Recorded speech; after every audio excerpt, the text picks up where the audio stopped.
Dr. Watson, would you kindly close the door behind you so that we can limit the price of your carelessness to merely hours of work rather than days? My apologies, Mr. Holmes. I found myself rather taken aback. I saw tidier houses in war-torn Afghanistan. Are those my surgical needles? I ran out of tacks and the matter required immediate attention. Was that my supper? Plainly not, for I was the one who ate it. I set it aside for this evening. And for that I am grateful. Is that my bed? Watson, since you've proven yourself a master of observation, might I ask you to apply your skills to a more pertinent question? Namely, the whereabouts of today's newspapers. They are the key to everything. The newsboy is usually reliable. Medically speaking, I often find that the key to everything is good sleep. In a bed. Your papers are here, on the table. Let us see what the postman brought today.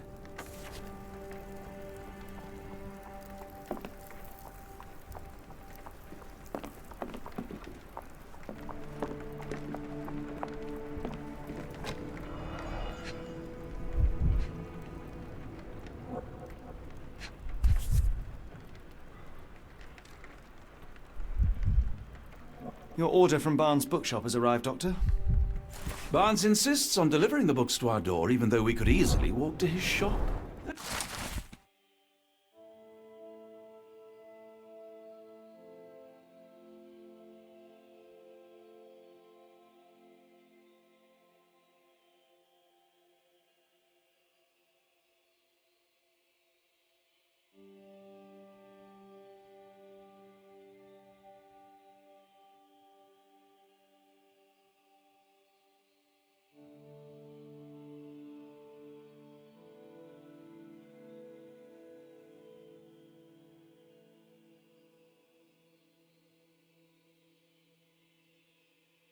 That's good service. Gossip, all of it uninteresting.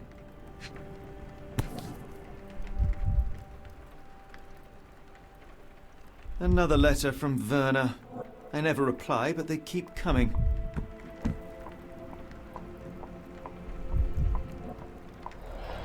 I don't see the Strand. Where is it? Pardon me? I am on the precipice of uncovering a pattern of crime across London spanning many months and involving many men. The missing paper cannot be a coincidence. That's preposterous. My dear fellow, life is infinitely stranger than anything which the mind of man can invent. Well, life used your newspaper to wipe its posterior, so after that unpleasant discovery this morning, I disposed of it. But in lieu of the Strand, perhaps I can deliver you something equally tantalizing. I have just returned from a patient of mine, Captain Stemwick, who... No, that will not do. Grab your coat, Dr. Watson. Let us hope nobody has collected the dustbin.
A cactus spine. If it gets in your skin, it's awfully tricky to remove, and when laced with poison, the perfect assassination tool.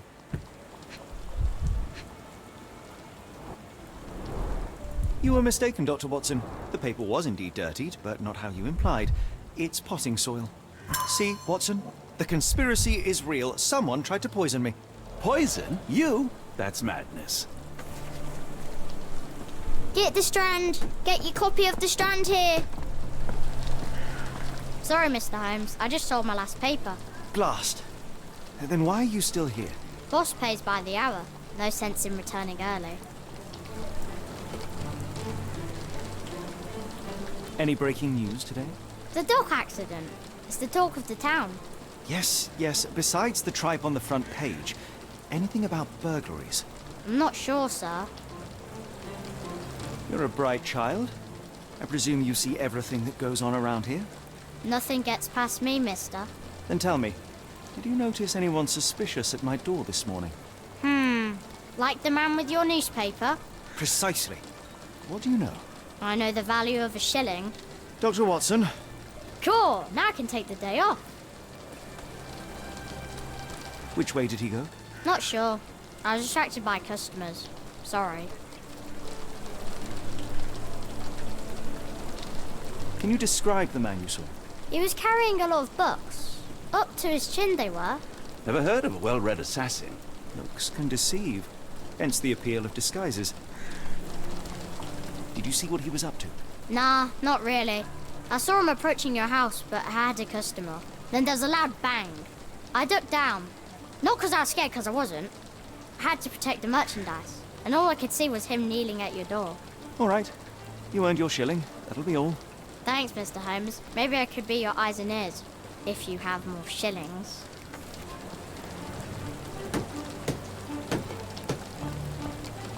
Get the Strand!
Come Get now, your Mr. copy of the Holmes. Strand Murder? here. Yes, Barnes has his quirks, but he also has his scruples. Not every pawn knows it's part of a game. Get the Strand! Get your copy of the Strand here!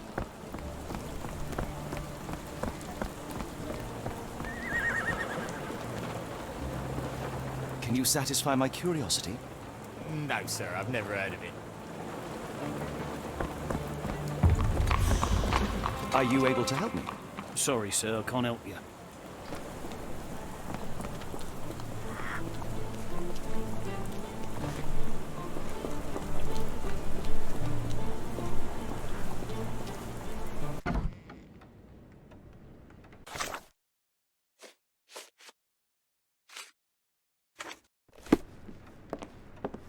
Do you even have enemies that would want to kill you? Okay, perhaps from Cordona.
Mr. Barnes, a word.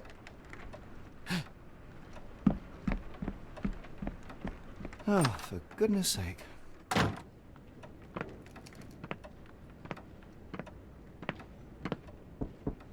Who goes there?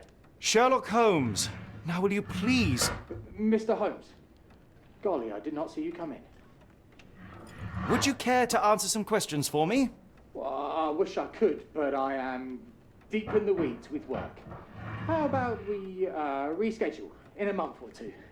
Come now, Mr. Barnes. It will only take a moment. Really deep in the weeds with important things.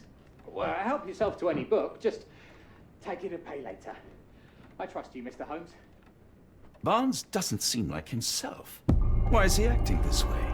You're asking the right questions, Doctor. So, Barnes has a dog now. Who's a good boy? Apologies, but I can't hear you. Please come back later.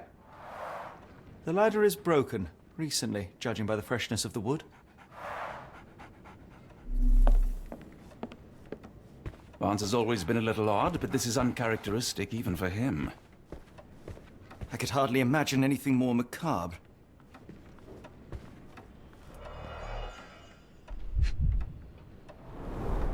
Basics of cryptoanalysis, cryptography in Egypt. It appears Barnes has an interesting hobby.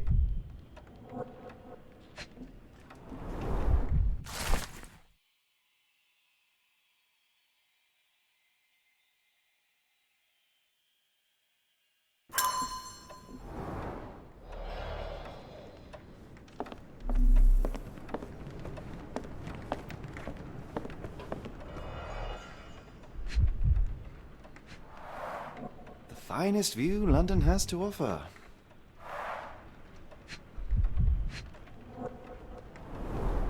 An improvised stand, but it does make the flowers more visible. In the language of Mycroft's secret agents, it's a sign. Dried flowers are replaced when the job is done. I wonder who the recipient is.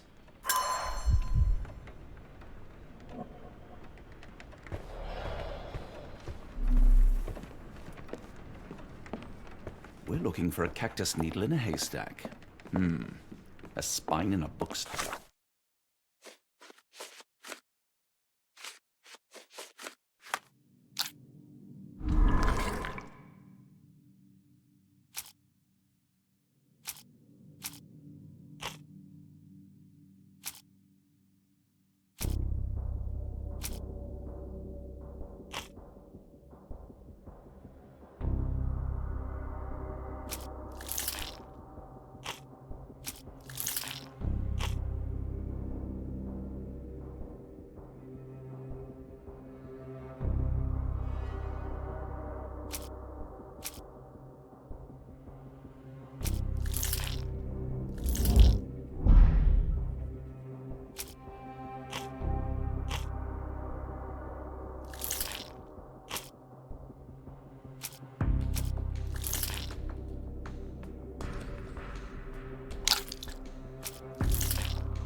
No, come on, Watson, think.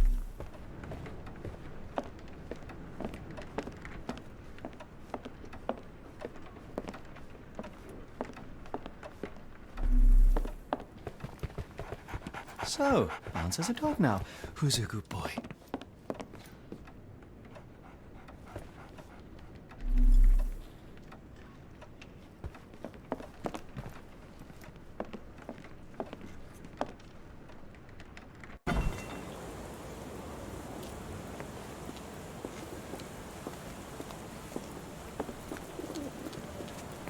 The weather is dreary, isn't it?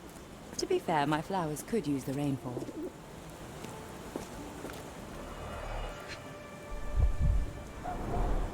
Encouraging people to stop and smell the roses? Our national emblem. God save the Queen. It must take patience and care to produce a bloom so beautiful. I imagine so. I merely sell them.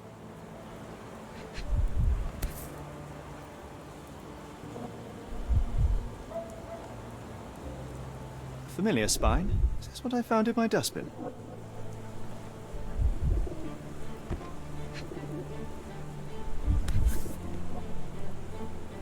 The pot is damaged. The blow was severe, but softened by something.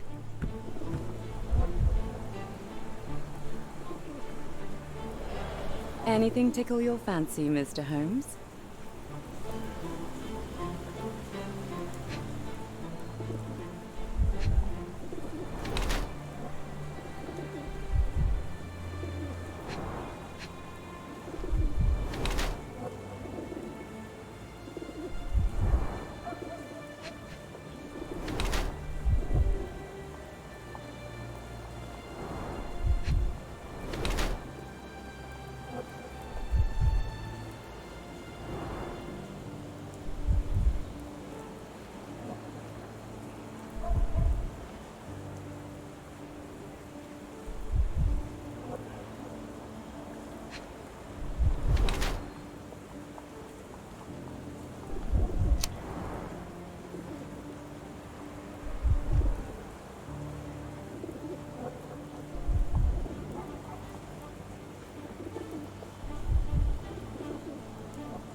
Mrs. Fleming, you look particularly lovely today.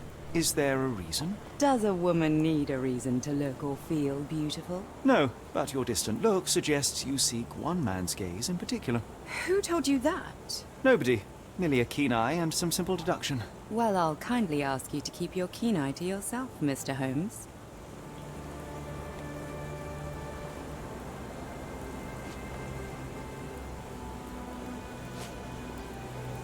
I don't know anything about this, sorry.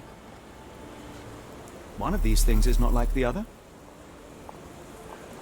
Come again? The cactus. Those fearsome spines can prove a devil to remove, and the sap is often toxic. And a rose thorn can give you tetanus, but we still grow them. The cactus seems comparatively harmless, though you have me thinking it must be valuable. I was under the impression that you knew its price already. Your guess is as good as mine. The first time I saw this cactus was when I came back from my break.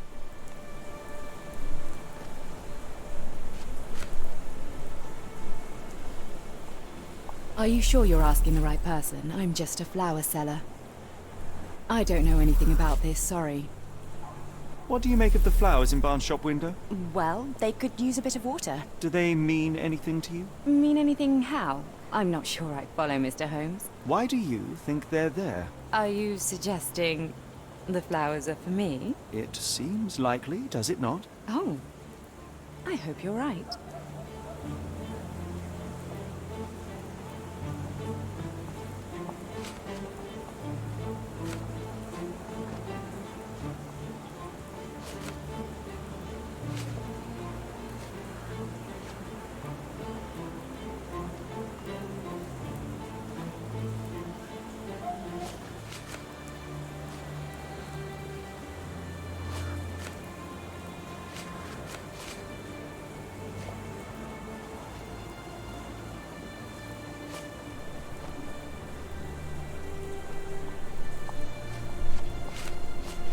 I don't know anything about this, sorry.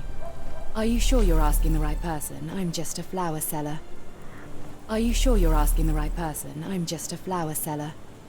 Are you sure you're asking the right person? I'm just a flower seller. Are you sure you're asking the right person? I'm just a flower seller.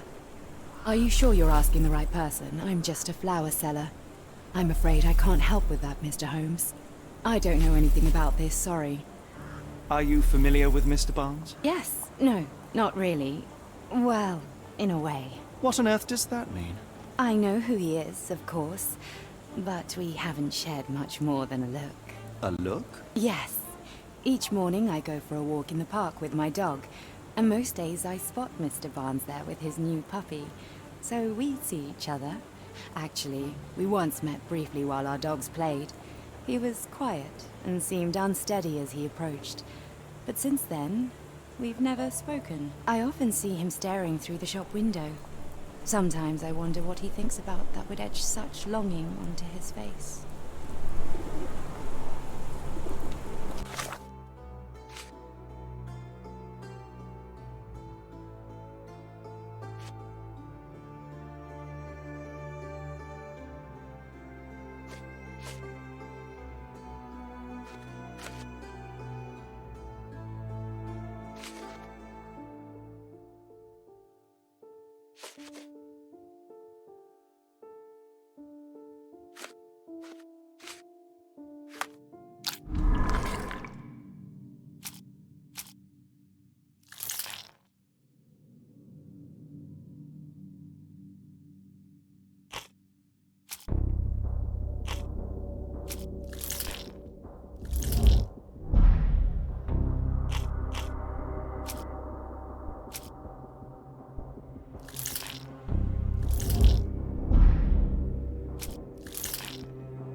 I think perhaps I have been chasing shadows.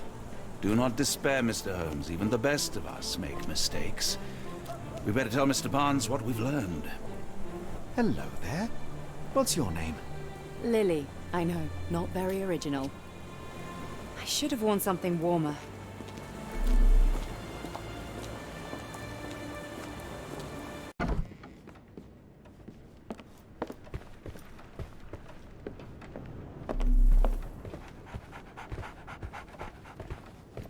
Mr. Barnes, I know what you did, and I know why you did it. I'm sorry, Mr. Holmes. I can't hear you very well from behind the door. You ordered a cactus from the plant catalogue and then left it for Mrs. Fleming as a gift. You place flowers in the window to get her attention and wear high heels to appear taller and more desirable. You are her secret admirer.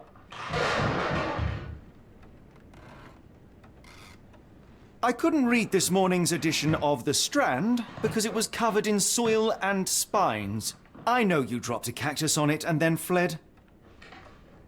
Barnes, it's Dr. Watson. Rest assured we are not interested in disclosing your personal affairs to anyone, including Mrs. Fleming. Please come out. All right, then.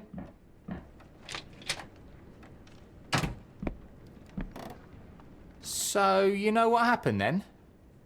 I was on my way back from the post office, having picked up the cactus and some books. It was quite an awkward package, heavy too, and when I got to your door, I dropped the cactus in your paper. Forgive me. I needed that paper to prove a theory and prevent a crime. Your actions were rather disruptive. Your clumsiness carrying the post is matched only by the clumsiness of your romantic gesture. Oh, it's true. I am useless with this sort of thing. I'm not even sure if Mrs. Fleming noticed.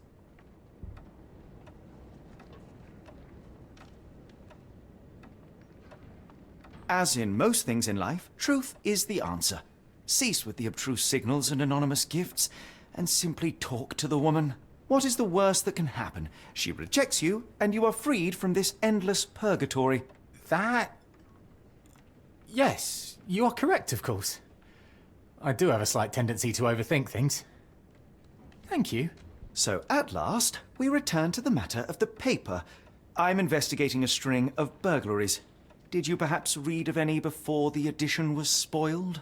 I don't recall, but you're welcome to read our copy for yourself. You had an issue of The Strand here all along? Well, Naturally. I am a bookseller. I have a subscription to every magazine and newspaper in London. So you ought to be familiar with the concept of burying the lead. Oh no, my apologies, Mr. Holmes. I'll make it up to you however I can. I am an expert on obscure languages and translation and. Yes, okay. Just give me the paper.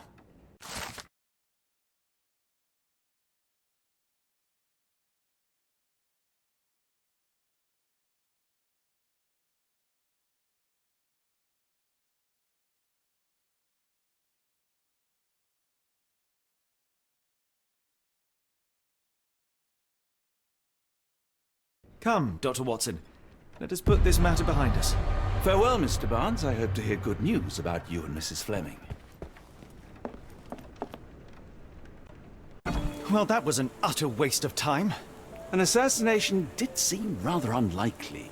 There was supposed to be another burglary. I was certain of it. Something you wish to say, Doctor? No. Well, only that you have a remarkable faculty for deduction and pattern recognition. And that perhaps, if ill-applied... I see things that are not there. Yes. It is London. There will always be burglaries. Doesn't have to mean anything. So it seems. Forgive me. Without something to occupy my mind, I turn into an entirely different animal. Which brings us back to my news from earlier. I think I have a case for you, a real one. Truly? Indeed. Though perhaps not as thrilling as your stories from Cordona. A patient of mine, Captain Stenwick, told me that his servant disappeared. I said I knew just the man to help. What do you say? Oh, Watson. Yes, I know it's not the most tantalizing mystery, nor the story to launch my writing career. But... it's brilliant. Let's go. Oh, good. Well, his house is nearby. Come.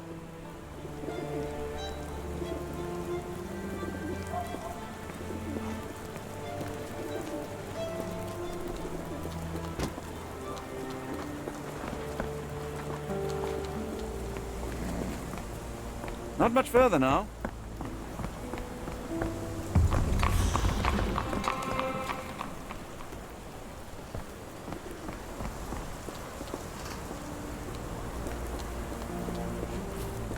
Is this lousy attitude of yours because of my altercation with Inspector Lockhart? Did he put you up to this? Sir, the Inspector has nothing to do with it. I'm telling you the same thing I tell anyone seeking a missing person. Good day, gentlemen. Forgive the intrusion. Captain Stenwick, this is my colleague Sherlock Holmes, the consulting detective I told you about. At last, a professional. This useless officer refuses to do anything about Kimmy here, my missing servant. What was your name again? I shall be certain to inform your superiors. Sergeant Ruffles. And it's my superiors who made this decision, sir.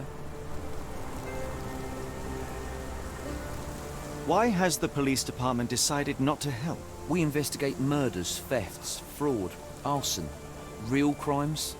A servant walking away from his master is not our highest priority. That said, if we find Kimahia breaking the law, we'll be sure to notify Captain Stenwick. Have there been other disappearances lately? Of course, here and there. But when life is tough and opportunity comes knocking, you can't blame those who answer. Now, I must be off. Best of luck in your search. You heard that, didn't you? The way that man spoke to me. I shall need your written testimony. Then we can lodge a complaint. Captain, perhaps Mr. Holmes' time is better spent learning about your servant, so that he may begin his investigation. Ah, yes. Quite right. Fire away. Tell me about Kimahia. He's foreign. A Maori. All the way from New Zealand. Biggest man you've ever seen, and as strong as two. Dark hair and fearsome tattoos. He doesn't speak a whit of English. Never bothered to learn. But I made do with pointing. I invested a lot of money in him, so he must be found.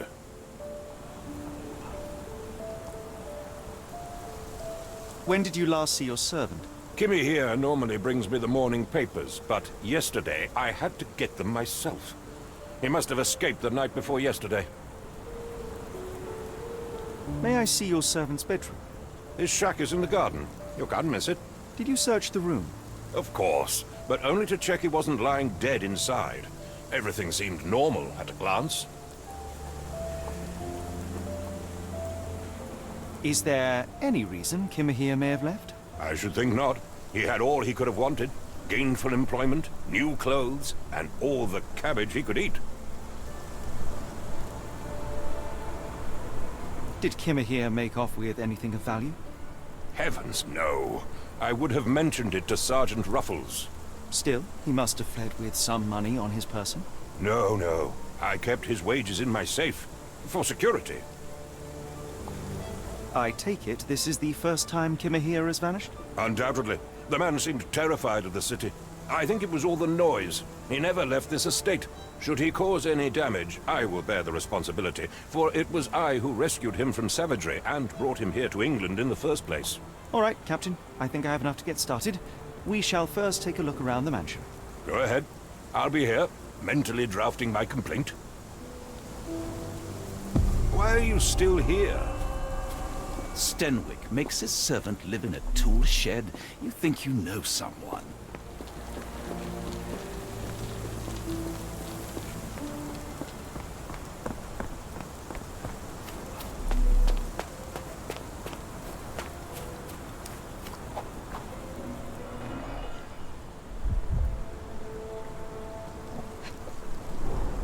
A shoe print, roughly size 11, with a worn-out sole. These are a workman's boots. Chewing tobacco.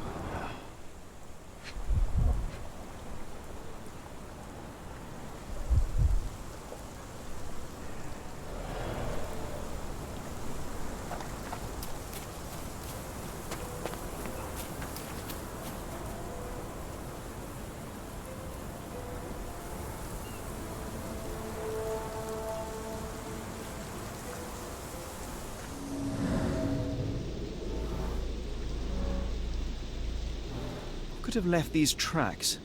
They seem fresh.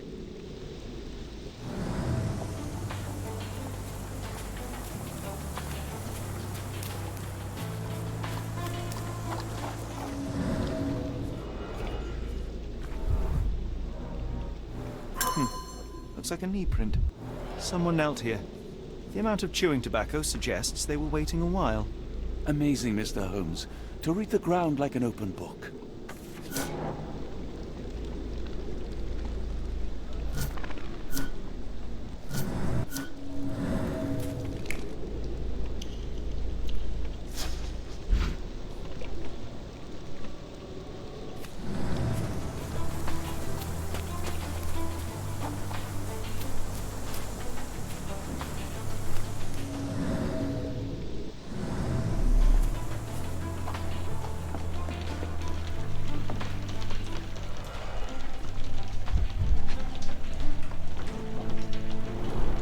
Impressive. The sack of grain retained the shape of an impact. Someone hit their head here.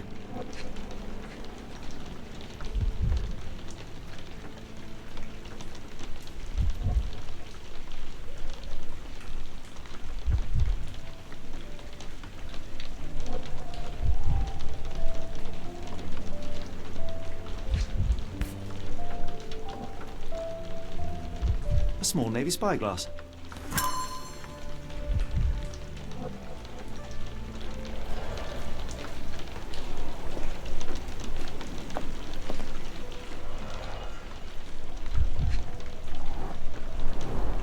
A scrap of Hessian.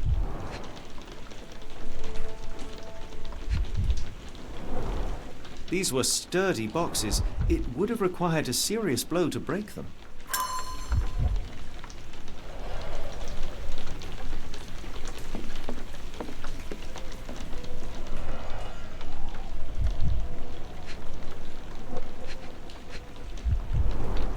The ashes are long since cold.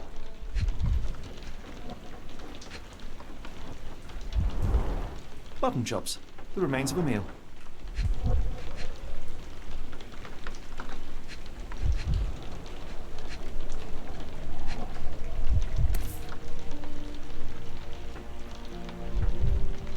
A heavy chemical odor. Lend me your nose, Doctor. Ah, I'll never forget that smell after my time in Afghanistan. That's an opioid, Mr. Holmes, a narcotic.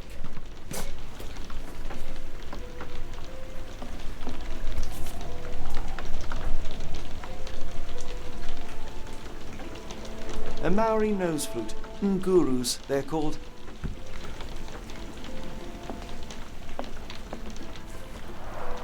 Is this a taniwha, a Maori water spirit? Or something else? Either way, it's giving me chills.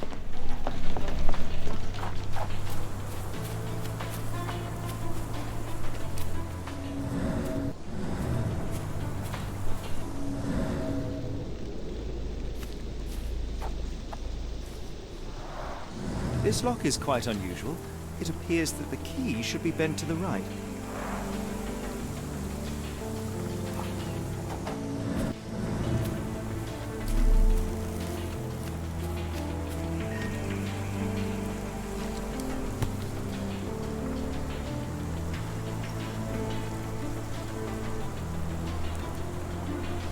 The rag reeks of smoke. Someone plugged the chimney.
The door to your garden has an interesting lock. Yes, I have uncommon locks on every door of my mansion. It makes them harder to pick. Kimmy here and I both had a set of keys. I'll need to borrow them. No, you'll need to do what I tell you to do. Examine the garden. Are you joking? Why would I know this?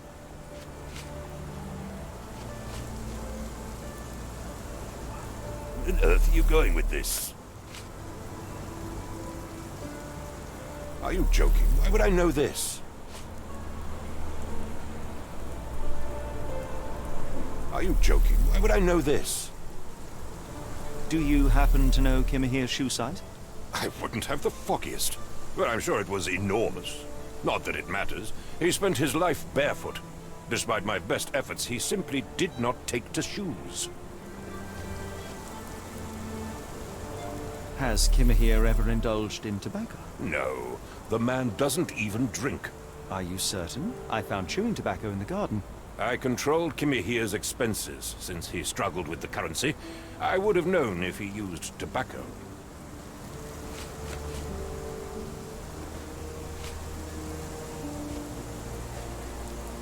Is this spyglass familiar?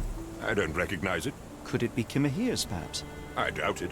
I never saw him with it, nor could I suggest how he might have come by it. If you find my man, I have a marvelous whiskey with your name on it.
through it.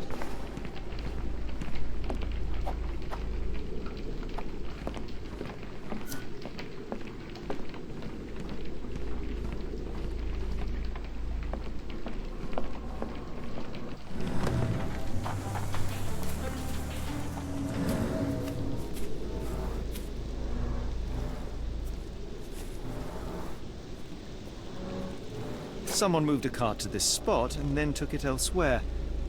Can't see it anywhere in the garden.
Do you think Kimmy here had an accomplice in his escape?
This dreary rain is making a miserable day even worse. Yes, Denwick is no angel, but he's one of my few clients. Please, try to remain courteous.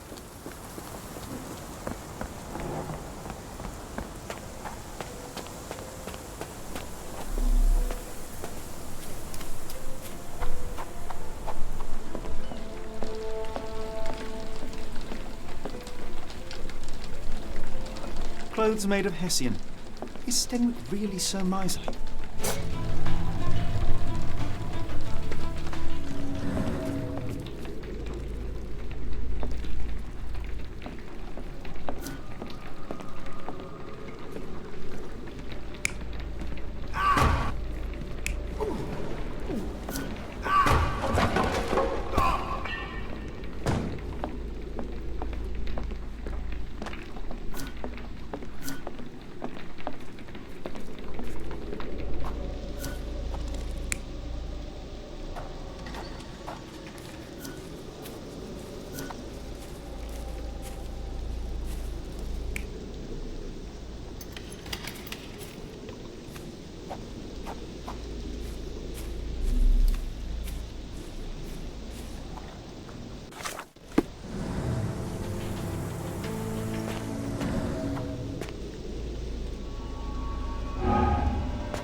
Surveilling from afar, the intruder waited for a window of opportunity. When Kimahir went to sleep, the man crept up to the shack and slipped narcotics down the chimney pipe, then blocked it with a cloth. Kimahir inhaled the sedative and fell into a deep sleep. The intruder tried to move him, but the man was heavier than expected. The intruder fell on the sack and dropped his spyglass. In order to transport the servant, he had to use the cart. The final challenge was opening the garden door. Luckily for our intruder, Kimahir had the key in his shack. Remarkable. It makes total sense.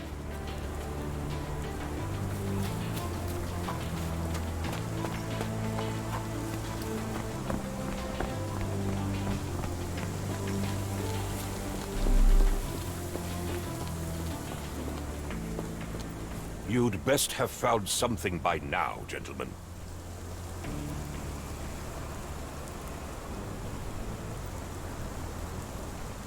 I fear that someone may have spied upon Kimahir.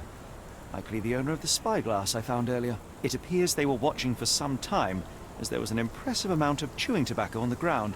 And your point? I found the residue of narcotics in Kimahir's brazier. There are several explanations, perhaps your servant's recreational interest, or an attempt at poisoning. Cut to the chase, Mr. Holmes. You said that you checked the shack earlier. Did you notice the cart tracks near it? Now, one ought to expect a servant to make regular use of such a thing. Indeed, I would have overlooked the detail were it not for the cart's absence. If, as you say, Kimahir never leaves your estate, then where did it go? I expect answers from you, Mr. Holmes, not questions. I won't keep you in suspense any longer, Captain. Kimahir was abducted by the owner of the spyglass. When your servant fell asleep, he slipped a narcotic into Kimahir's brazier to make him sleep even more soundly. In order to carry a man as large as Kimahir, the intruder stole the cart and rolled him right out of your garden. Now, hold on. All this simply to tell me what I already know? Why haven't you found him yet? I only arrived a moment ago. It is, frankly, incredible that I have already deduced so much. Every second you dawdle here, waiting for me to stroke your ego, is another second wasted. I'm not interested in the how, the why, or the who. I am only interested in recovering my investment. Spare me the claptrap, boy, and go and fetch my servant.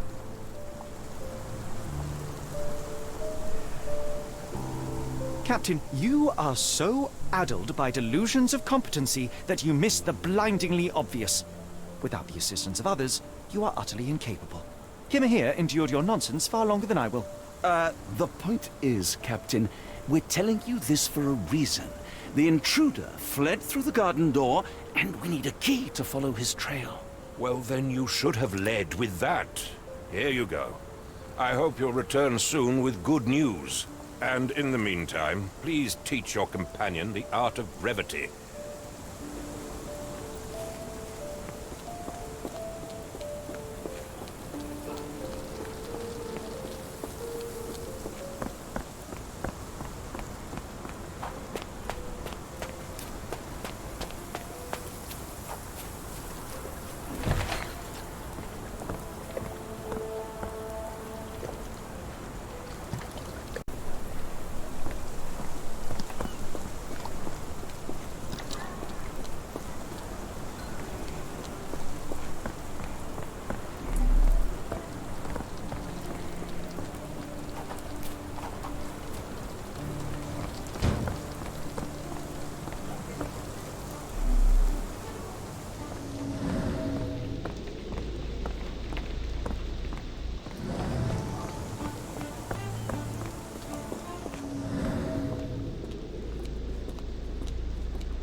Sturdy rope, professionally tied in a Portuguese bowline.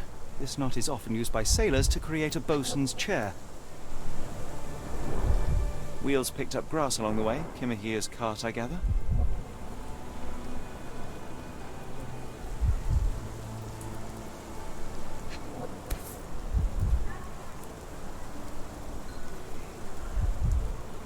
Roy Soulsby. Could that be the name of our man?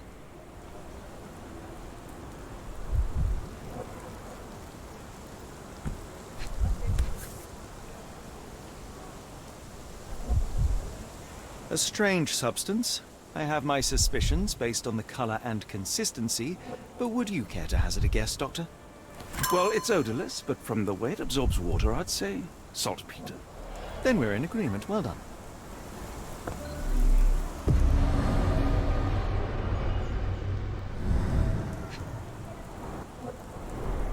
A large pile of horse droppings.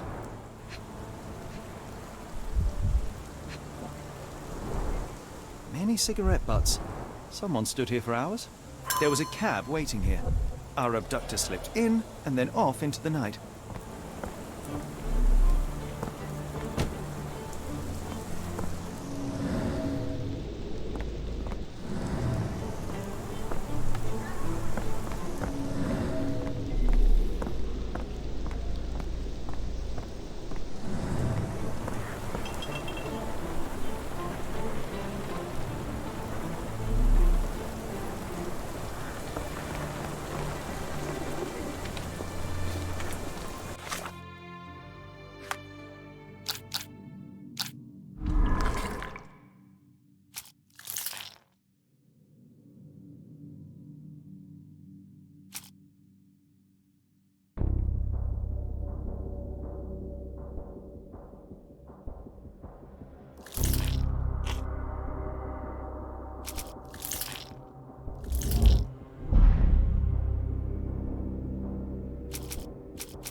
The Strand proved not so useless after all. The saltpeter accident. Doctor, do you recall? The Port of London. Of course. The footwear, the spyglass. Indeed. We shall need to take a cab there. Where to go? The Port of London, please. I will show you where to stop.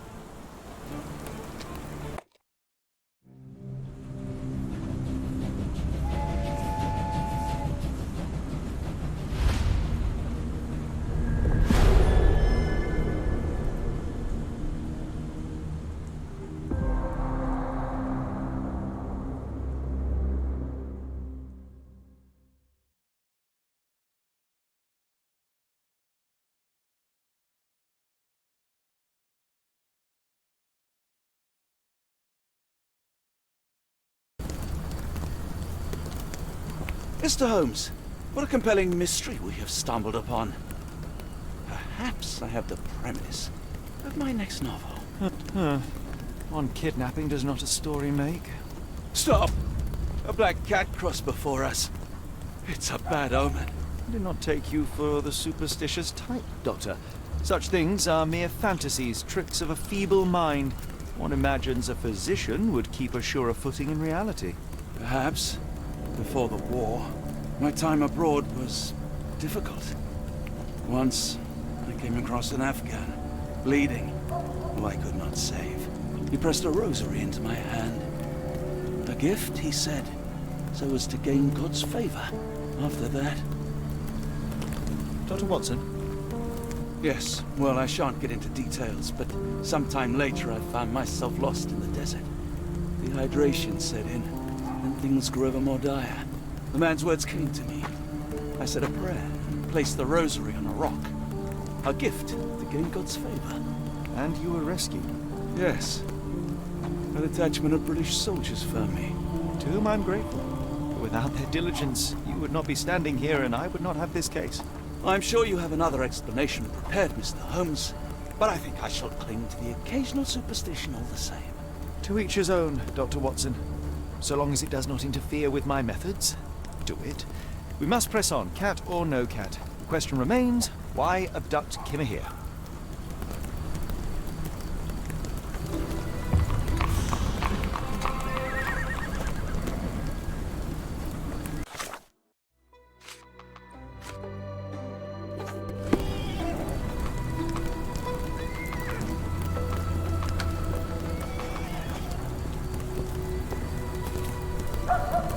May I ask for your assistance?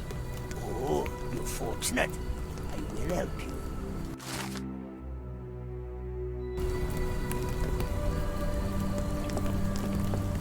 Do you know anything about this? I don't think anyone here knows the answer. You should ask someone else.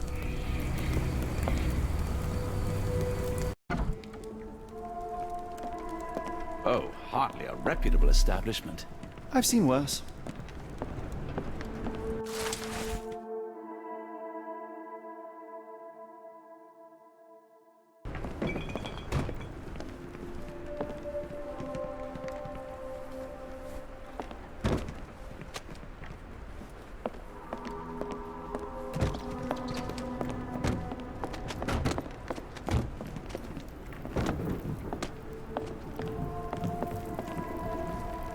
Greetings, miss. I'm hoping you can help us. We shall soon see.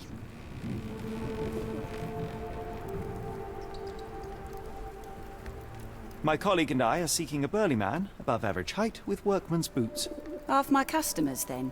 Your description hardly narrows things down. I heard tell of a recent explosion in the port. What do you know of it? Ah, yes. Something exploded in a ship's cargo hold. Caused a terrible blaze. The sky was red with smoke till morning. Where precisely did it occur? The ship sank near the third pier, next to the dockyard.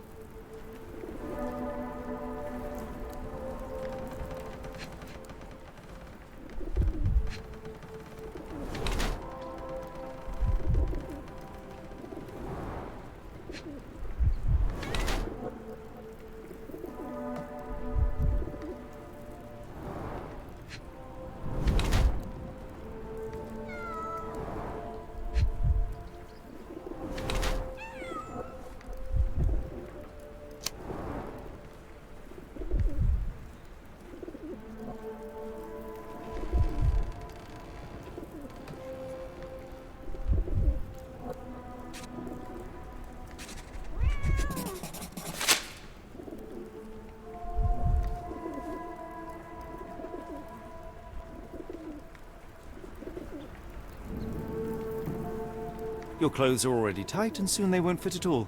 How far along you? I thought I'd hidden it better. How did you know? Are you a doctor? In a manner of speaking. He's not. He merely has the ego of one. I apologize, miss. Mr. Holmes is fond of his observations, but I am the doctor here, not him. Do you need any help? I'm fine, thank you. I would rather not discuss my condition, nor let word of it spread.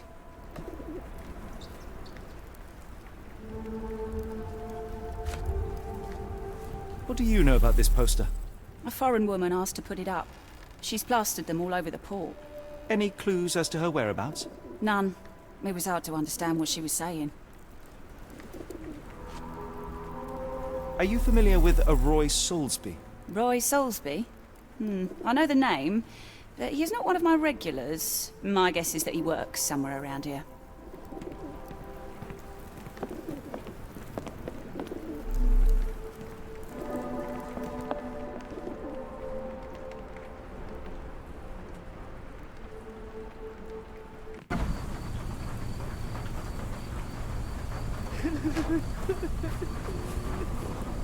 May I ask for your assistance? No, sorry. I know nothing.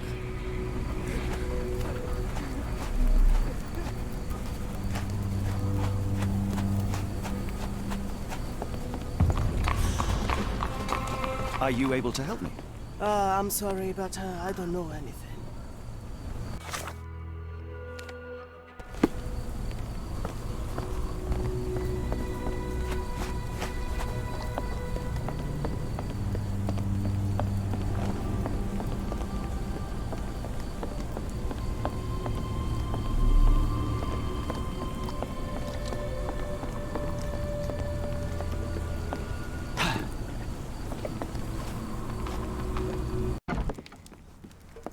Hello, lad.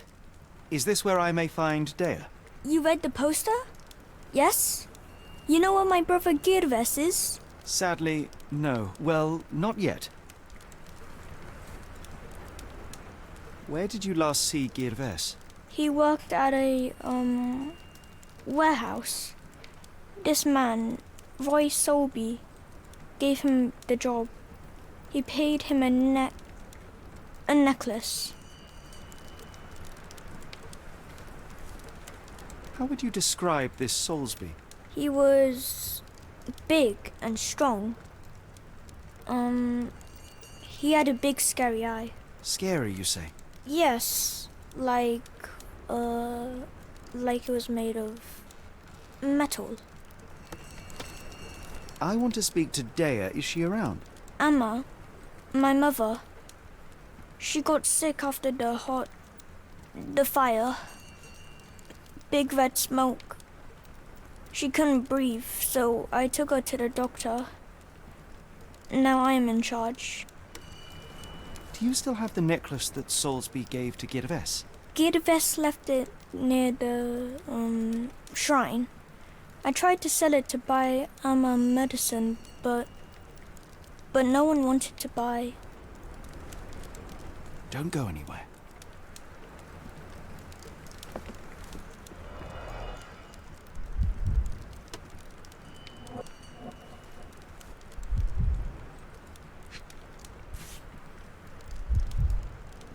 This cheap pendant looks like silver, but it's only made of tin. No surprise the boy couldn't sell it.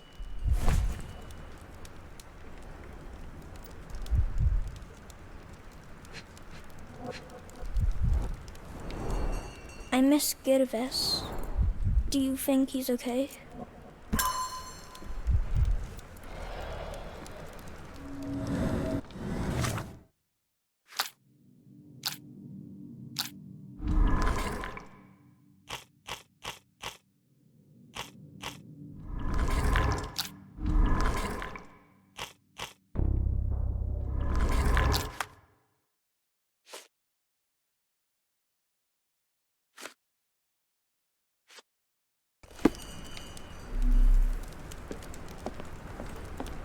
It appears that the saltpeter explosion rattled the locals.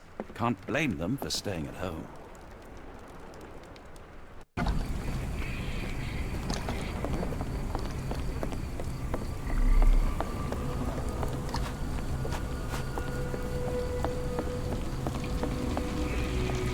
Could you help me? Sorry, sir, I can't help you. Do you know anything about this? Sorry, sir. I can't help you.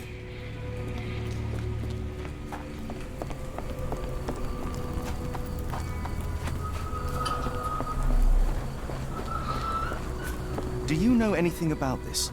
Sorry, sir. I can't help you.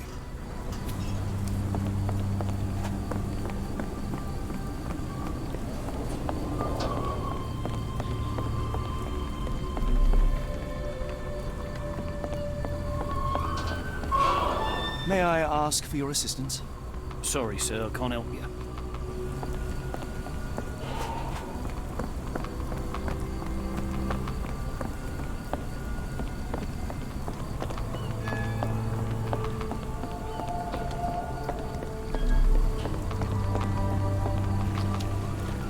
Do you know anything about this? No, sir, I've never heard of it.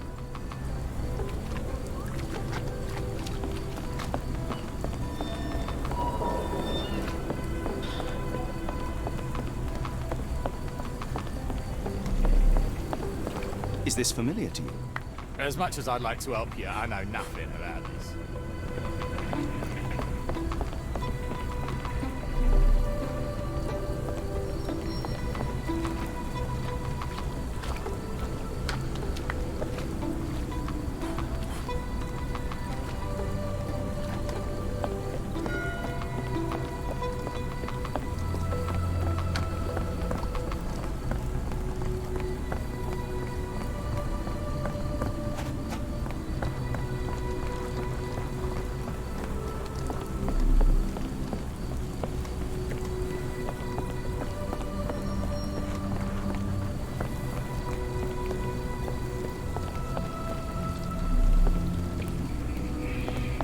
May I ask you something?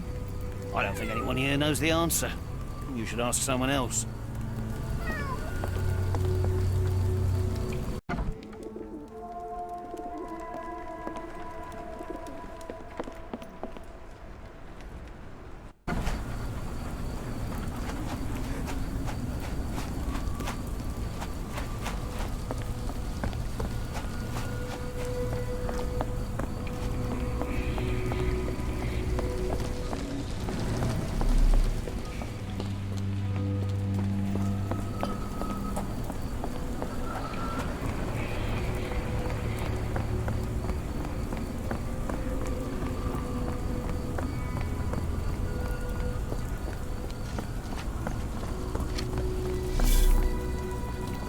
Excuse me, just one question.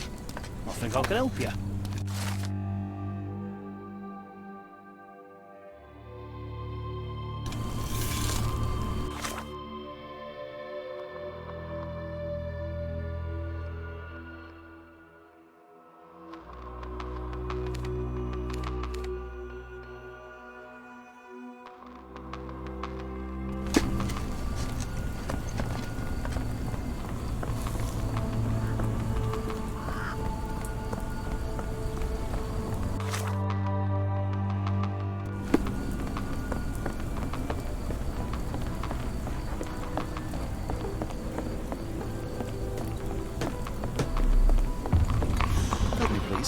Sorry, sir, I can't help you.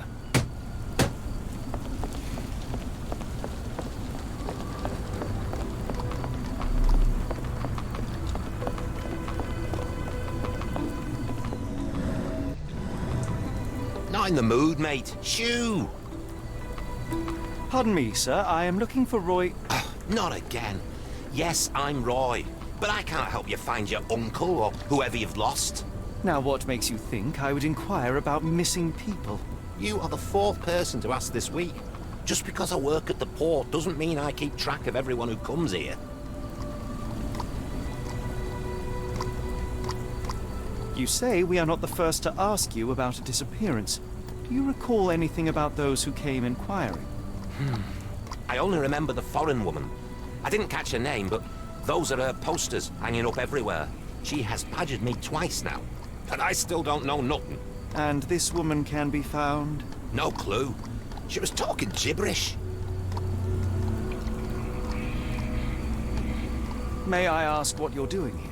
This is where the ship sank the other day. I'm trying to work out how we'll remove it. Now, where was I?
Have you seen this before?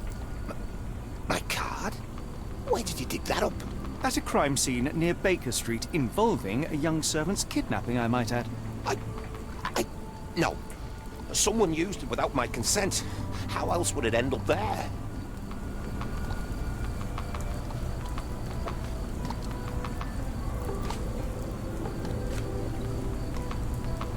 What are you on about? What are you on about? Can't help you there, mate. What are you on about? Sorry, doesn't ring a bell. Can't help you there, mate. I have been told that you hired Dea's son, Girves, right before he vanished. His brother also said you had a metal eye. What do you make of this? Tell that him to stop making things up.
Can you satisfy my curiosity? No, sir, I've never heard of it.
Have you ever heard of a man with a metallic eye?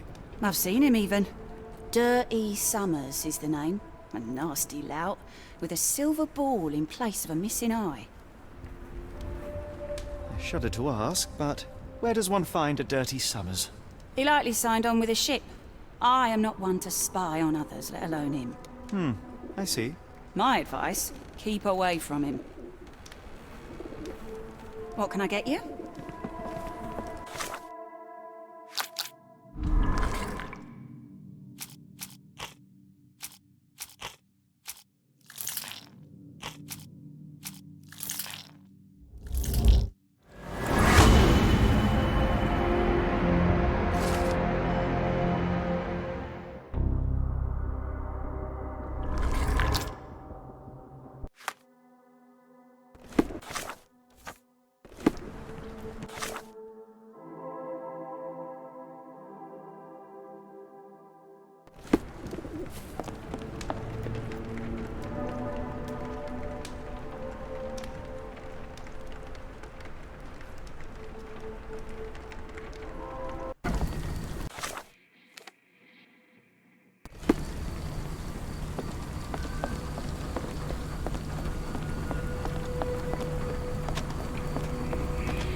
What are you gawping at? Mr. Soulsby, you know more than you're letting on. What makes you say that?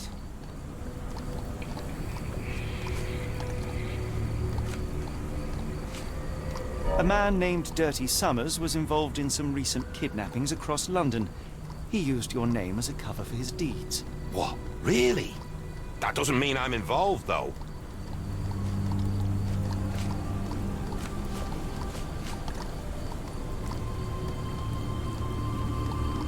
Your calling card was found at the crime scene. That's enough to make you a suspect. You cannot be serious.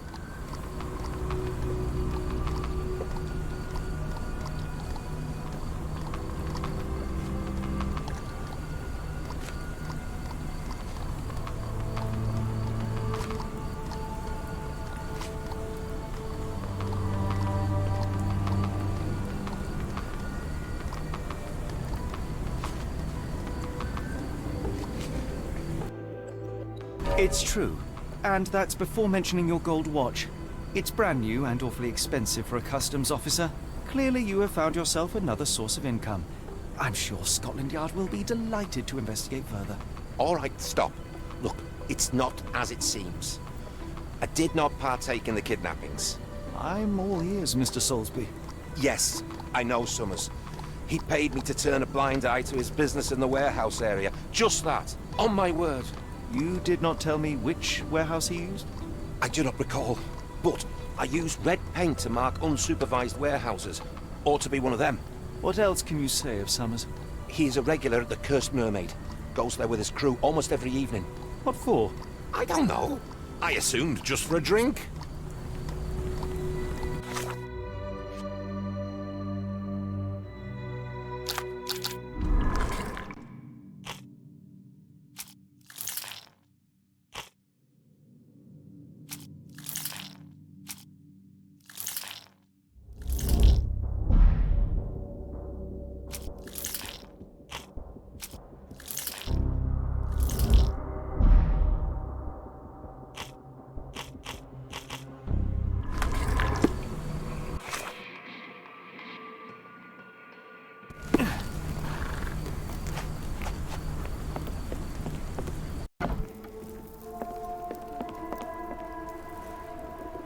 Why do I have the feeling that you know more about Dirty Summers than you're letting on? I have nothing more to add, sir.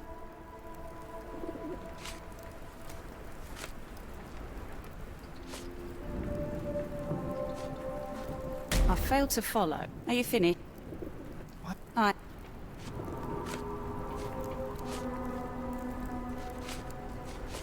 Enough.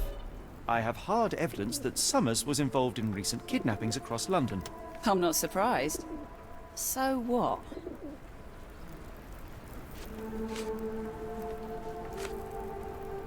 A customs officer, Roy Soulsby, testified that Summers was a regular here.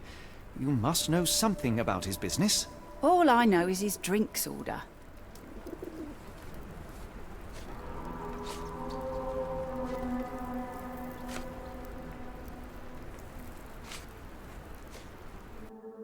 If the lives of the missing do not concern you, then I would urge you to think about your unborn child.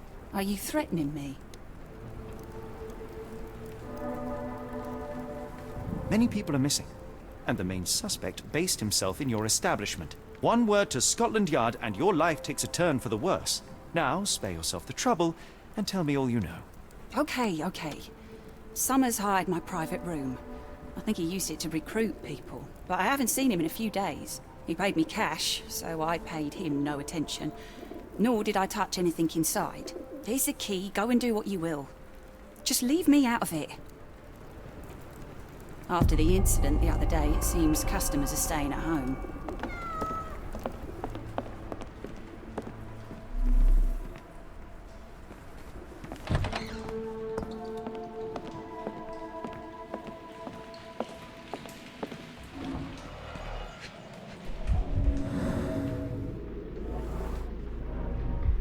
Strange symbols. I don't recognize them.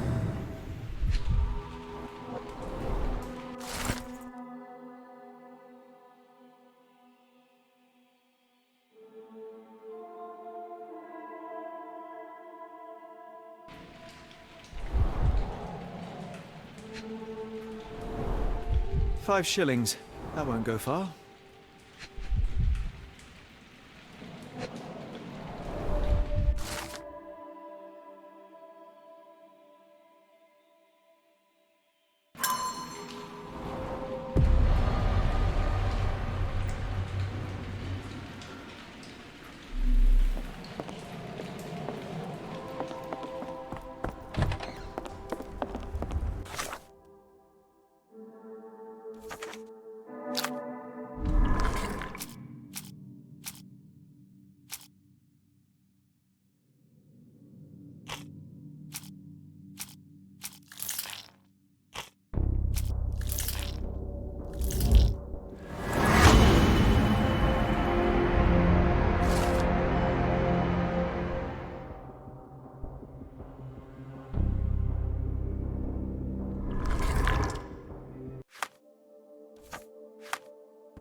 What did you see of Summer's work here? He was recruiting people? It was like the whole world came through my door. People of all creeds and colours, but always strong, always tall. They seemed like workers or journeymen. Beyond that, there's not much more to tell. I took his money and let him be. And this lasted how long? Several weeks, I wager.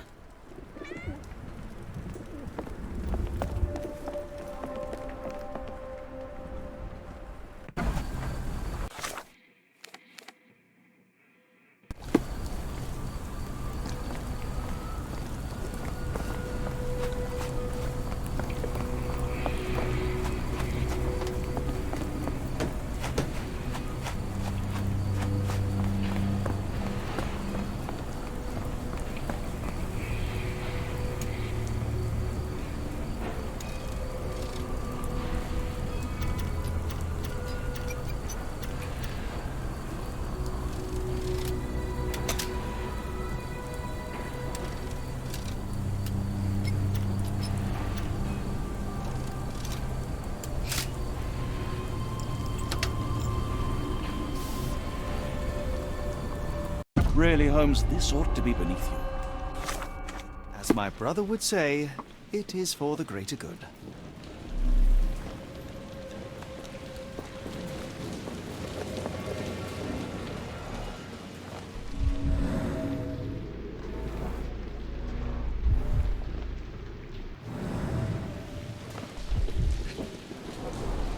There are a couple of marks on this end.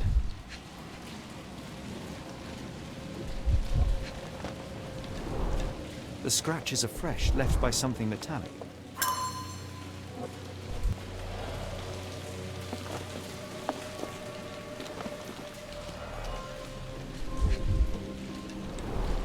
Good quality, but torn in many spots.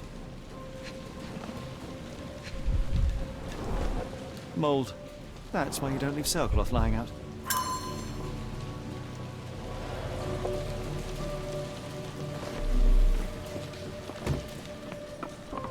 Layers of rust will prevent any movement. This crank saw some use. This crank saw some use. This crank saw some use.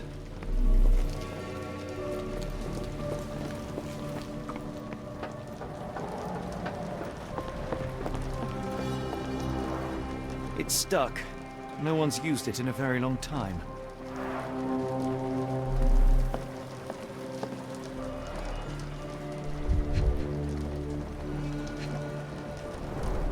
Well oiled and well maintained. Fit for a crank.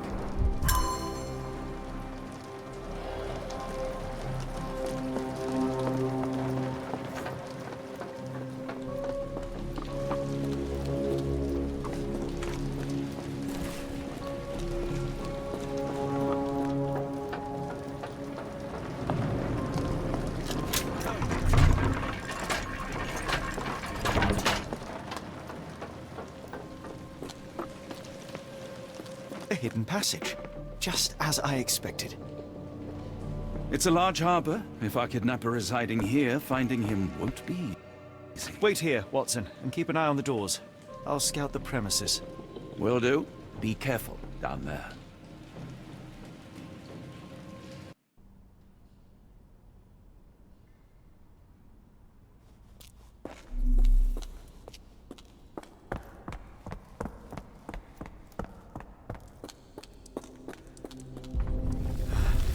Wait, what's happening?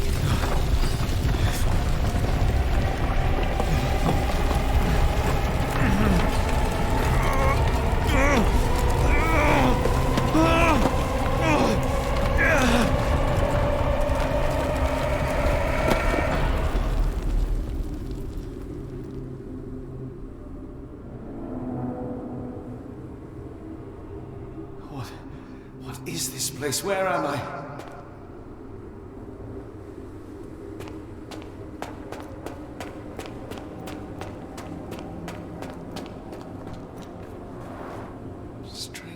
Cold. Something is missing.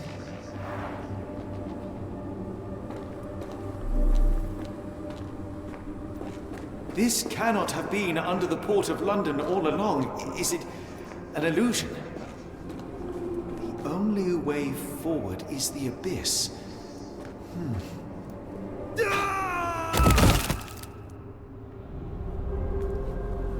Phew, I didn't die. It is icy cold and pulsating.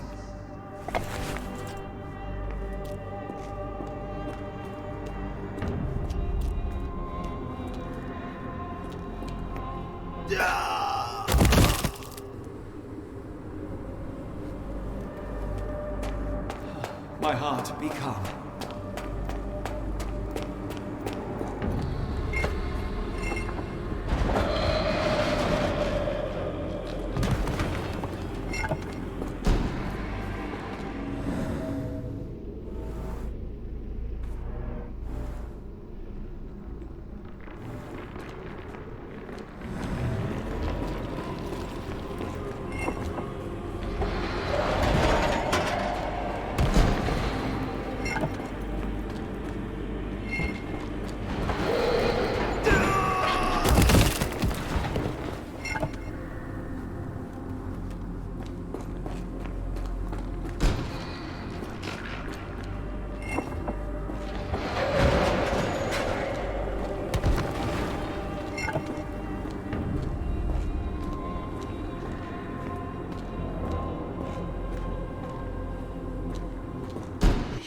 I am somewhere else. How? It's harder to breathe here.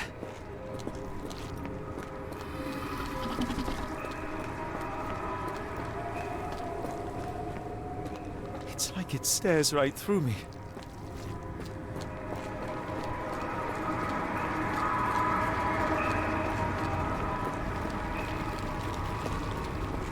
What is that?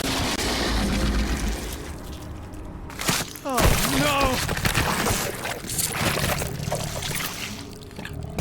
It was unspeakably revolting.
My head is already spinning. When will this end?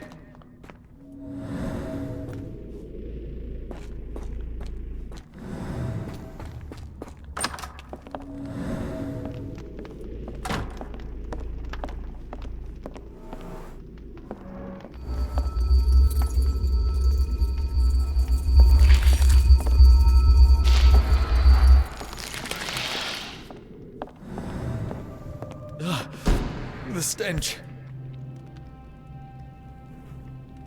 A strange stone. It almost feels alive.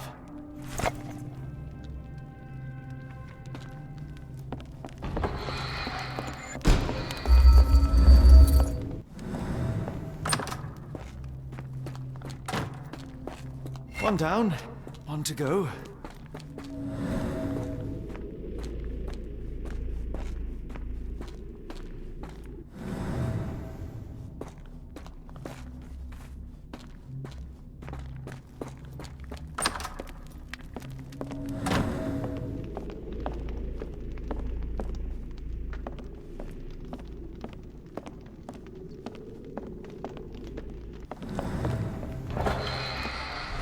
My head. What just happened?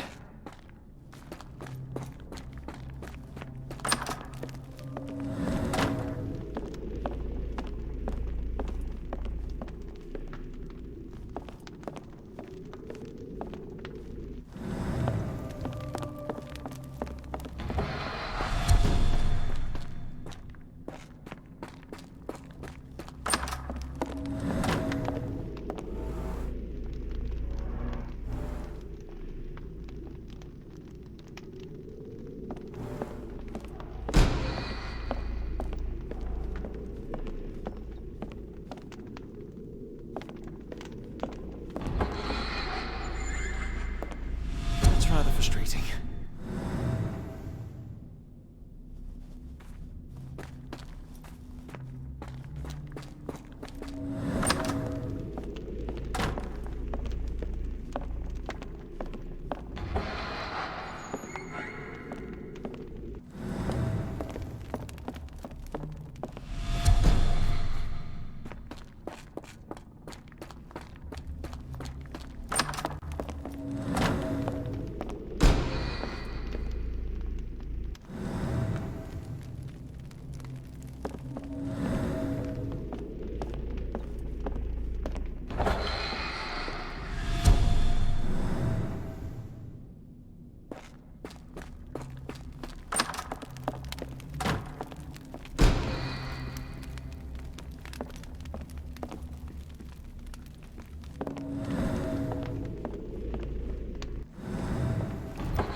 Oh, that is truly revolting. Frozen and pulsing almost like it has a heart.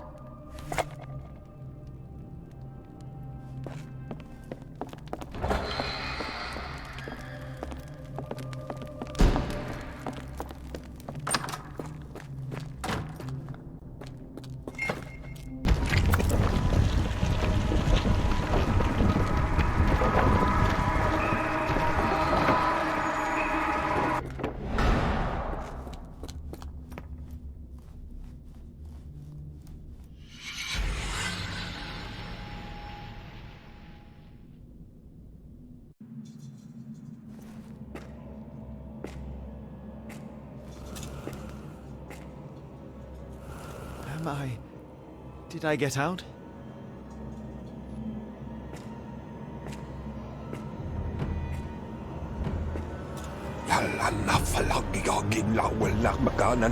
John? What is it, Holmes?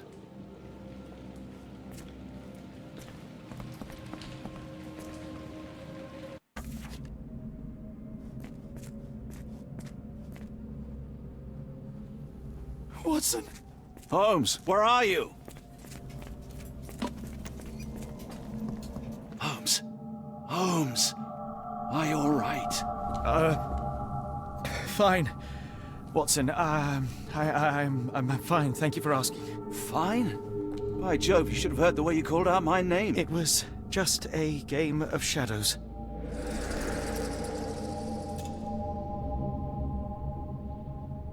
I'm glad. This place gives me the chills. What are we dealing with? Something that's finally interesting.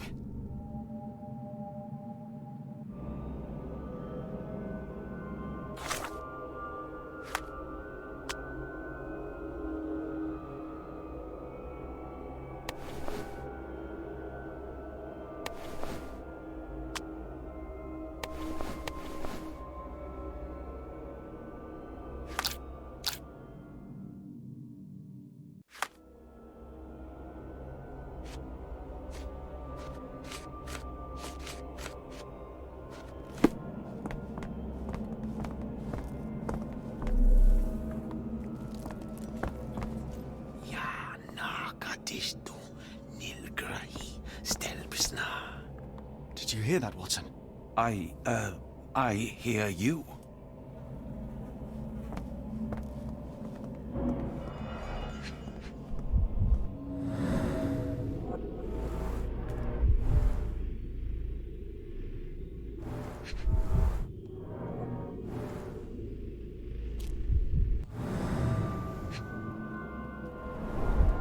Cyanosis of the lips, marks on the neck. This man was strangled. His abdomen is severely bloated.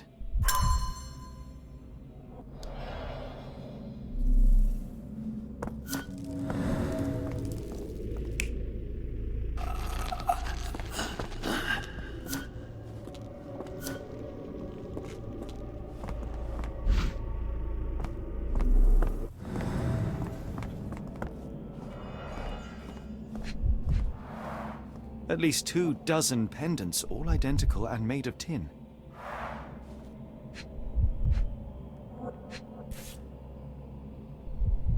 An American passport. Amos Colby. Someone got their hands dirty painting this with blood.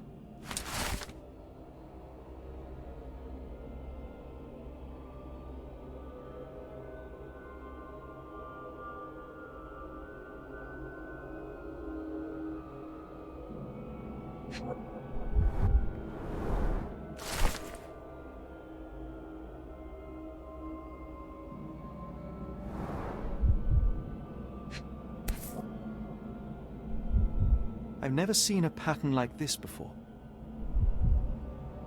Old blood stains.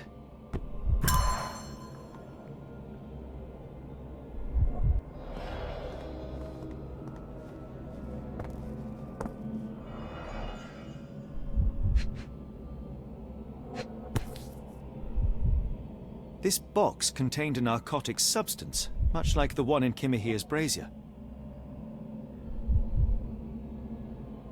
Black Edelweiss Institute, established 17-something.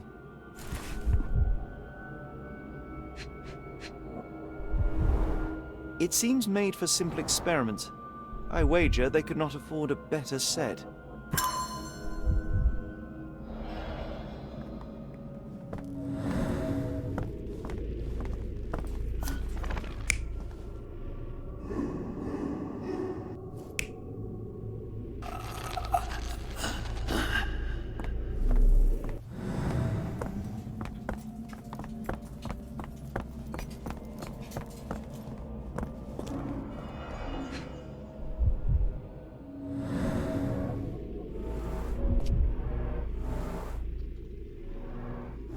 Someone used mud to draw a cross in a rectangle. Why? Fine rope work, cut by a finer blade. These clothes were crudely cut off someone. An American, judging by the style.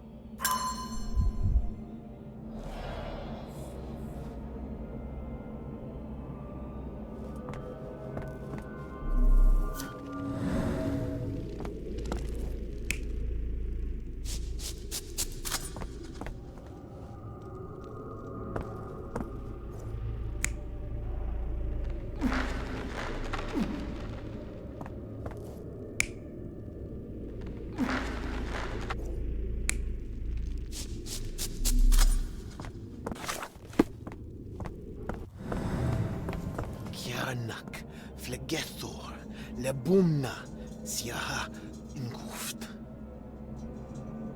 Finglui, Maglanafa, Cthulhu, Rilia, Waganagal, Fatagan. What on earth? How is that possible?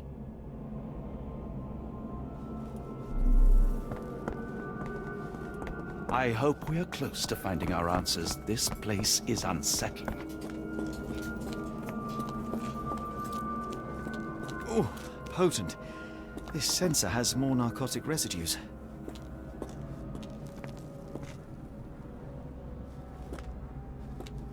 What on earth? Looks like the scribbling of madmen.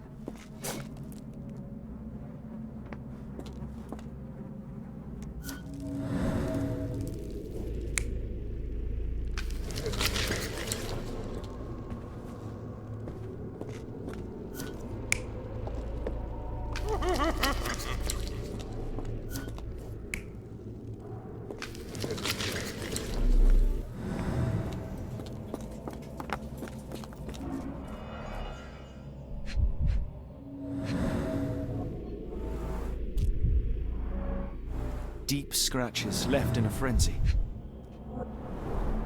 The strength it would take to carry this crate, let alone break it. A small bloodstain, but not serious.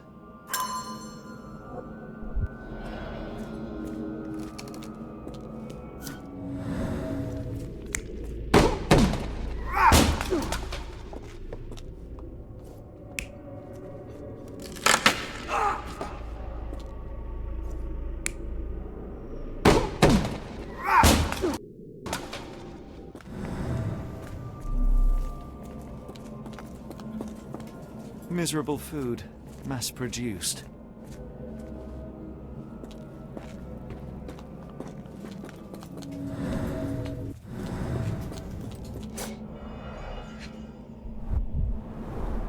These clothes are missing buttons. They were forcefully removed.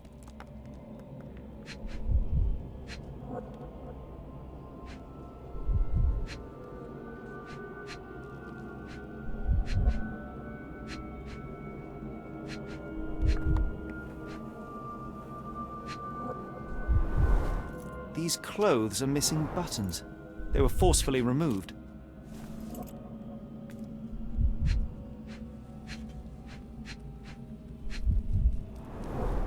Dumpra, a staple of lecturemen's attire in Nepal, gathered from dozens of people at the very least. I must have seen this one before. That explains my hallucinations.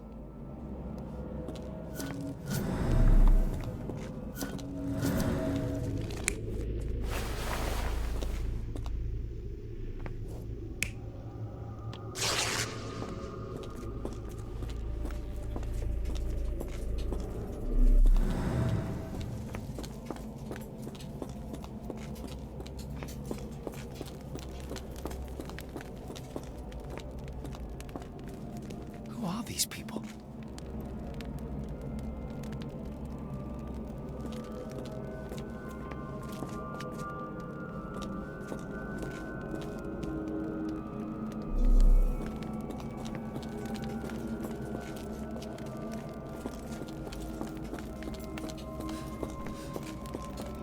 I told you that black cat was a bad omen.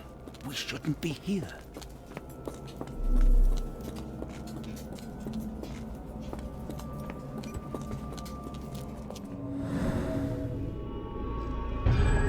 Many people were brought to this place. Their abductors stripped off their clothes and discarded them in a pile. The prisoners were kept in a soporific trance by the use of narcotics. A few tried to resist, but alas, in vain. After a few days, everyone was stuffed in a crate and sent elsewhere. Only one captive was left behind. He was strangled to death on this altar.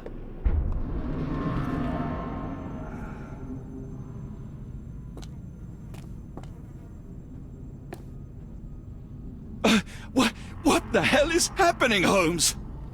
Calm yourself.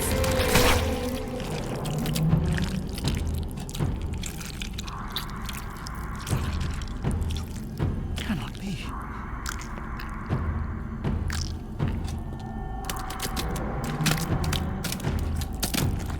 What is it? Oh my God.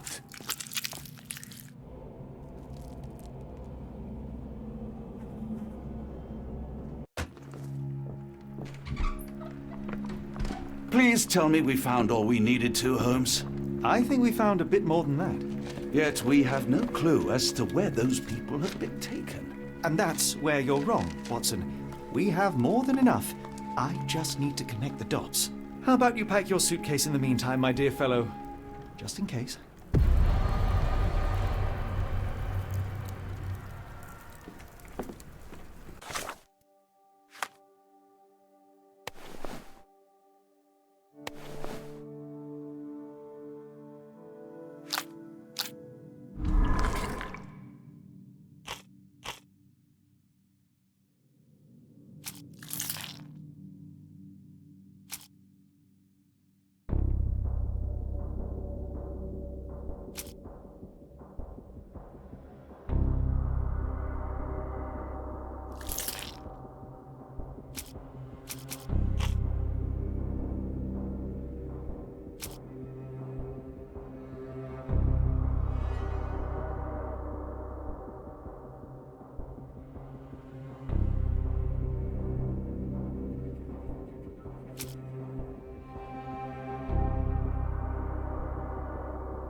Dr. Watson, how does a trip to Switzerland sound to you? It sounds unexpected. What makes you think we should head there? It's all about the box with narcotics and Mr. Colby's clue, the cross inside a rectangle. Put two and two together, add a dash of research, and what do you get? The Black Edelweiss Institute in Interlaken, Switzerland. If we hurry, we can still catch tonight's train.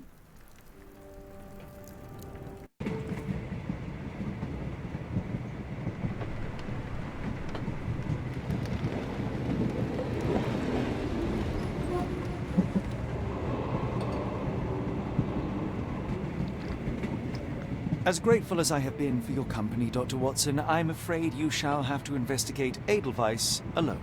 Alone? Mr. Holmes, I fear you overestimate my abilities. Nonsense. You are a military man, a bastion of British courage. I'm no such thing. As a doctor, I avoided most combat, save for one dreadful day. My troop was ambushed in a village, with innocents caught in the crossfire. Too many to help. The man with the rosary. He was one of them? A translator, yes. We were trapped. 6 soldiers and myself. I thought it was the end. But Lieutenant Paget refused to go quietly. The men prepared for a final stand. I rose to follow, but Paget shook his head. He told me to run. That I had other men to save. They charged, and I fled through the rear. So you see, Mr. Holmes, I am a coward. The logic seems inescapable. Yes. You, a surgeon by trade, would have been perfectly useless in that conflict. What? No. And how many men have you helped since? Ailments eased, troubles tended? No more than a handful. Truth be told, I have become somewhat of a recluse. How many people could you help with 30 years ahead of you? Dozens? Hundreds? Paget was correct. You can cease your self-recrimination. Holmes, I don't know what to say.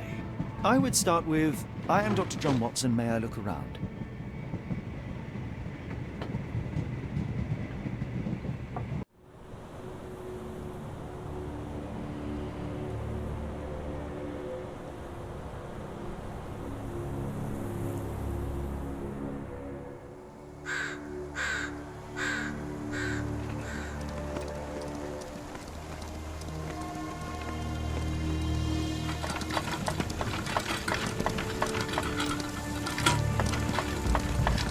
The Edelweiss staff will doubtless be eager to show off their facilities to a fellow physician. I have already taken the liberty of sending a letter on your behalf to request a visit. And what of you? I shall be pursuing other avenues. Should you see anything troublesome or improper, simply notify the local authorities. Otherwise, try a little analysis yourself. You know my methods. Apply them.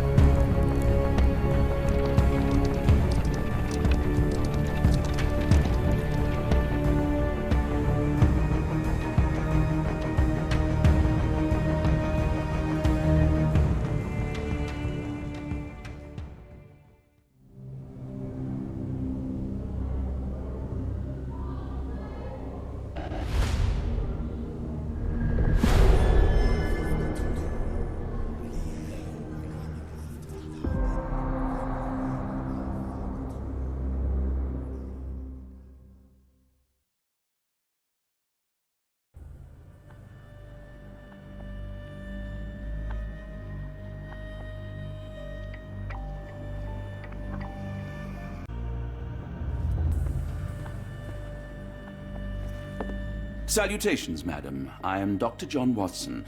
I was wondering if you've got word of my visit. Yeah, Dr. Watson. We received your letter on the matter. Would it be to see Professor Gygax? At their earliest convenience, yes. I shall try not to take up too much of their valuable time. Wait here, bitte. Mr. and Mrs. Bronson, your girl has made remarkable progress. See? Take a look for yourself.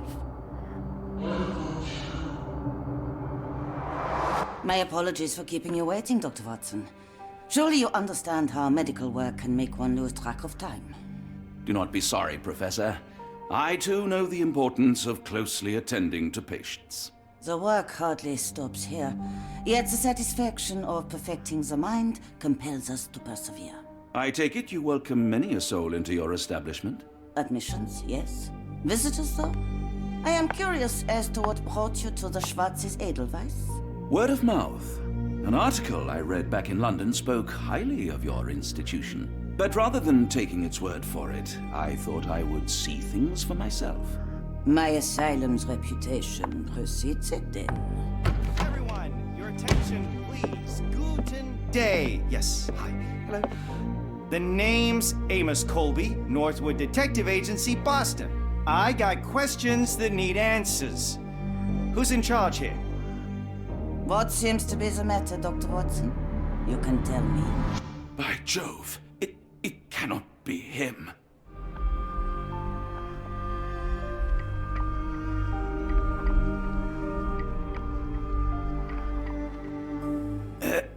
Right. Yes. I was surprised because that man is a celebrity. Yes, that's it. Very famous, Mr. Colby. I couldn't believe my eyes. No. In my line of work, it can't wait. The longer it takes If you wish to recuperate, Dr. Watson, you may avail yourself of the guest room. But I have so much more to discuss. Nurse, if you'd be so kind as to escort Dr. Watson to the guest room. Herr Colby, from Northwood Agency? How unexpected. I am Professor Gygax. I would be happy to answer your questions in the examination room. Look, Professor, unless you got any clues as to the whereabouts of...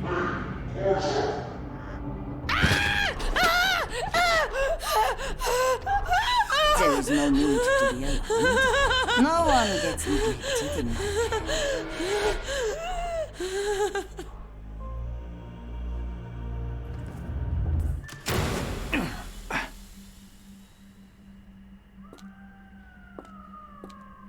Now, let's not resort to brute force. Do not worry, Herr Colby. My methods are rather more delicate.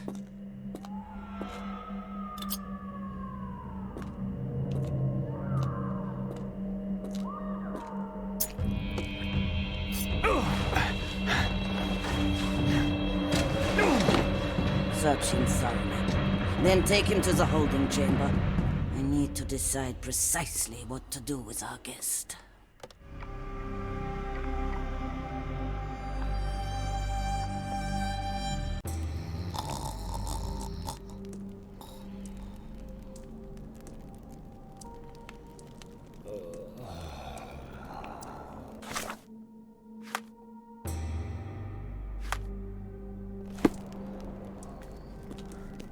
The unmistakable scent of alcoholism.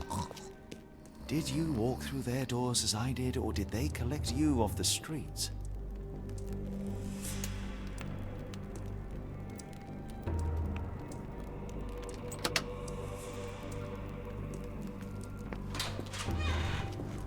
A truncheon, not the typical tool for a nurse.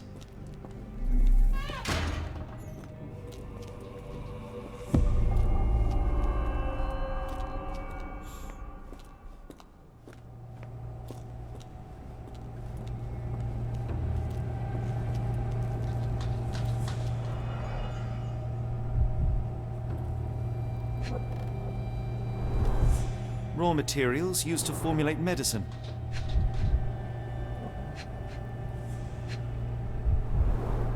Any chemist would envy the quality of this equipment. The final product, ready to cure madness, or to push one deeper into its grasp. With this equipment, they can create any type of medication.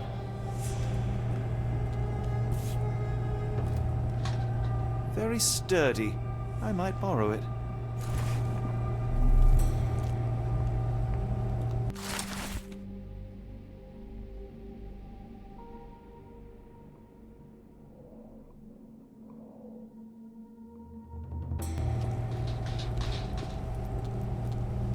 What was that?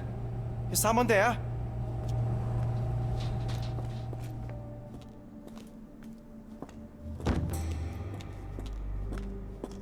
You there! I command you to free me at once. I'm not sure that's a great idea at the moment. How dare you deny me? I must have my revenge against the lickspittles upstairs. Fortunately for you, I'm here to stop the very same people. You are? Indeed. But first, I must discover all I can about this institution. Tell me, have you witnessed the arrival of any foreign patients? Tell me? The gall! The impertinence to bark such orders! Please, we don't have time for this. Do you know with whom you speak? I am the great Napoleon!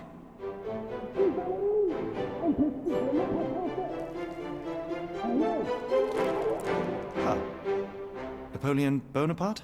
The one and only. Emperor of the French, First Consul of the Republic, leader of La Grande Armée. Once I am free and have exacted my revenge against the guards who ridicule me, I shall rest happy in the arms of my beloved Josephine. Right.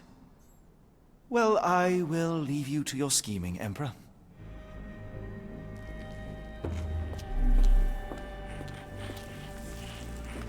My heart is pierced by Cupid. I disdain all glittering gold. There is nothing can console me but my jolly sailor bold.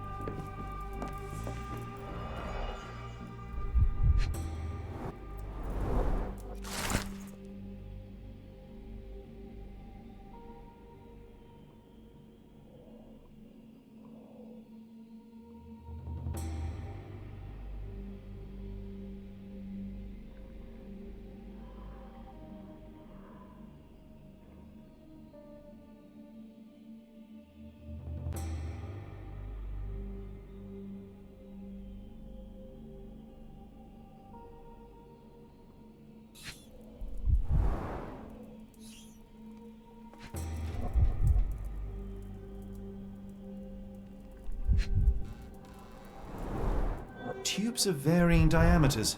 Interesting.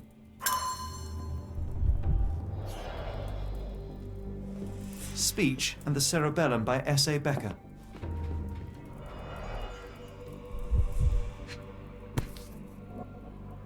This photo was damaged, seemingly by oil. I can make out the names listed here. Cooking grease. Is this the kitchen dumbwaiter?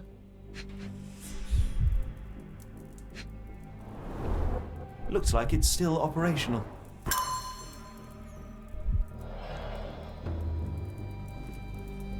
painting in a mental institution. Vogel would be delighted. John Sallow, the Tulpa phenomenon. I'm somewhat of an expert already. R.G. Hill, Dr. Connolly. It appears that all the psychiatric classics were banished here. A simple toolbox, yet capable of repairing anything. A certificate of appreciation from the municipal councillor to Professor Becker for contributions to the development of medicine in Interlaken.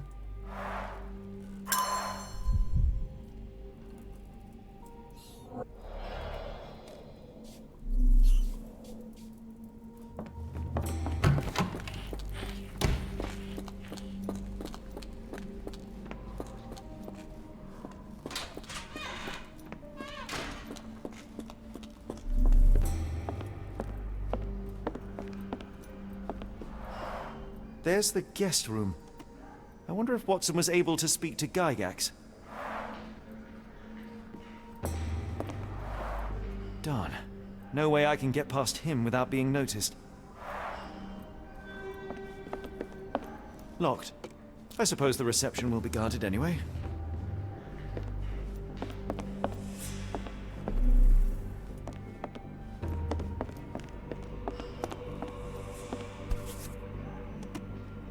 This sedative worked faster than I expected. Perhaps I ought to train myself. Build up a tolerance. I'd rather not sit in this chair ever again.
This should suffice.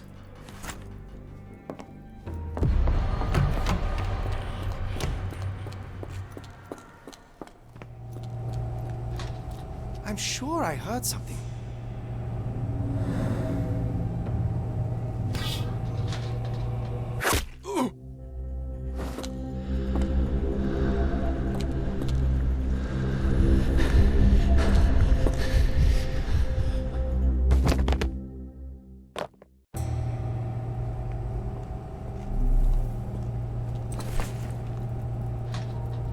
This should be enough to avoid unwanted attention, at least from a distance.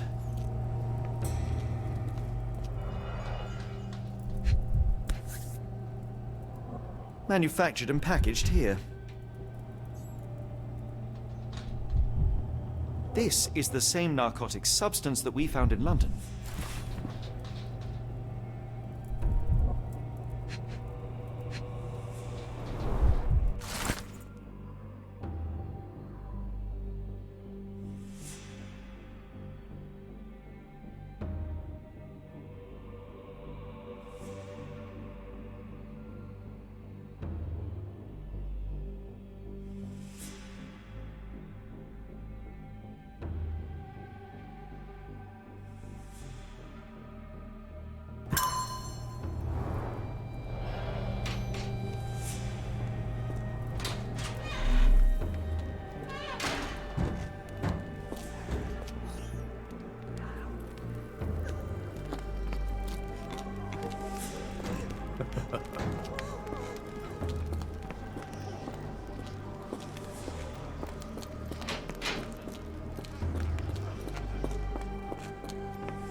Go away, or I will tear your lips from your skull with my fingernails! Miss, I'll gouge your eyes out and cut off your hands, just like you did to Heidi. I am quite certain you would, but I'm afraid you have me mistaken for someone else. So, I take it your name is Gerda? Who is Heidi? You talk strange. You're going to Hell's Door, aren't you? To where those other funny talkers finally shut up? Hell's Door? To what do you refer? Only Heidi had answers. Go away, pig! I said go, or you will spend your last moments on Earth screaming. This door won't stop me.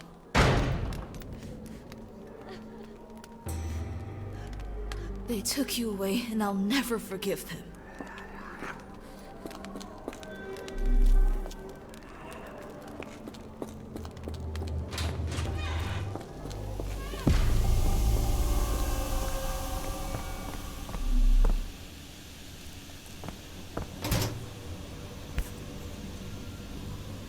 So you're Heidi.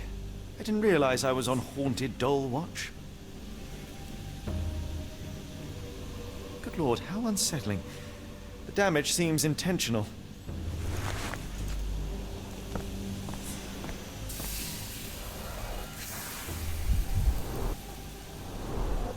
Fabric burnt in the furnace. A jalabia, a traditional garment from northern Africa.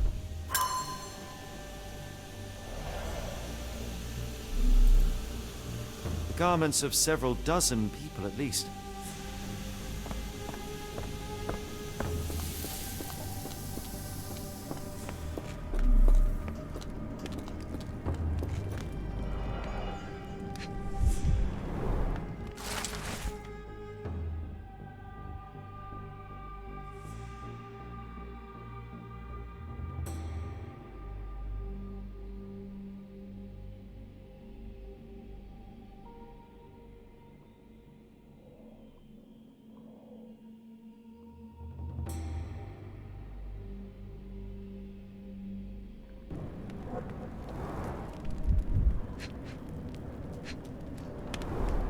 So this is how they kept the prisoners docile and harmless.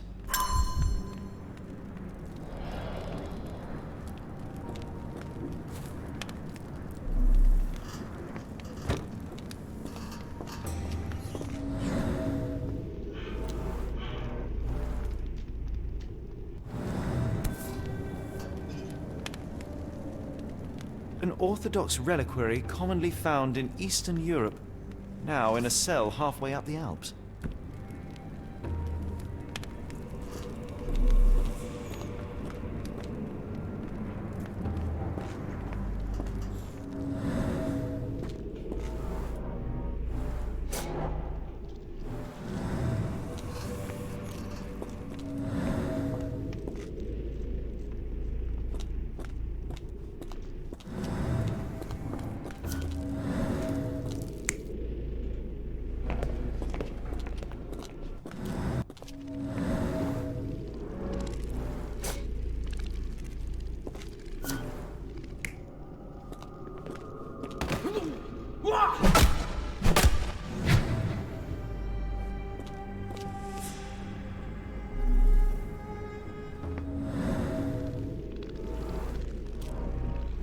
This stretcher was disinfected frequently.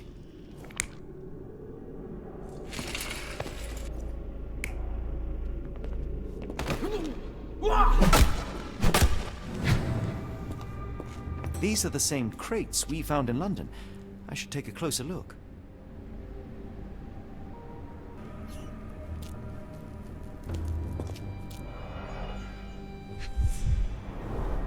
I doubt that one could survive such a journey with this little water.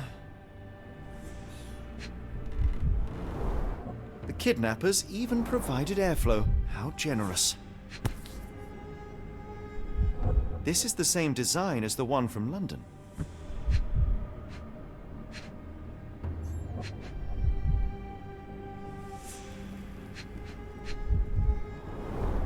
Dirt and sweat. They were locked in here for days, judging by the smell. This trip was prolonged and perilous.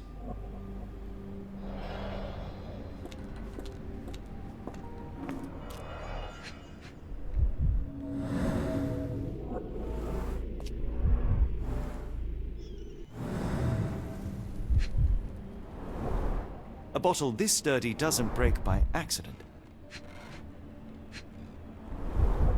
Substantial blood loss.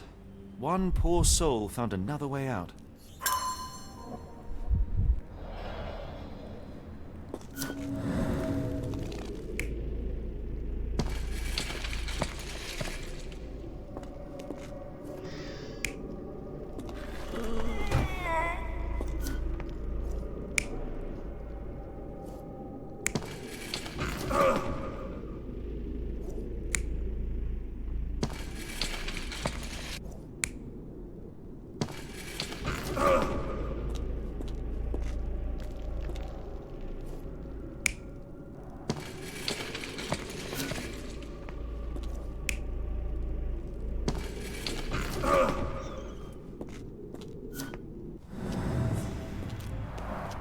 The stamp on this crate confirms it came from America.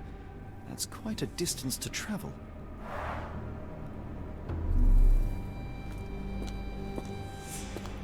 The doors can be opened for deliveries.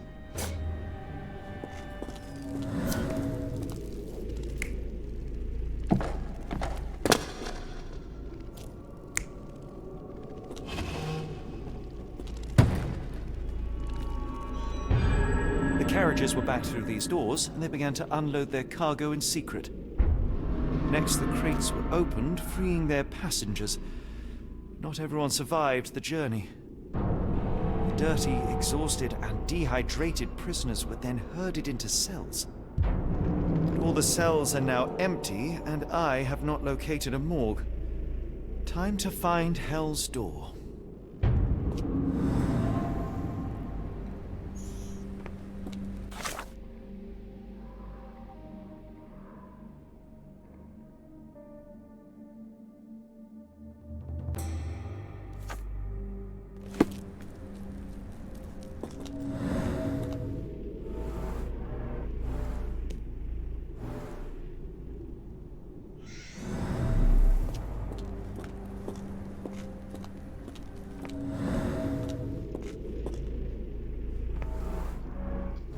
Scratches.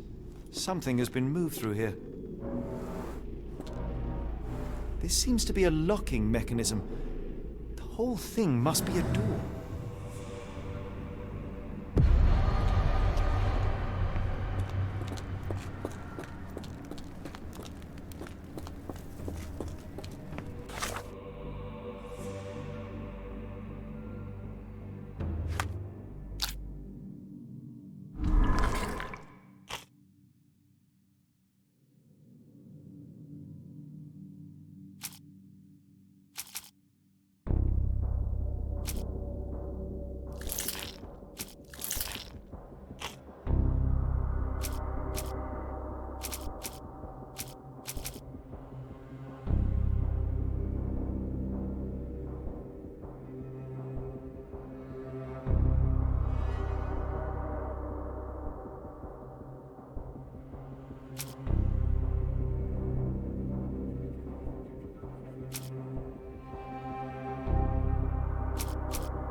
them pay for what they did to Heidi.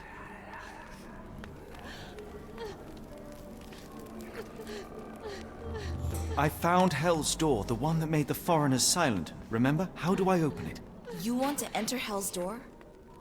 I can't tell you. It was Heidi who knew. I can't talk. Now listen here. Only Heidi knew the answer. And she's gone. Gone. Gone! I believe I have found your friend. Heidi! Oh, poor girl. What did they do to you? Shh.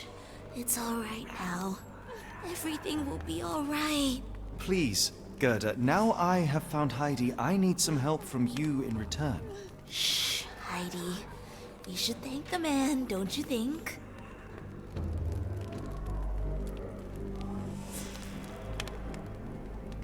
Have you ever met Professor Becker? I remember him. He was in charge here before that witch Gygax. But I haven't heard his voice for a long time. Too bad. He was nice. How did you end up in Block B? The nurses say I'm prone to violent outbursts, but they're wrong. I just do what Heidi tells me. Tell me all you know about those funny-talking people. We'd hear their screams. The guards would take them down the corridor behind you and they'd disappear, and the screams would stop. Professor Gygax seems to rule this facility with an She's sick. She did nasty things to us. Separated me and Heidi just for fun. Before she got here, this place was all right. I found Hell's Door, the one that made the foreigners silent, remember? How do I open it? Gerda, please, I cannot get inside. You have to tell me how to open it. How can you speak to me like nothing's wrong? Can't you hear Heidi crying? Look at her! Look! She's suffering. I can't even hear my thoughts over her screams. Poor Heidi. We will fix you. I promise. We will fix you. I shall leave you two to get reacquainted.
Will this help fix your friend?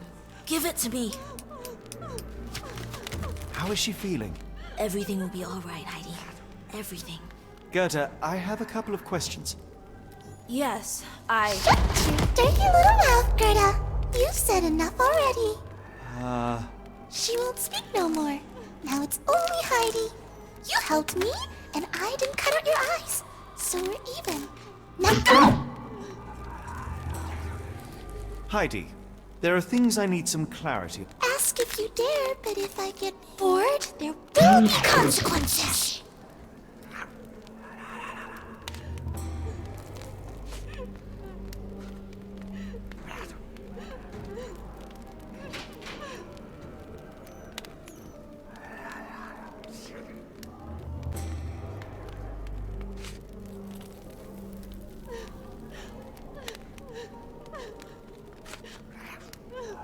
I found Hell's Door, but it's locked. Is there a way to get in? Hell's Door? Never heard of it.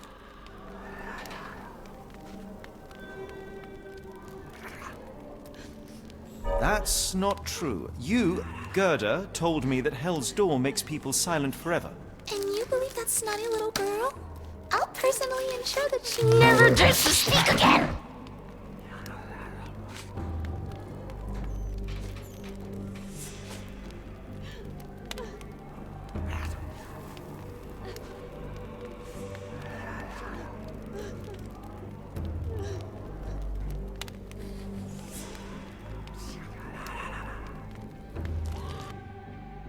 Professor Gygax hurt you repeatedly, scarred your body and mind. You are not protecting Hell's Door. You are simply afraid of the consequences were I to enter. I could tap your teeth out with a hammer until you choked on the blood in bits. You could. But then you would live the rest of your life in fear of Professor Gygax. I can make that feeling go away. How? I can stop her. But the key, Heidi, the key to Hell's Door is critical to stopping Professor Gygax. And I think you know where it is. Tell him! But you said... And now I say tell him! The professor... She has a special key. Keeps it close and only brings it down when you people go through. Behind those closed doors, those people start to sing. Oh, they sing in so much pain. Gygax. Of course. Thank you, Gerda. Heidi. I must leave. Leave? You joke. Nobody leaves the Edelweiss. Now you will be with us forever!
At last!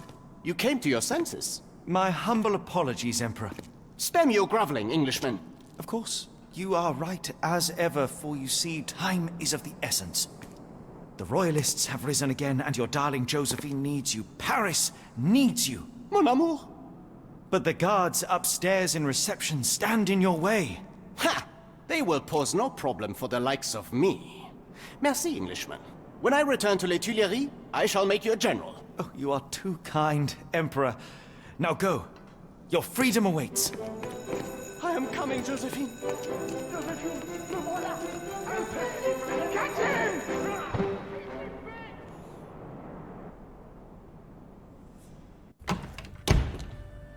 Psst. Watson. Over here. Holmes? What are you doing here, and where did you get that outfit? It is unimportant. I require your assistance. Well, that is rich, because clearly it was unimportant to tell me what you were planning beforehand. Amos Colby? Your naivety was essential to sell the disguise. Actually, it wasn't. You should have trusted me. Watson, we can discuss this later. Time is of the utmost importance. The kidnapped people may still be here. This is what I know so far. What? You really found all this on your own? Focus, Watson. I need you to find a key. It will be most unique. All the details are in my notes. Logic dictates that Gygax will keep it near her. Once acquired, you must get it to me. Perhaps the kitchen dumbwaiter could be of use. Holmes, I can't do this. I'm no spy. Yes, you can, Watson. You are unfailingly dependable.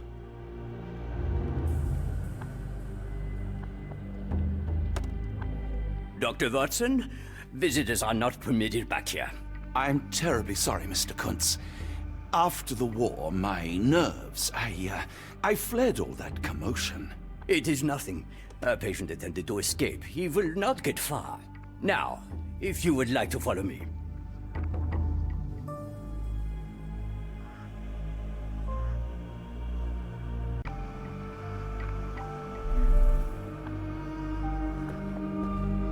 The only reason to hang something this harrowing here would be to create another patient. Blood in the water. Someone must have washed their hands here recently. What have we got ourselves into, Holmes?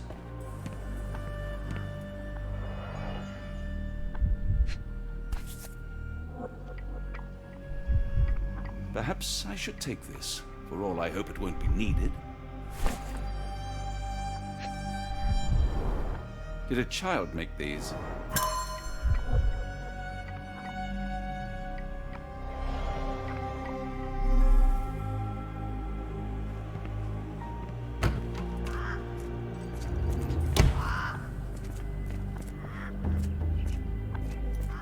A visitor? No, you shouldn't have come here. Miss? Too bad my parents had to leave so soon. I haven't seen them for months. When people shout, all I want to do is find a dark corner and hide. I can't bear it. I hear them scratching. Don't you hear it? I want them to fly. Try to fly away. Escape, my little ones. Give it to me. No, I don't want to. Why not? Did you see my son? He's such a sweet boy. If you happen to meet him, tell him I'm here. I don't want to guard Block B tonight. One of the patients there whispers to me all the time. He tells me such horrible things. I should resign, shouldn't I? This is all a bit much.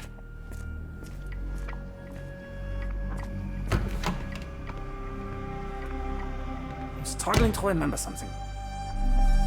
It's something familiar.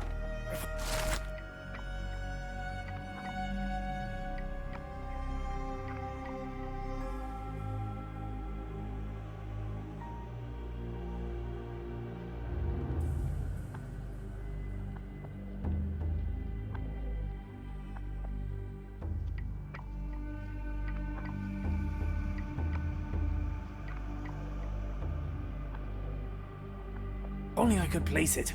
I must think.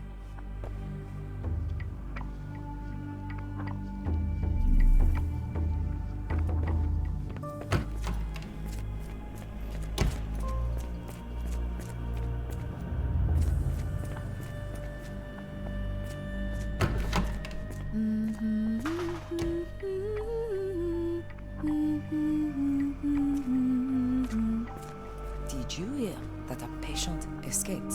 All the guards rushed off to Looks find dusty him. but functional. Oh, we never use that. I think it connects somewhere downstairs.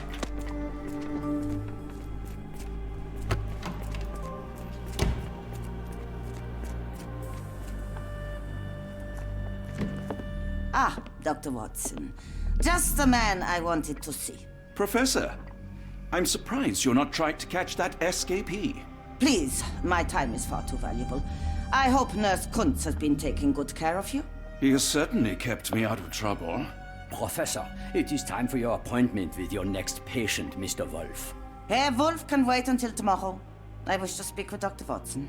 As you wish. You still see patients yourself, even as the director of this entire facility? Only the important ones. And yet I rarely get to pick the brain of a man like yourself. I think it is time we got to know each other. No? I'm afraid there's not much to know. I'm just an average chap living a rather prosaic life these days. Dr. Watson, those of us who pursue knowledge are anything but average. Now, who are you?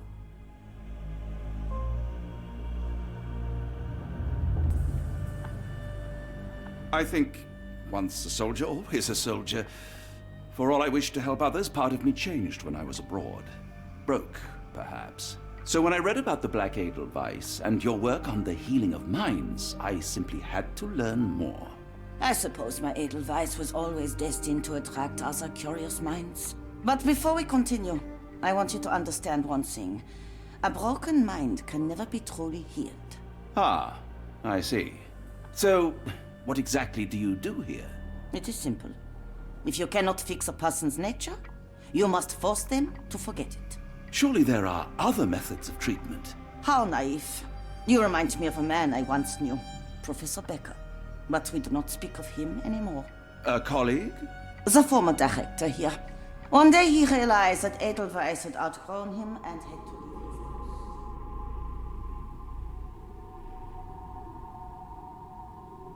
Do you grow weary of me already, Doctor? I was simply admiring your office, Professor. Apologies. While I am pleased you appreciate its practicality and appearance, we were discussing bigger things. Was my conversation boring you? No, not at all. I merely... No, I understand full well. You're not seeking conversation. What do you mean? It is obvious. Your mind craves truth, but not in this form. You must witness a practical demonstration if you are to learn.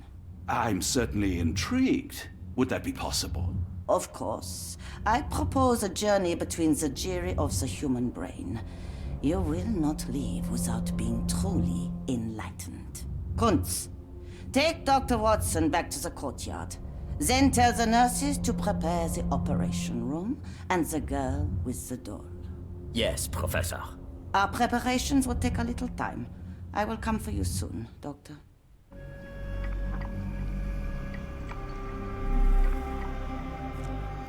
I hope everything is to your liking, Dr. Watson.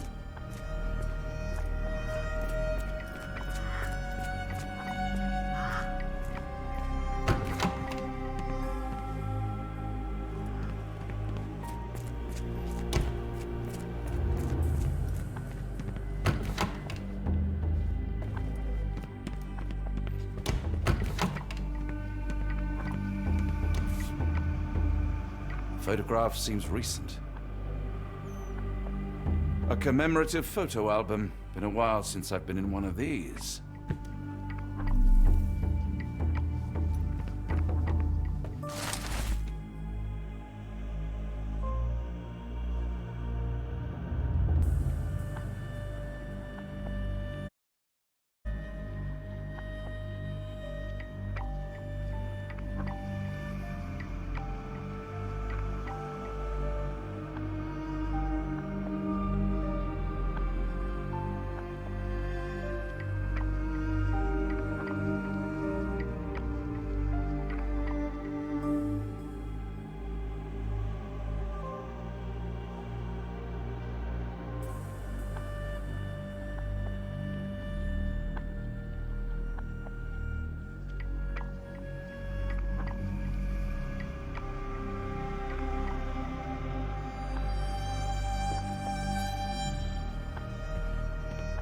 Good lord, that's a lot of records.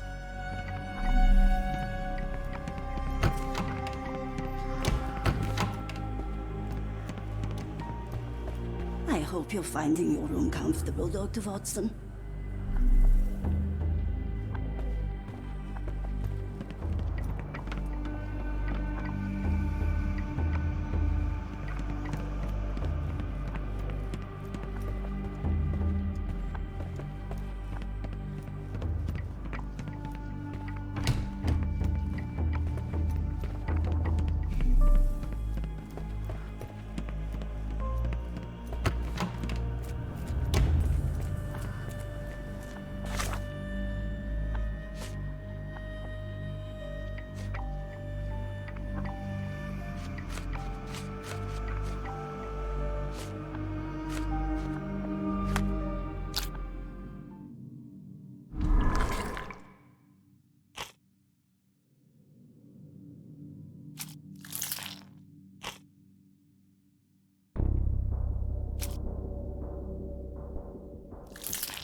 Professor Gygax says I can return home as soon as I'm better.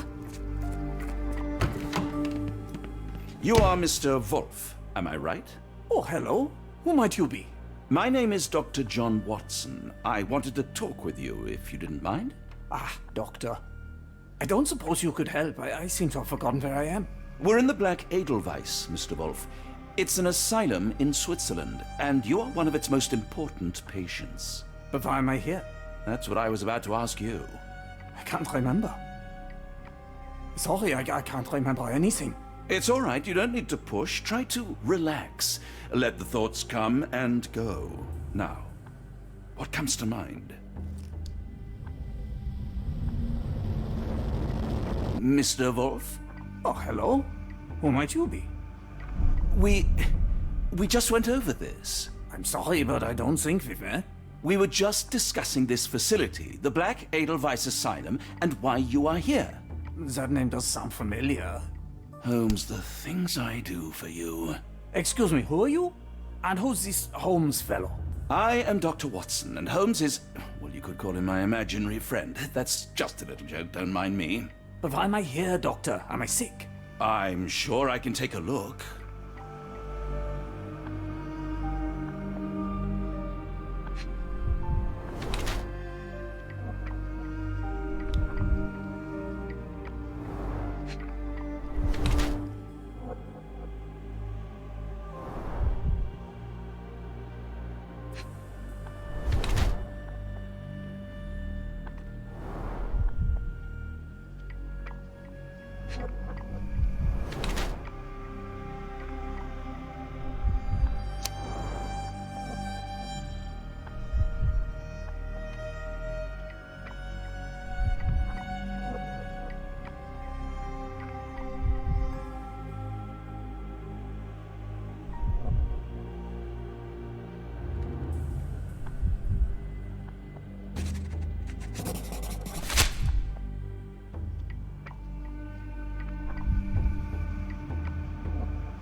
Dear Lord, what did Gygax do to you?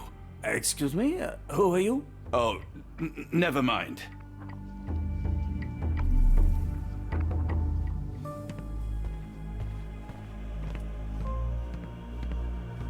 Excuse me, who are you? I don't know why I keep doing this, expecting something different.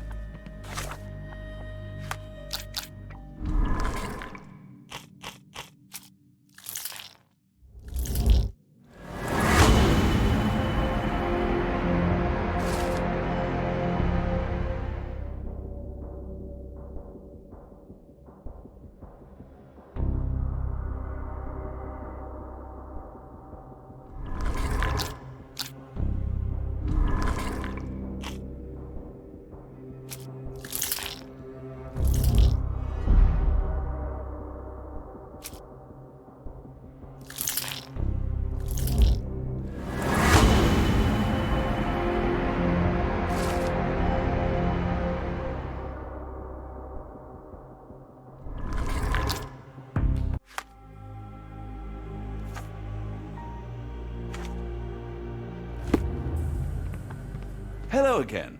You won't remember me, but we've met before. I am Dr. John Watson, and you are Professor Becker. You were the previous director of this facility, the Black Edelweiss. Professor, really? Actually, that name does sound familiar. Wait.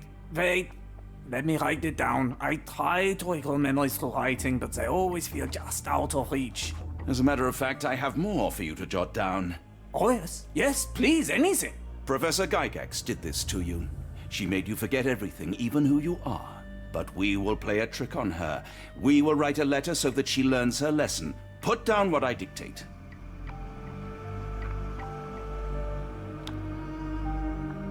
Dear Professor Gygax, I bitterly regret that I let my beautiful alpine flower fall under your influence.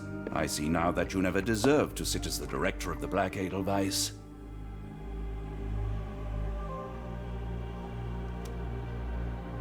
You will be brought to justice, and the world will know your cruelty. And by the time you make it to my cell, the police will already know the truth of how you came to be director of this asylum. Signed, Professor Becker. There. It's done. Now, hold on a minute. Who are you? My name is John Watson. I'm a doctor from London, a veteran of Afghanistan, and I wish to be a writer, though deep down I fear I lack the talent. And presently I'm risking my life to help my brilliant detective flatmate in the pursuit of a cult of kidnappers, even as I fear it may destroy him. I'm tired and hungry, and I have not had a good bath in weeks, and yet despite it all, I feel alive. Any more questions? Good heavens, sir! You're as mad as they come!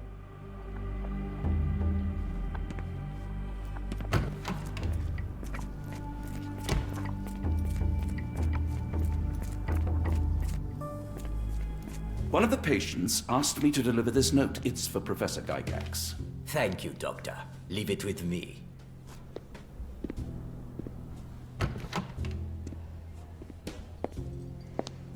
A letter for you. Unbelievable. Kunz, with me.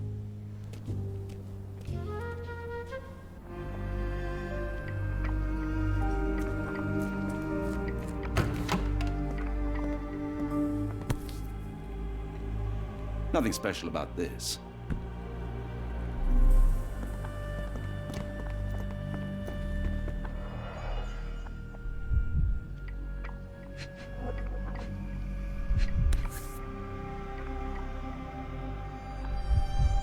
Close, but I don't think this is the key.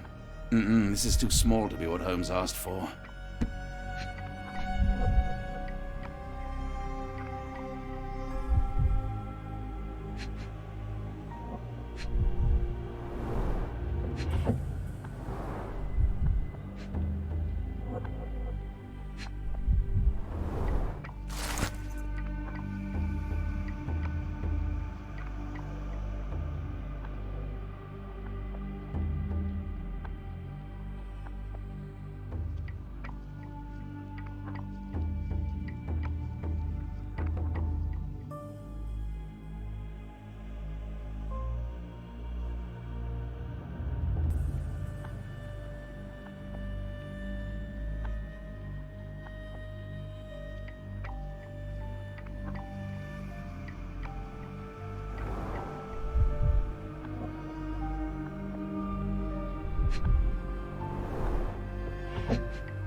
An Edelweiss relief about 2 inches in diameter.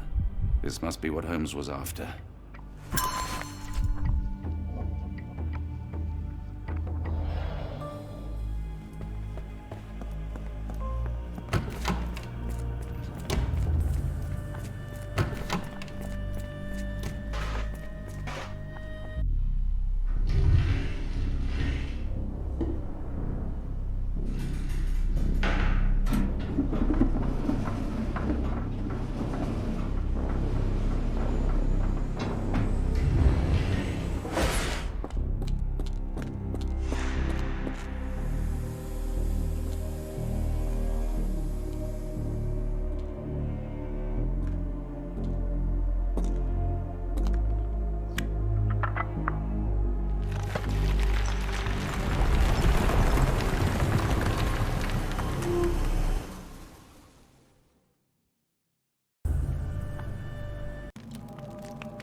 Tooth of an adult male, likely lost in a beating. Only a couple of the inside of the cuff is worn. It's been used often.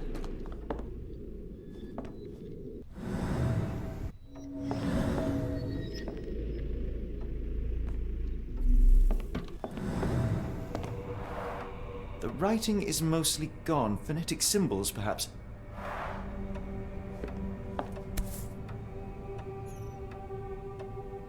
A wax cylinder. There is something recorded on it.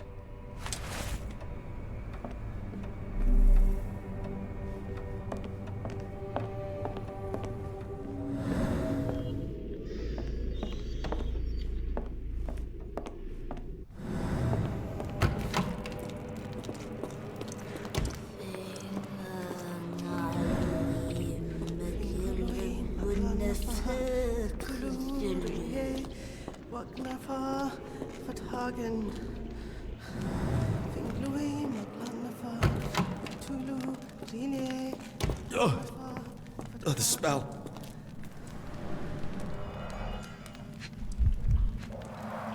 Dear God, is that body parts?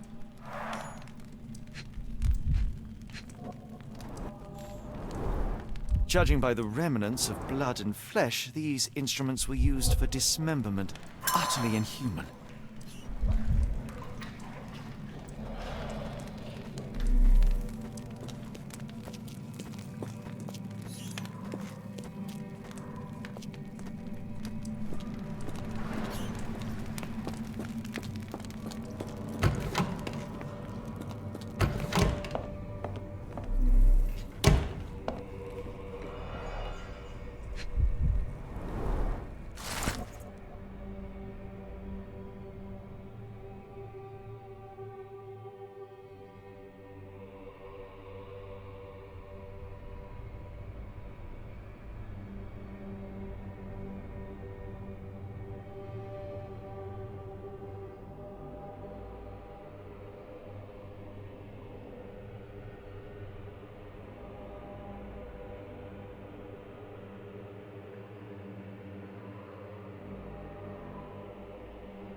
Looks as if it's been recently used.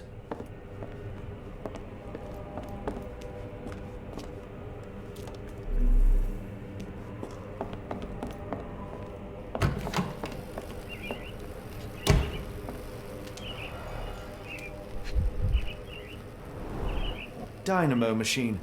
Provides electrical stimulation for the person in the chair.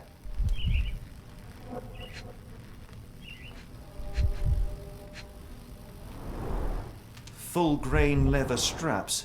Impossible to escape.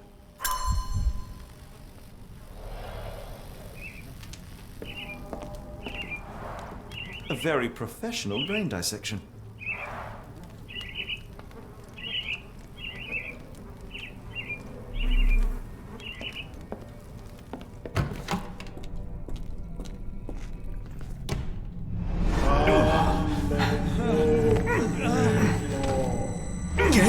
Out of my head! Your mind festers devoid of soul. Find reverence for the one and tremble. Great Lord! Cleft your mind. Surrender your soul and become a servant of Please! No more! Stop it! Watson! John! Somebody! Wretched mortal, do not fear what is to come. Let him rupture our world anew. Awaken! And let the World behold!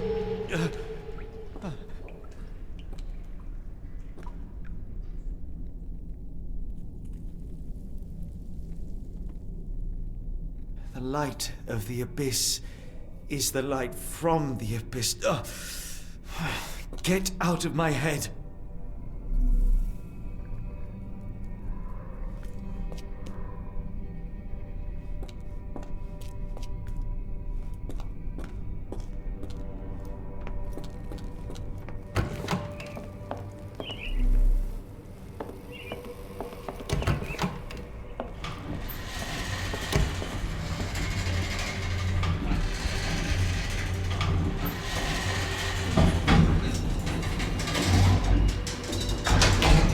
Hydraulic elevator? How ingenious.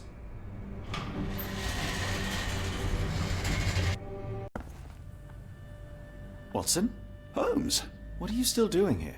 Still? I was trying to find more information. Did you think I was just going to sit in my room twiddling my thumbs? I only asked you to find the key. I had everything else under control. Says the man who looks like he saw a ghost. I'm fine, Watson. You're hardly fine. You reek of congealed blood and chemicals. What did you see down there? Never mind me. Where's Gygax? I'm afraid she's over there. I found her like that when I entered, on my word. What? She was our biggest lead. Yet another wrinkle in our investigation. What do we do now, Holmes? Hush. Let me think.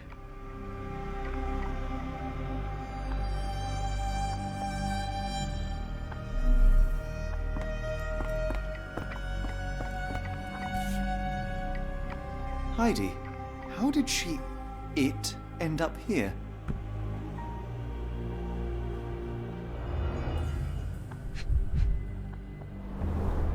The pencil is buried deep all the way to the brain. Instant death. No traces of blood on her clothes. Must have got on her white overcoat. The patients here wear the same robes. We'd better inform the local police about this. You're right, Watson.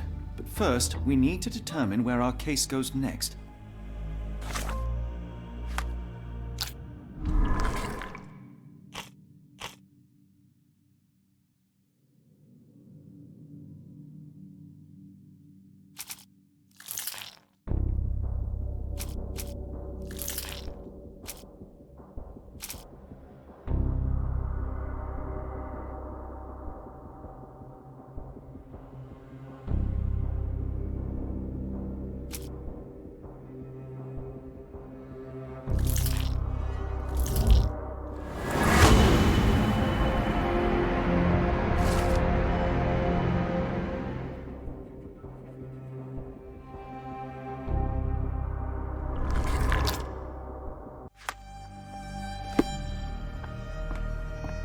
We've got what we needed, Watson.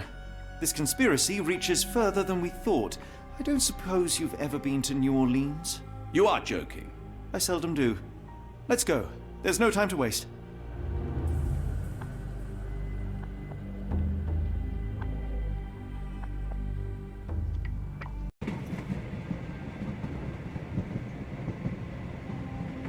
There is nothing in this world that cannot be explained with logic and reason. Nothing in this world. Holmes? Hmm? You seem troubled. I'm not troubled, Watson. I am preoccupied. That place was awful. Inhumane. It would be natural to experience some feelings of shock or fear.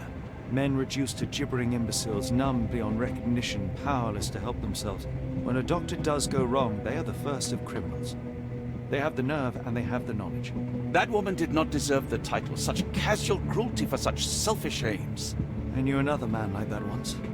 He treated my mother, perhaps even killed her, depending on who you ask. My sincere condolences. In the end, she was just a shadow of herself. The outline of the person I recognized, but lacking all else. She was pushed until she cracked.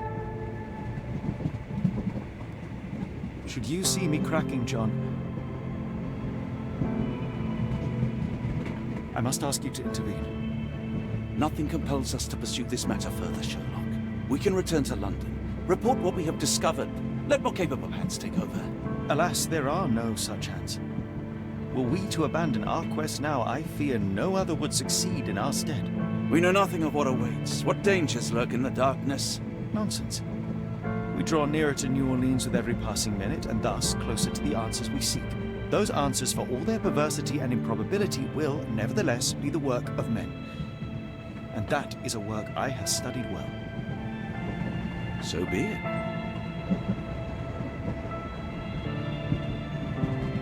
I know you to be a diligent author, but if I may make one request. Kindly omit my mother and her suffering from your tale. Of course. Thank you, John.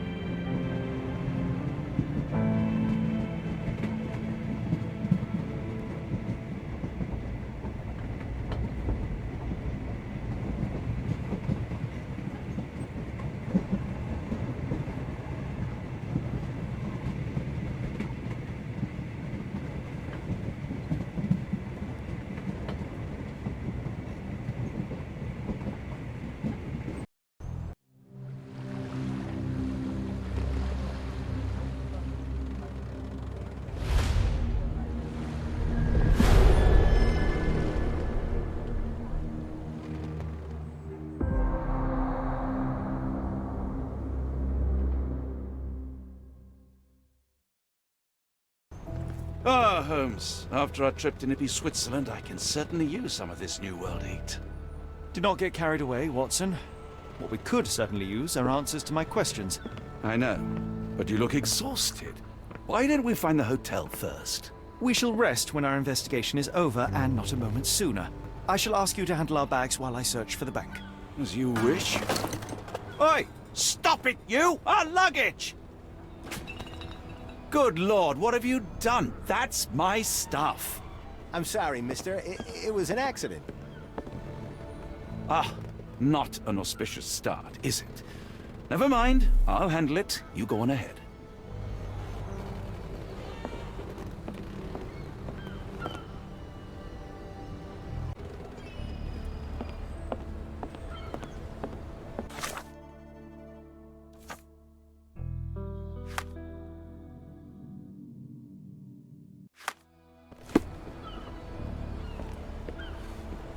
Are you able to help me? Ah, I know this. Yeah, let me help you.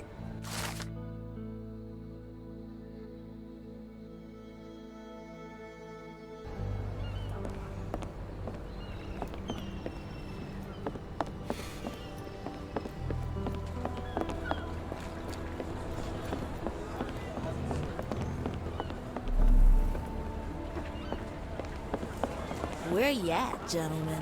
Here to enjoy yourselves?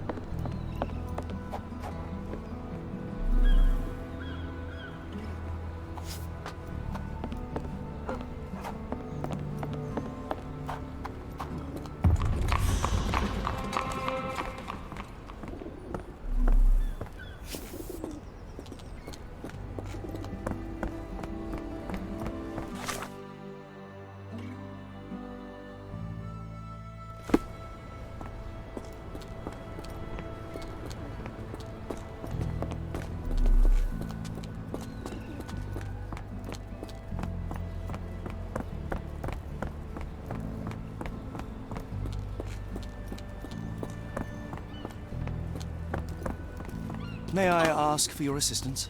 No, I've not heard about that, sorry.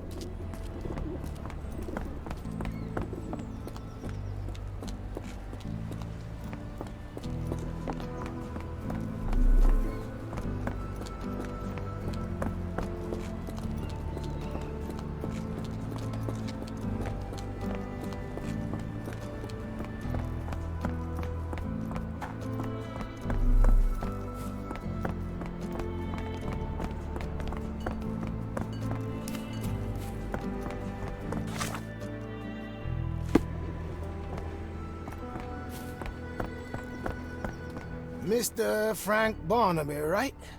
Auction's about to start.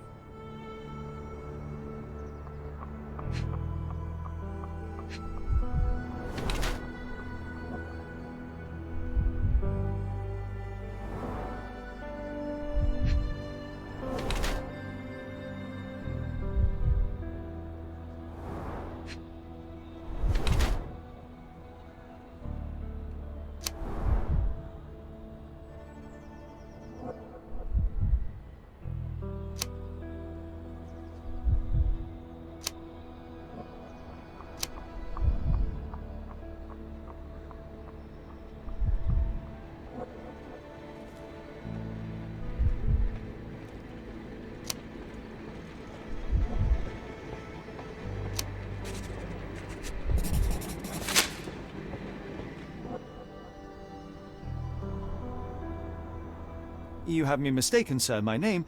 If you ain't Frank Barnaby, you ain't coming in. Listen, the fate of many lives is at stake. I'm sure it is. So, not going to let me in then? No name, no invitation, no entry.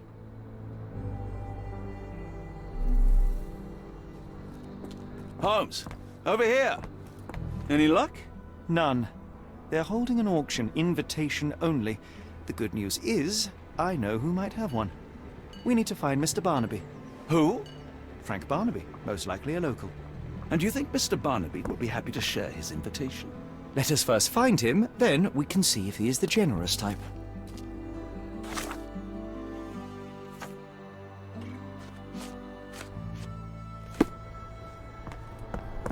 Move along, mister. Ain't nothing here for you.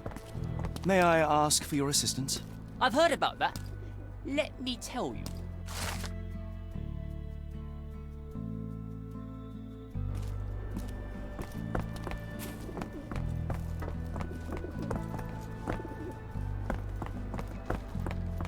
How marvelous, Holmes. A city within a city. Indeed. Those lanterns are delightful.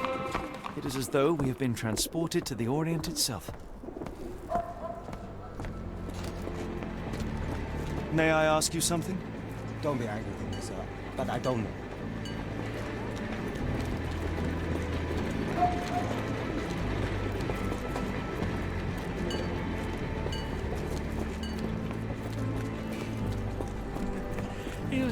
May I ask for your assistance? No, never heard nothing. Yes,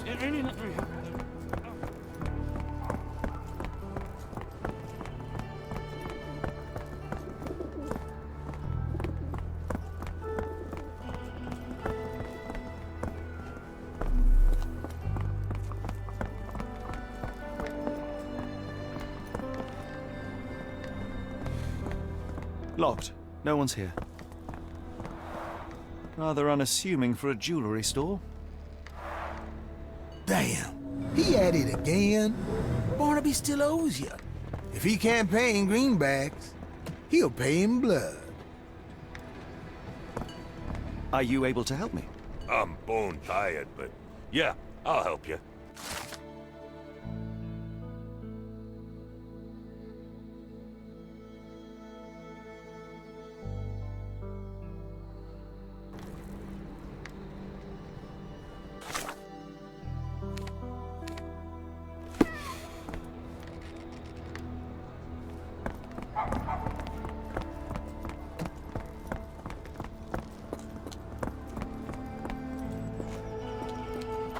This place is a Spartan charm, does it not? It does. My soul will always yearn for London's gloom, but it reminds me of Cordona in a nice way.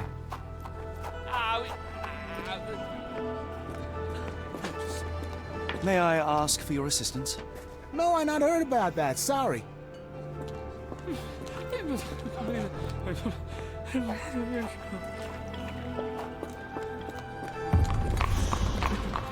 Barnaby, unconscious but with his eyes open.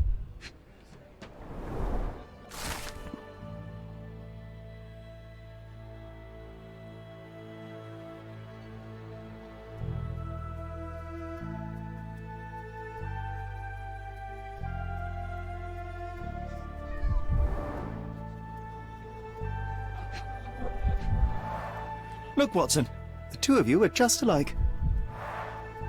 Oh, great. So I look like a haggard alcoholic. Eureka! What have you got? An idea. First, we'll need Mr. Barnaby's clothes.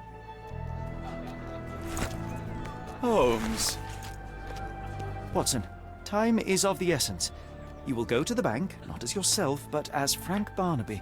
Holmes, we look nothing alike. The hat and coat will do the heavy lifting. Just stay cool, play the part, and no one will notice the difference. Trust me. Holmes, must we really indulge in this farce? It worked in Switzerland, didn't it? Sure, if you redefine the word worked.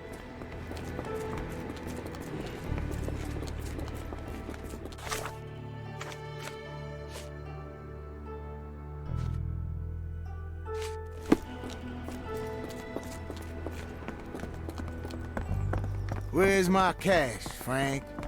In the bartender's tip jar?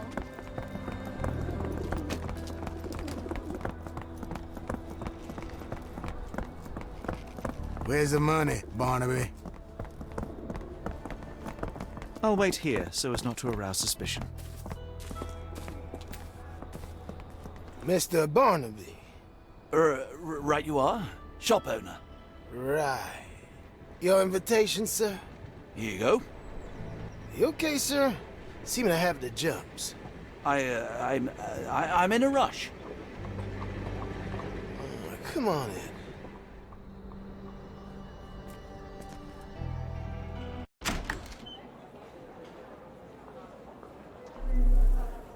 Heavens, I never seen gems so big. I simply must have them. This might be useful. I'll make a note.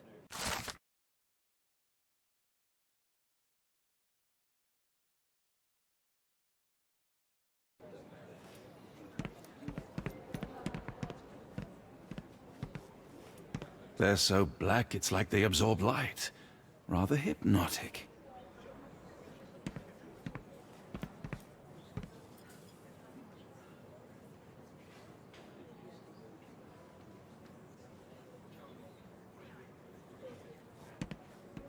Morning, sir, and welcome to the E.W. Gray Banking House. The auction will begin shortly.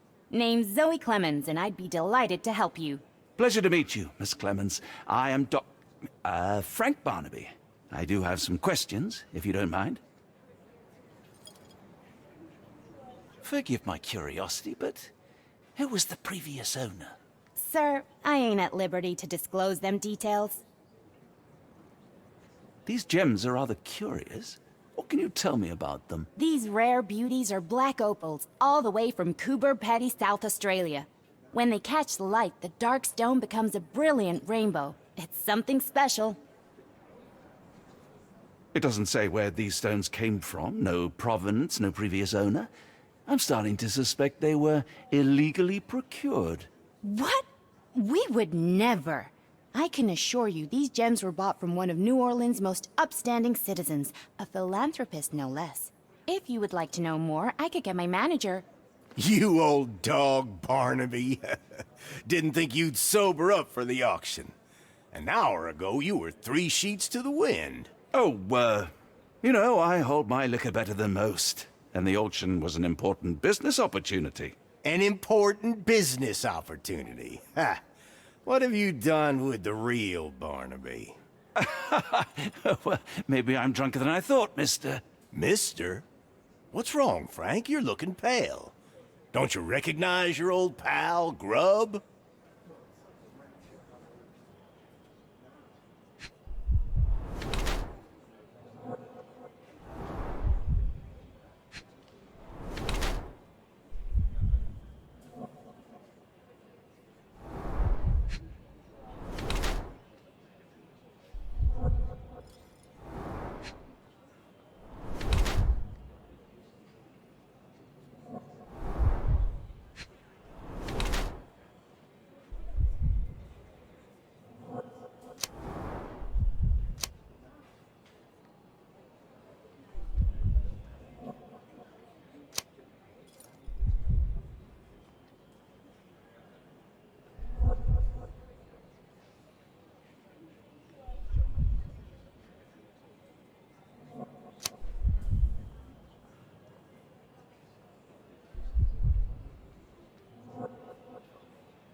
course I know you, Sheriff.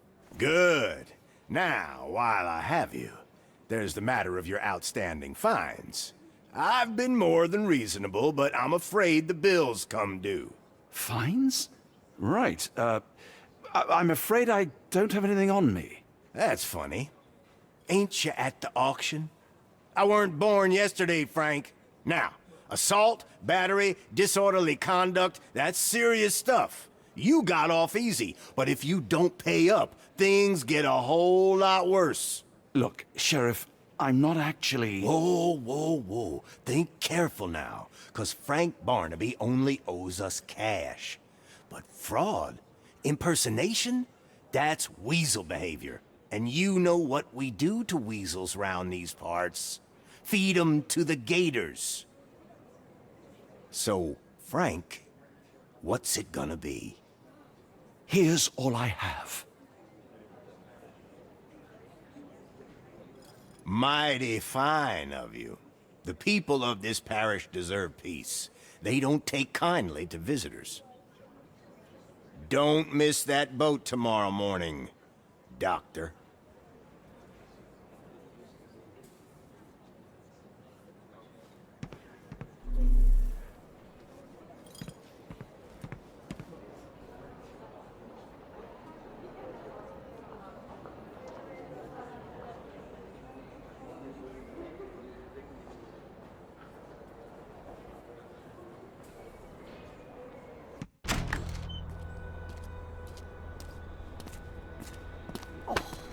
I told you, Holmes. I told you it was a bad plan. Now we're penniless and wanted criminals. Hysteria gets us nowhere, Watson. Tell me what happened. The sheriff saw right through me. He knew who I was from the start. Extorted me for every coin I had. Bah, all that matters is what you learned about the gems. I shan't discuss it while still wearing that blighter's clothes. I'm going back to the boat to get changed.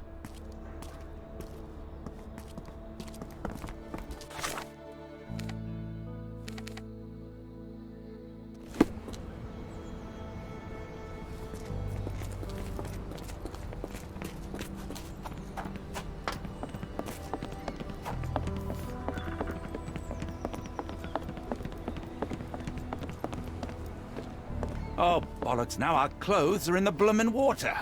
It was like the luggage had legs of its own. Oh, Mr. Pratchett will have my head. I ain't sure what you did to the sheriff, but it must have been something real hairy to have him chuck your luggage off the pier. With respect, miss, have we met before? If you were the real Frank Barnaby, yeah, we would have. But where are my manners? I'm Lucy. And you are? John. I didn't mean to be rude. I've just had a difficult day, miss. Well, it's barely noon. And you've already made an enemy in Sheriff Grubb. The man starves his gators just in case someone crosses him. John who? Watson. Well, Johnny, if you plan on sticking around, you better change that suit, or Frank's reputation will catch up with you. And then you'll be a John Doe. Alas, I think one of those gators is currently devouring my spare clothes. You've got yourself in a fine pickle. All right, come on board the Nymph of Louisiana, and I'll sort you something to wear. The nymph? Is that what it sounds like? Why are you helping me? Well, let's just say you ain't the only one who's had run-ins with the sheriff. Way I see it, this city deserves better. Now quit your stalling and head on over to the Nymph. I'll be in room 6. This Mr. Barnaby is proving rather useful. Perhaps you're not so different after all. One more word, Holmes, and I'll hand you over to the sheriff. Sorry, was that John talking or Frank? Oh, go annoy someone else while I visit the Nymph.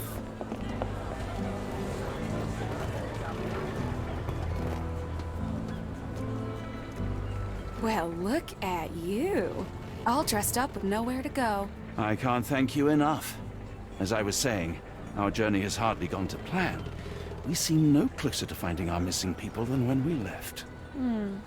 Well, if there were anything to know, Champagne'll know it. She's across everything in New Orleans. Look for her in the fisherman's village behind the Creole Quarter. Thank you again, Lucy. I shall make my way there now. Good luck, Johnny. Keep out of trouble. I knew the clothes would fit, but I didn't know how well they'd suit. Oh, forgive me, Watson. The difference is plain as day. What a remarkable transformation from Barnaby. If we're critiquing wardrobes, Holmes, maybe you can explain why you used to roll just one sleeve up. Did you get bored halfway through?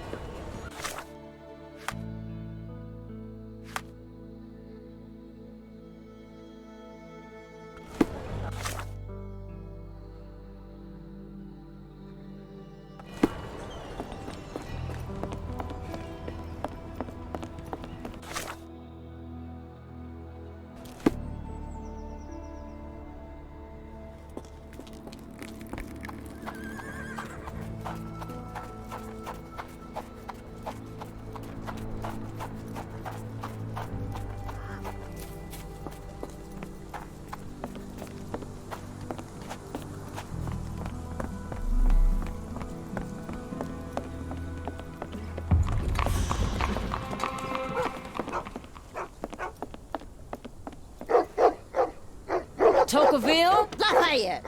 Hush now. No offense, Cher. Them two don't take kindly to gents. Especially foreigners. How can champagne help you? Trip to the bayou? Feeding a huge crocodile? Some other time, perhaps. Word has it you know everything that goes on round these parts. Maybe. Maybe not. What you want to know? The bank in town recently purchased a valuable collection of gemstones from a wealthy man. What do you know of it? Cher, I hear everything. This time I tell you for free. Next time, you pay. Thank you. May have been 2 weeks ago. Rich man's butler sold him some black opals. And this rich man is? Don't know his name, only that he from the French Quarter. Folk back in town could take you there. That's all I know. You need a boat? I hire 'em out for dollars. Or a bottle of you-know-what. Thank you for the offer and the help.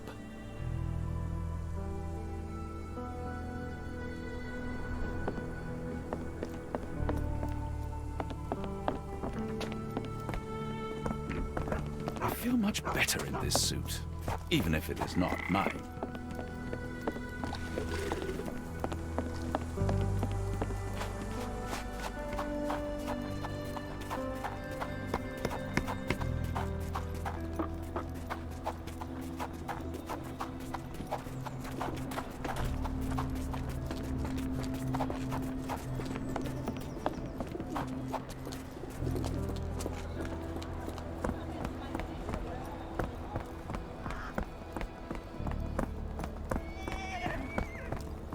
Got a spot in mind? Actually, I'm not sure yet.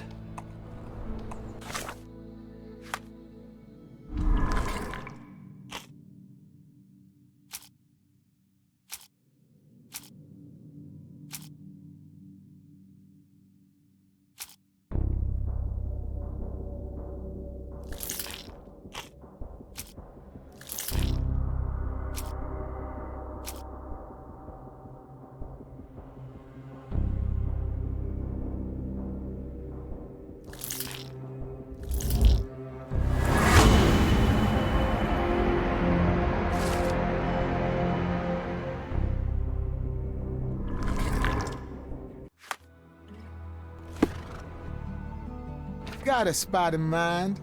French Quarter, and get us there fast.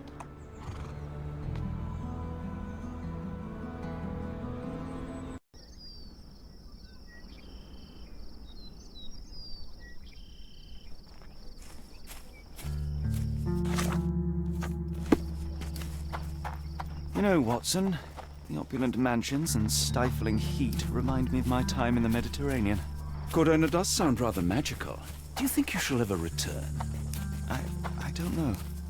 That place was home to some of my greatest memories and some of my lowest moments.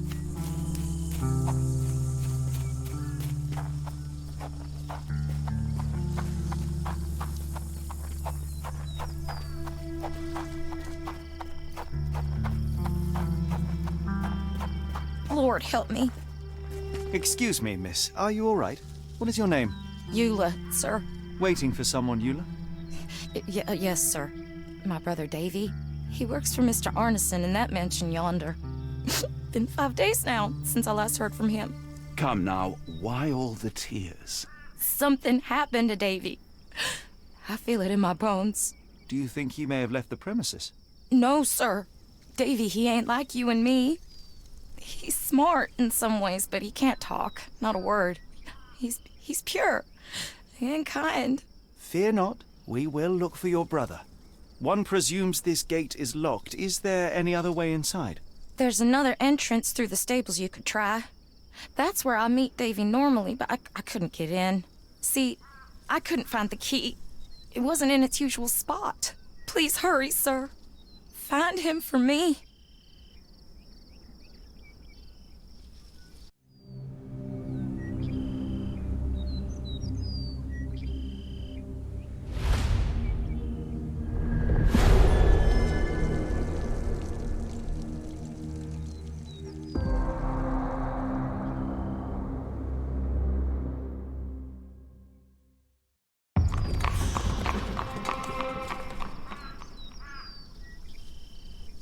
Please, Lord, protect my brother.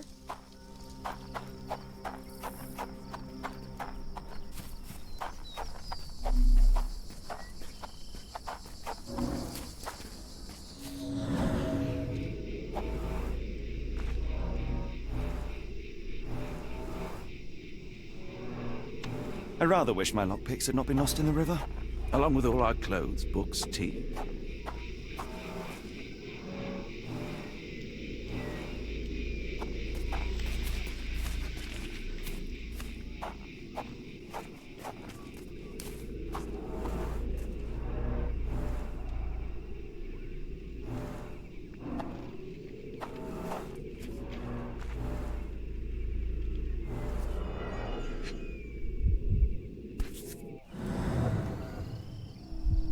This must be the key to the stables.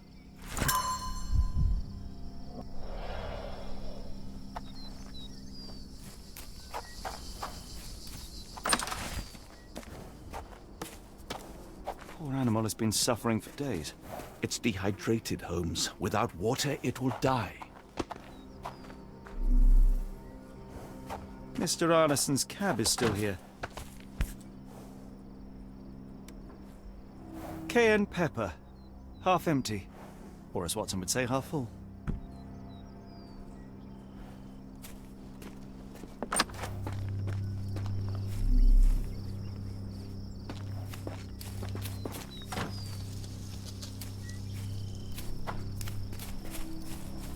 This might be useful.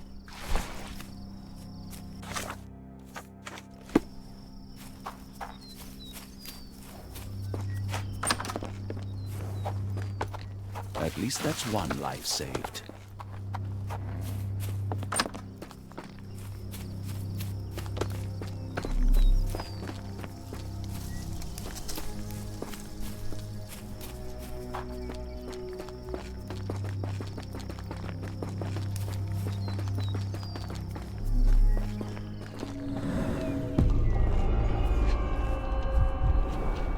Size 10. The owner's footprints were shallow.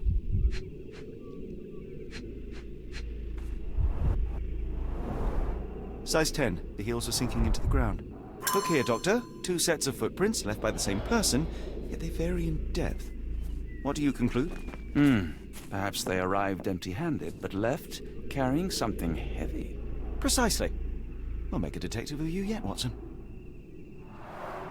There's blood here.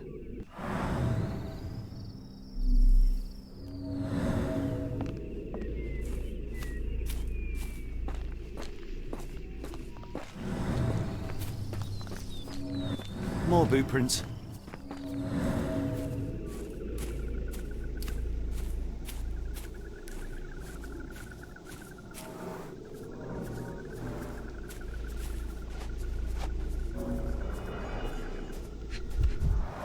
Luxurious shoes, size 9.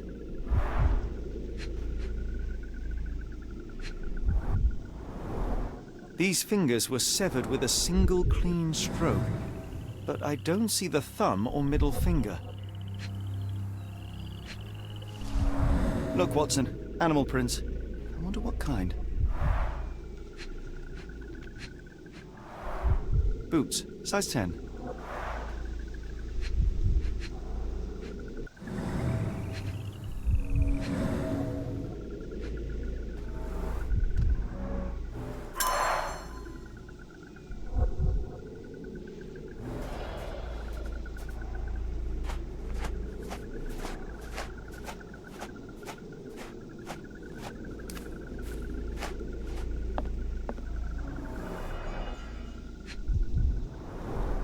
A scrap of silk, soft and elegant.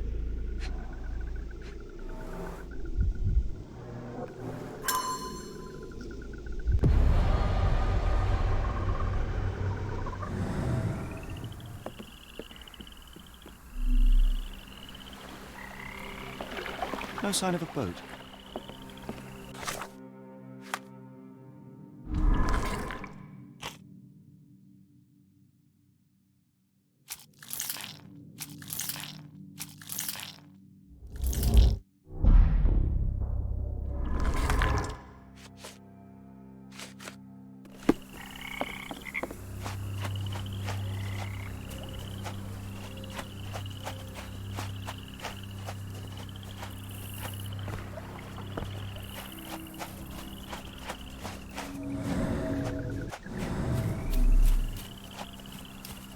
More boot prints.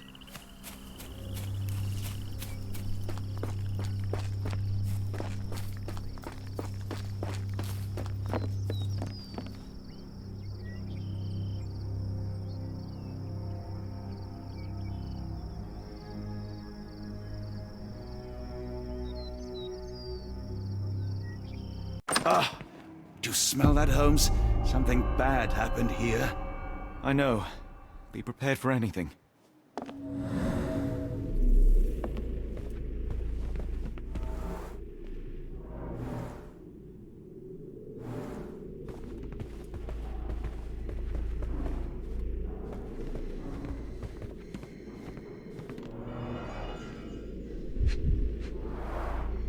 A trail of wax leads to the door.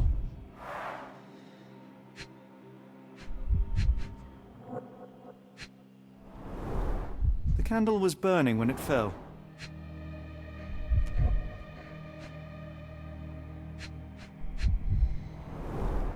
Someone smaller walked over these boot prints.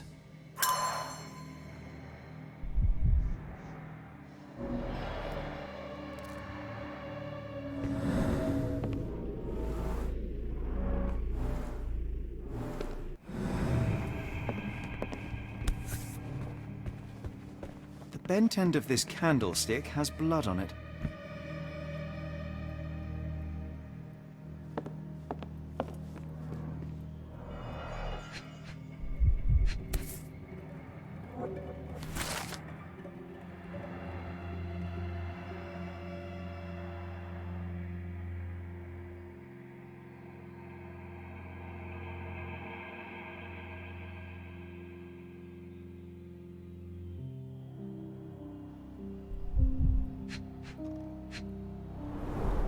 Burnt papers, now completely unreadable.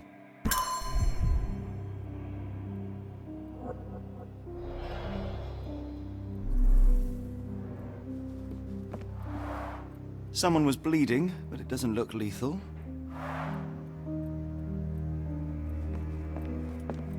Watson, would you please lend me your medical expertise?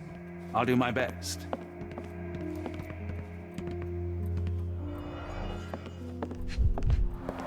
A deep stab reached the man's heart. Clean edges suggest a sharp blade, but the wound is too wide for an ordinary knife. The hand can bend freely. Rigor mortis has passed. His corneas are already clouded.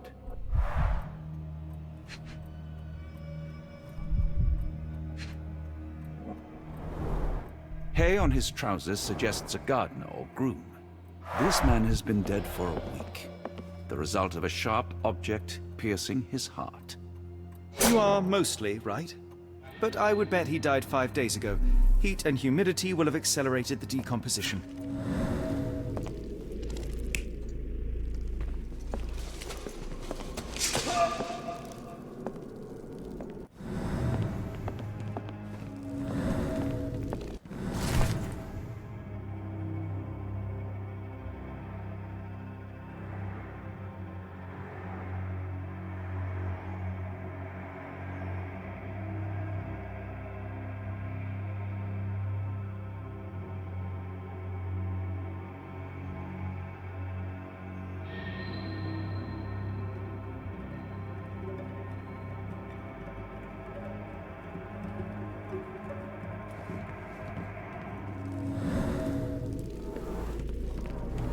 few drops of blood, but not from a mortal wound.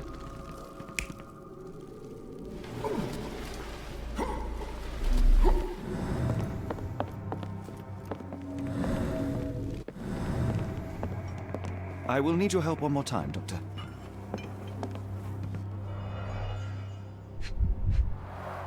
An enormous blow shattered her ribcage. Blooded, broken nails. The poor woman tried to put up a fight.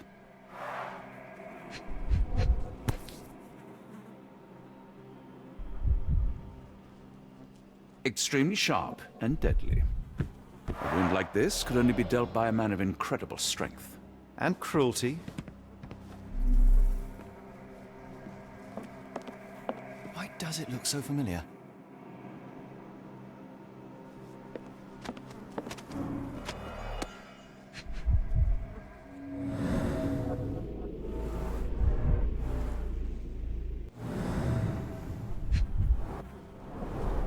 T for 2.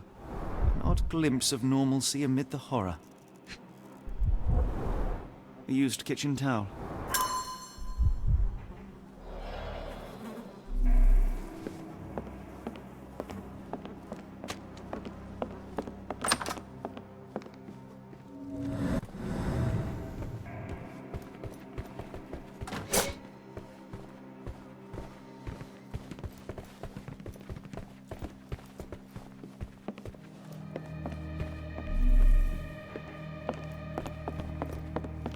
Mr. Arneson with his prey.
What I wouldn't give for a nice bath right now, Holmes.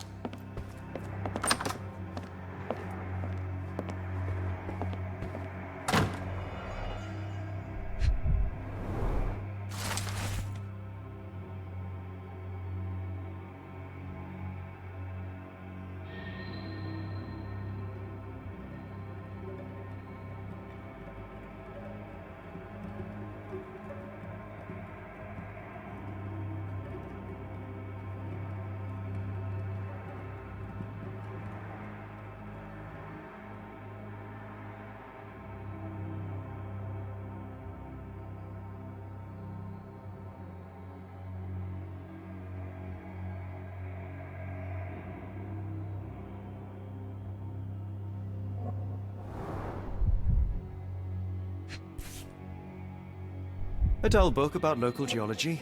Even I'd struggle.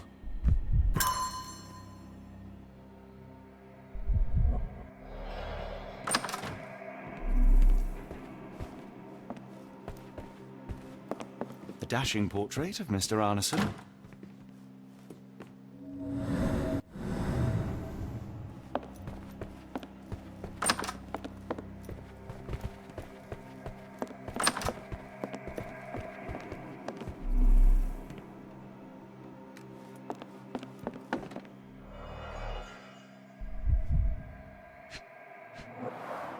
Note the blade, Watson. A curved dagger, probably of Persian or Indian origin. 9 or 10 inches, I'd say.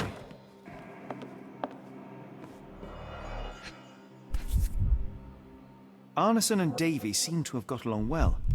He looks more like a son than a servant.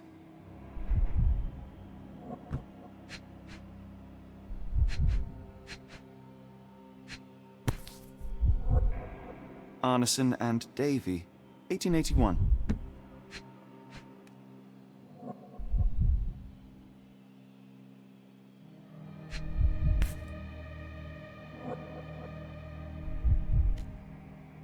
Fauna of Louisiana. Full of things that bite, no doubt.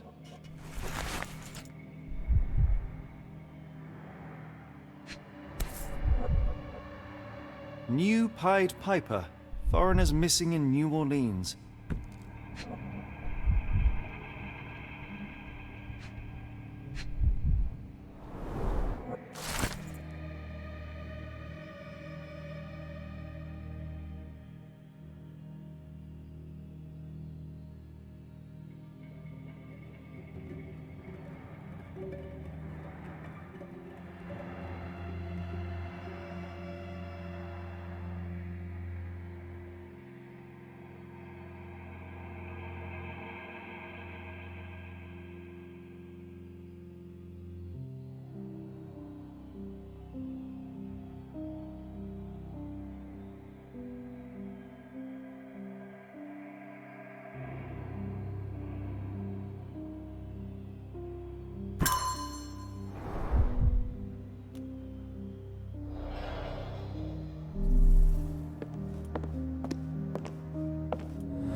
What horrors happened here?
An intruder entered through the back door at night, leaving mud traces in the hallway.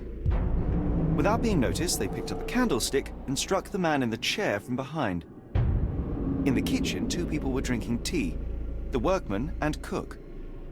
They were startled by the noise of a falling body and went to investigate the parlor. The workman tried to subdue the intruder, but was stabbed by the attacker's knife. Judging by the wound, it was a curved blade. The cook panicked and fled back to the kitchen. The intruder followed, but since their blade was stuck in the workman, they used the meat cleaver on the table to kill her. Someone smaller arrived and discovered the carnage.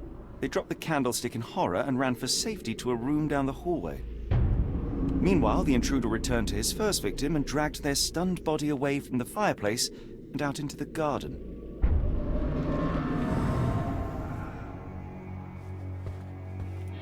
This place sets my teeth on it.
Holmes. Davy, please open the door. After all this, Holmes, I doubt the young man would open the door to a stranger.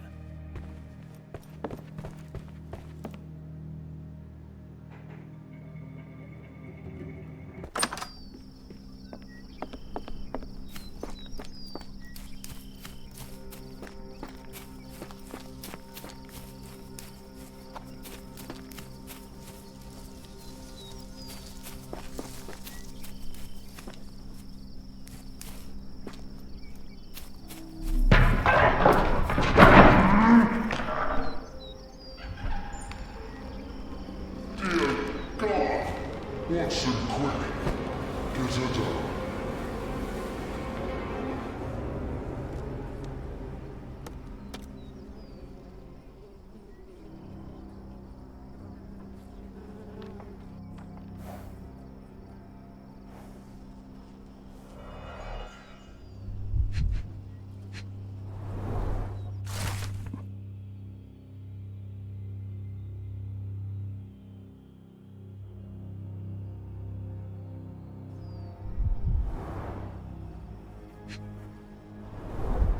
Ligature marks on her neck. There'll be a bruise, but she should be okay. Doctor, Watson, speak to me. How is she? We were just in time, Holmes. Eula is stable, but lucky to be alive. We should take her to a hospital for a further examination. Yes. I fear I was wrong, Watson. The sheriff is not a man to be underestimated. To lynch an innocent woman just to send a message, it's evil. We're not safe in this city, nor is anyone around us. Then we must not dawdle. Help me get Eula to her feet. No, no. I will not leave here without Davy. Miss, please, we must get you help. No, I will not be deterred. I will get my brother and bring him home.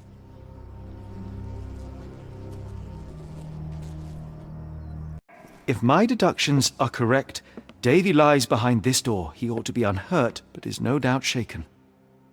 Davy. Davy, you there? Davy, we understand what you witnessed before. It's safe now. You're safe. Please, let us in.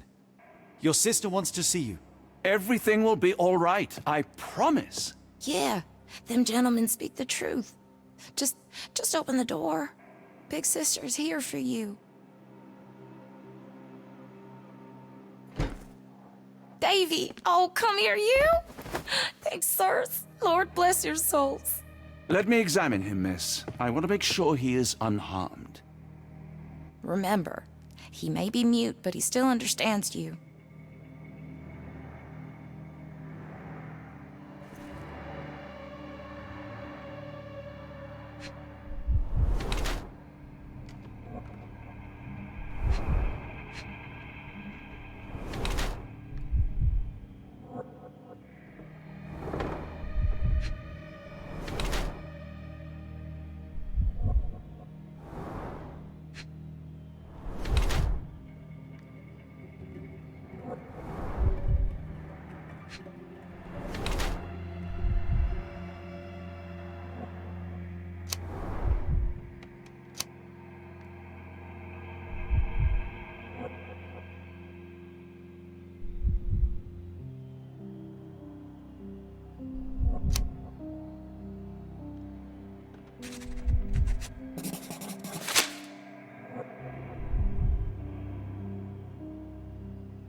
Davy seems in good health. The bruise is a remnant of that awful night, perhaps even caused by the intruder, but he is otherwise unharmed. In fact, I believe life here was good for the boy. Arneson and the others cared for Davy. That may have allowed him to withstand such horrors. I need your help, Davy. We know that the man with the curved dagger is responsible for all this. You recognized the man, yes? The same one in the photograph in the office upstairs, standing with Arneson. Good. Please, write his name. And one last thing. The room with an image of a bell on its door may hold important answers. Do you know a way in?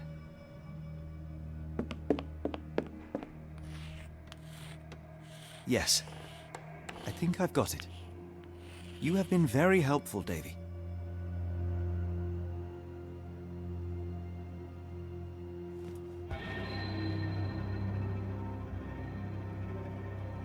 Oh, Davy. Things you must have gone through.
Let's take a closer look.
These should come in handy.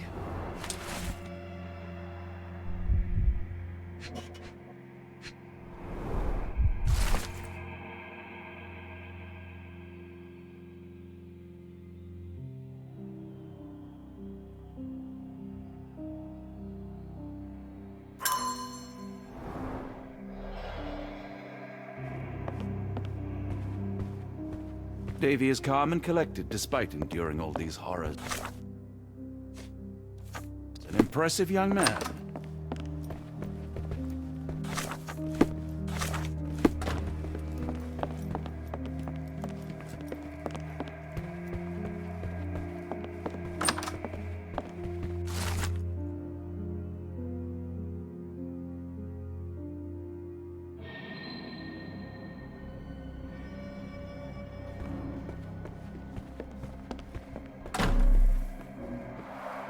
A foreigner's clothes, by the looks of things from the Near East.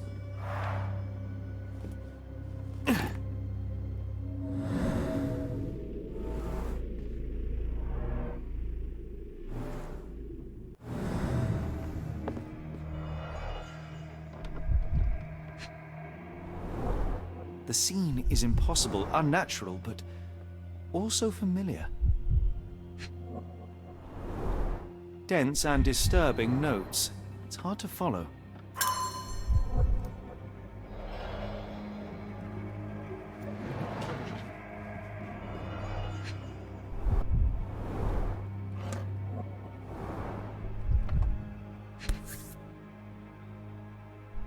A black opal, cut and polished, easy to sell.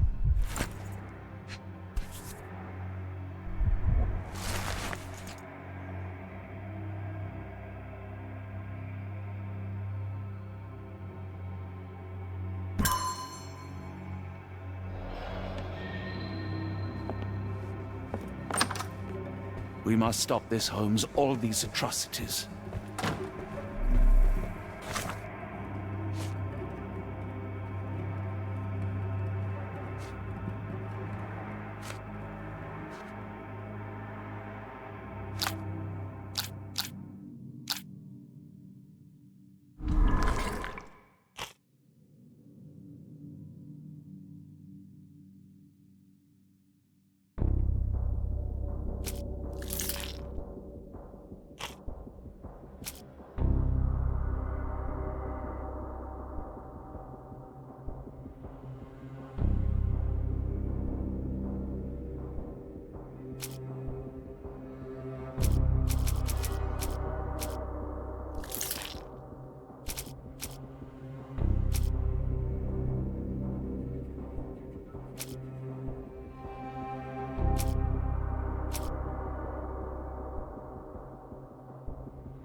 Arneson's signet ring, as we saw in his portrait.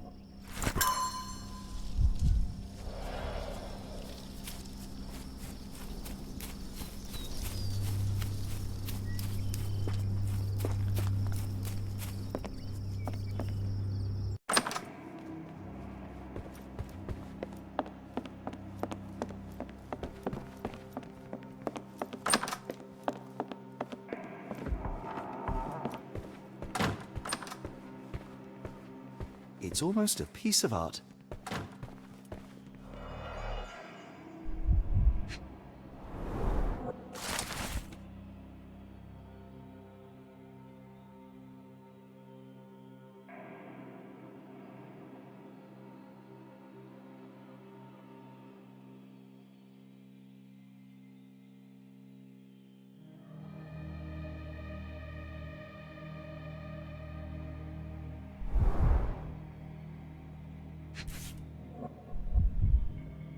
My princess, my love, my heart.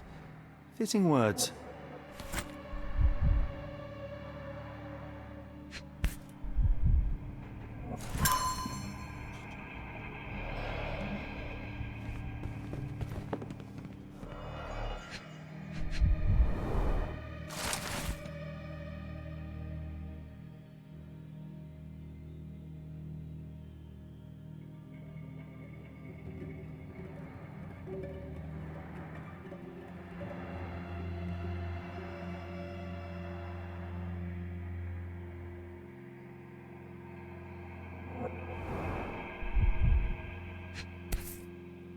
Well, isn't that interesting? Hello again, Lucy.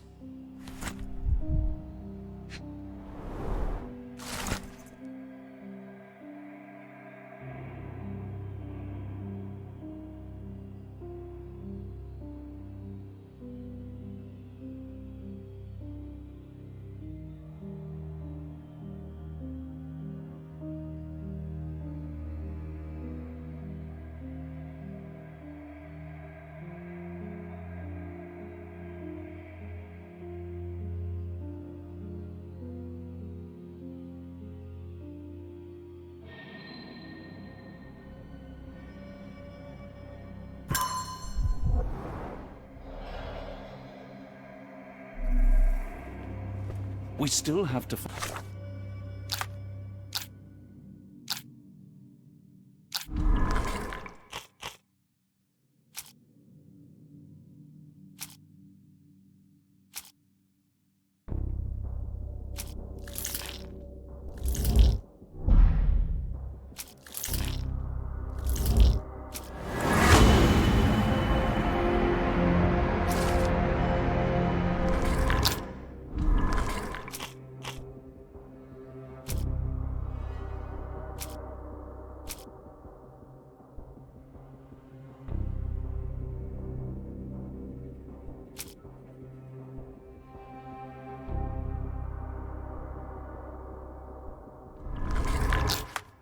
Arneson. After all we have learnt, I fear for his fate.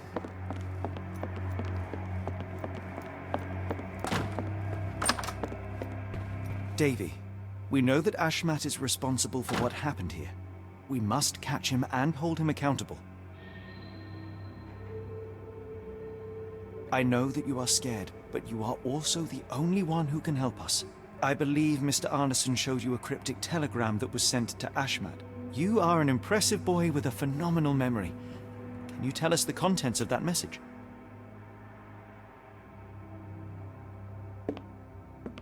Thank you, Davy. Watson, please copy down everything he writes.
got a spot in mind?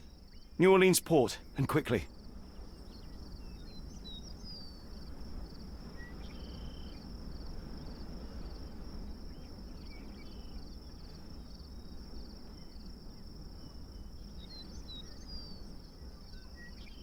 Innocents slaughtered, a woman lynched, a boy forever traumatized. I fear we've crossed the Rubicon, Holmes. Davy is resilient, much like Eula. They will overcome this.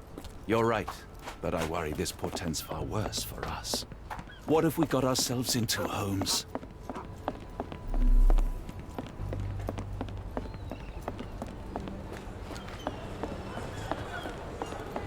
Who's your friend, Frank? We love a new face, and his is particularly lovely. Johnny boy, so how was it with Champagne? Most enlightening, thank you. And now my friend Mr. Holmes would like to talk to you too. Well, ain't you something? What can I do for you? I'm afraid I bring bad tidings. How bad? It concerns your significant other, Arneson. Arneson? Now, who said we were lovebirds? Lucy, we only mean to help. No word of the matter shall spread. What are you implying? The man in this letter seemed ready to declare his feelings for you. Sounds like he was more than a client. It's part of the job. Men can say weird things when they think they're in love. This photo of you and Mr. Arneson suggests the feelings were reciprocated. Looking interested when with the client is part of the job, Mr. Holmes. I don't even remember the man. You mean to say you take pictures with everyone? If they ask nicely. And pay.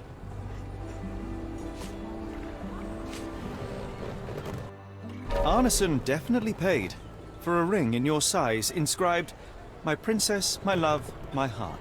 It is for you. Arneson was going to propose marriage. Facts are clear. You know Mr. Arneson and, perhaps, even love him back. Regardless, he has been abducted. His life is hanging in the balance. Please, help me save him. Oh my Errol!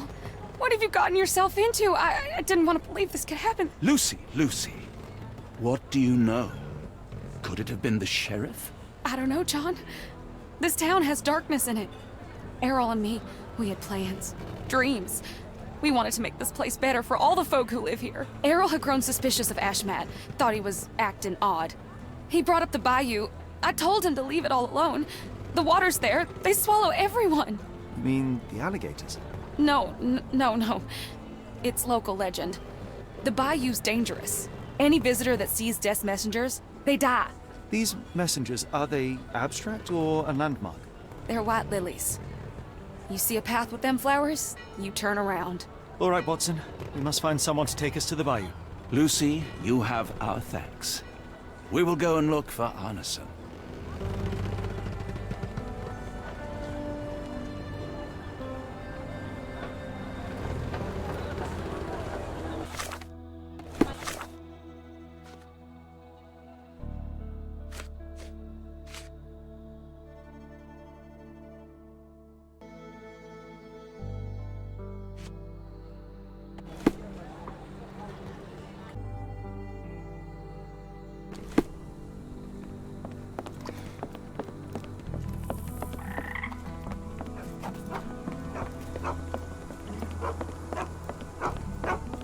Hello again, and thank you. Your last tip proved extremely useful. Don't mention it, Cher. Champagne ain't one for trickery. Now, if you need more help... As it happens, we need to take a short trip through the bayou into the nearby swamp. Of course, you'd receive fair compensation. It's almost dusk, and only fools go into that swamp at night. Come back tomorrow. Champagne will take you down. That will not do. We must go now. It is of grave importance. I won't take you. But if you're crazy enough to go, I'll sell you the boat. Wouldn't you know it, I came across a bottle of your namesake. Will that be enough for a boat? It's warm. The bottle's dirty. But we got a deal. I'll even lend you this rifle. If you're going into swamp, you'll need it. One last favor. The boat that we came on is to leave tomorrow for Europe. Would you kindly relay a message to the crew for us? We may need them to hold their departure till 8 in the morning. Of course.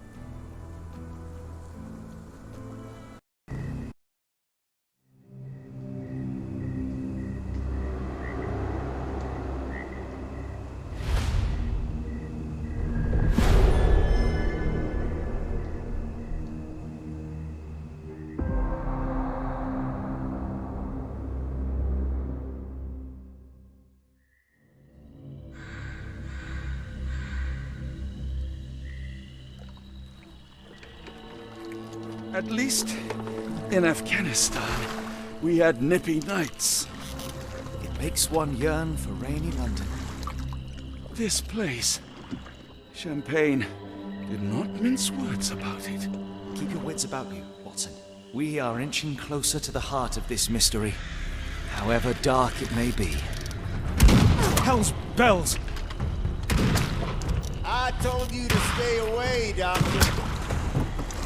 That he did, Holmes. I rule these waters. No hiding from me here.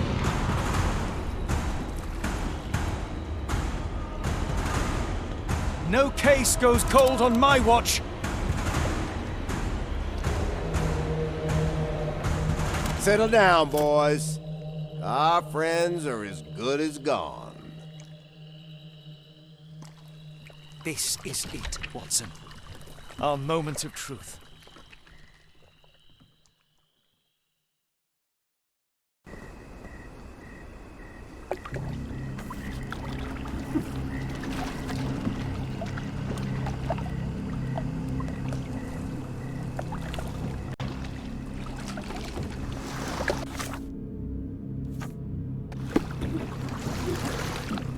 Holmes, do you believe the sheriff that we won't escape?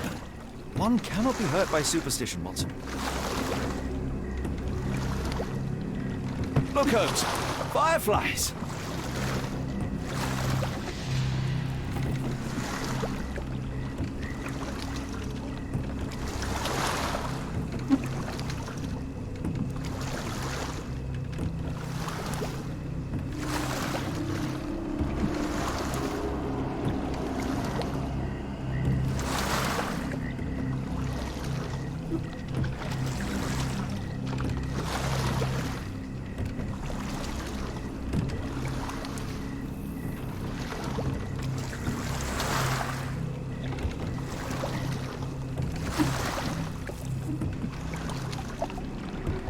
You're rowing like a professional, Watson. University of London Boat Club. Silver medalist, 1874.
How did this shipwreck get here? Let us just ensure we do not end up the same way.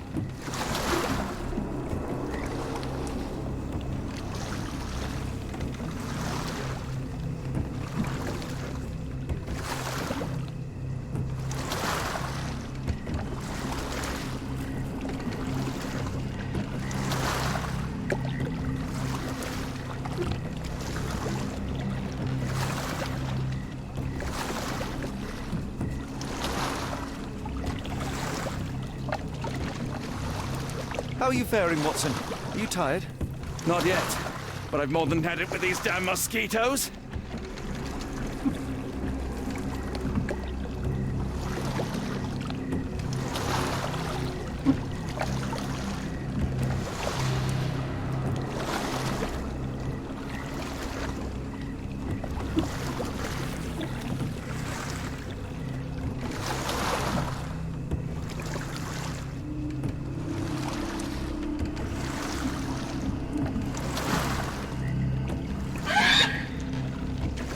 What was that, Holmes? Whatever, or whoever it was, we should ready ourselves.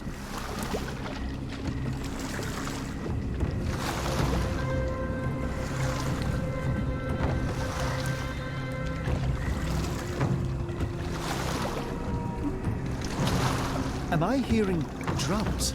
Drums in the bayou?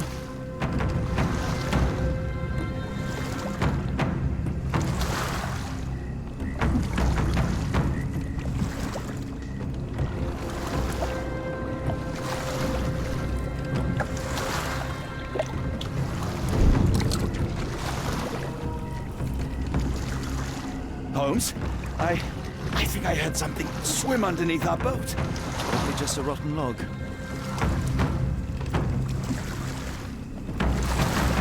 Did you hear that, Holmes? What do you see? A shadow. Nothing more.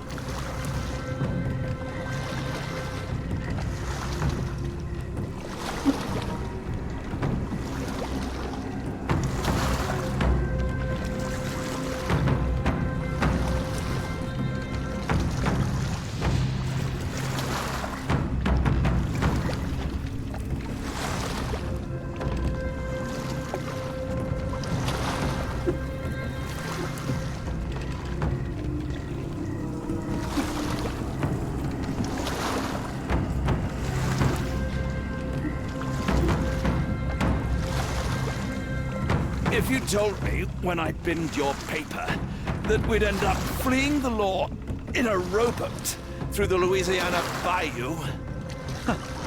I dare say you would have hardly been surprised.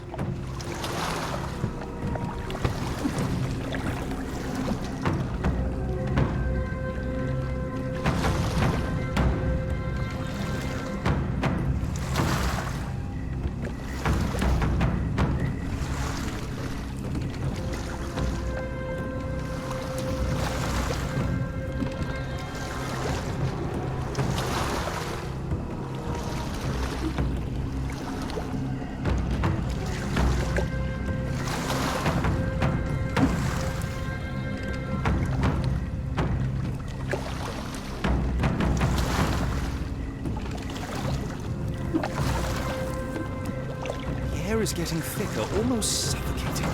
The stench of death. All too familiar now.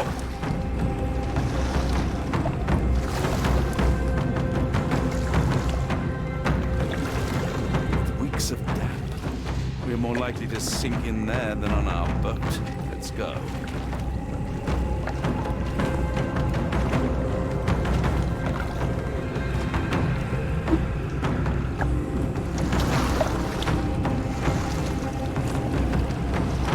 Careful of the gators, Watson. It is stupidity rather than...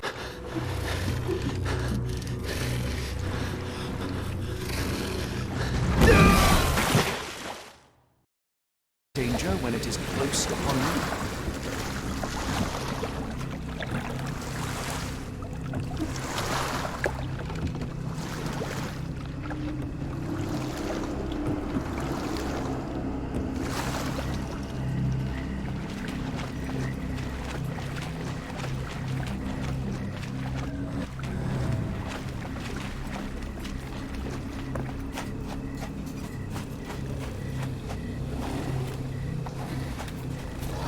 Holmes, hand me the rifle. I can shoot the ropes holding a few of those poor souls.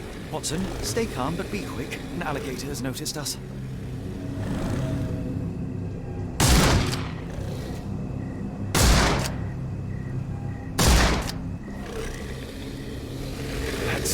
That's vicious. That's nature, Watson. Let's try not to annoy them.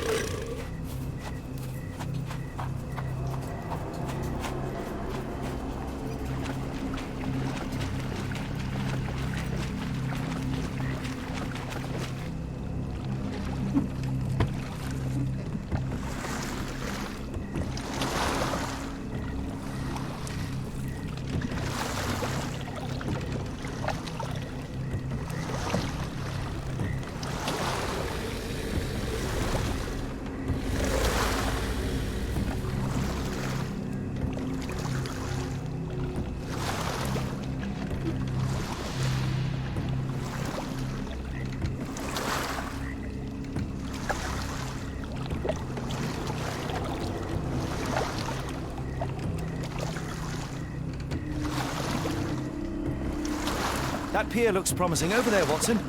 We're approaching the heart of darkness.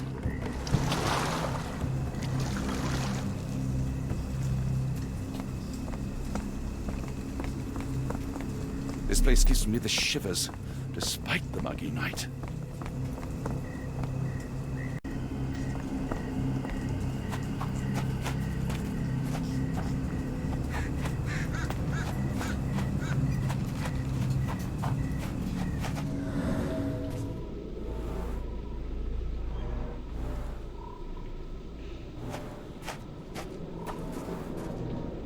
Ashmak dragged Arneson here.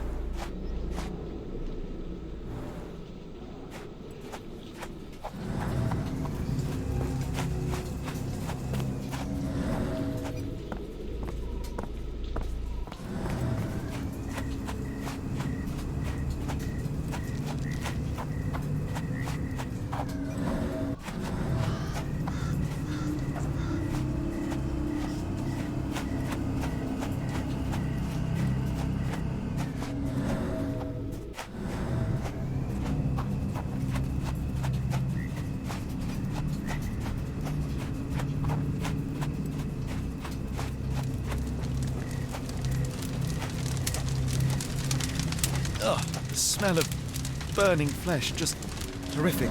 Keep away from it, focus on our task, so we may soon leave all this A behind. fiery gathering of passions and deception.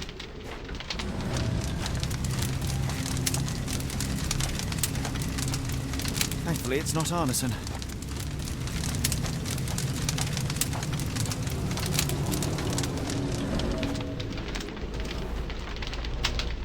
The hand tied here was bleeding in 4 places. This had to have been Arneson.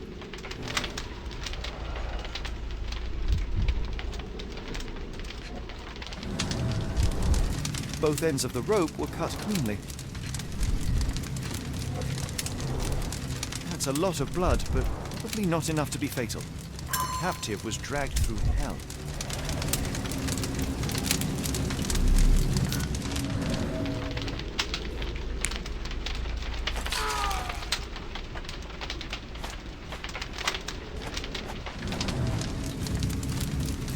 This is not Arneson, just another unfortunate soul. Thankfully, Arneson isn't among the dead.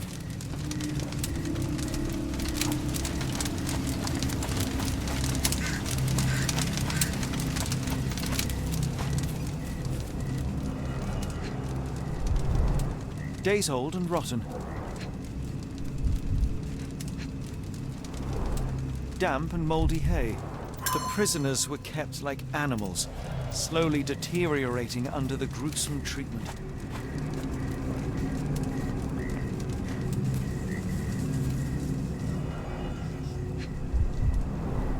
The blood is dry. The axe has not been used for some time. A simple rope.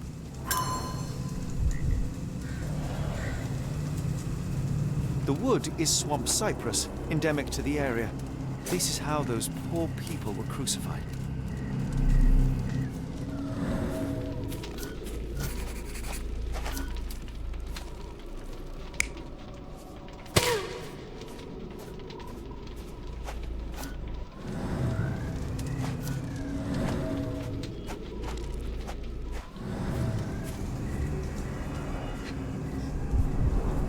The initials EA are embroidered with silk thread. The prisoner's clothes tossed aside.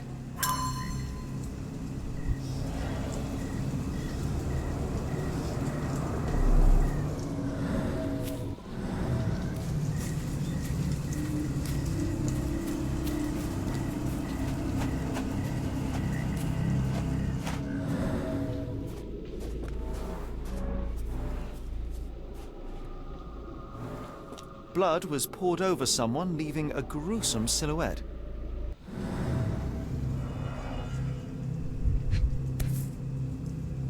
A worn blade, but clean and without blood. Bowls filled with blood.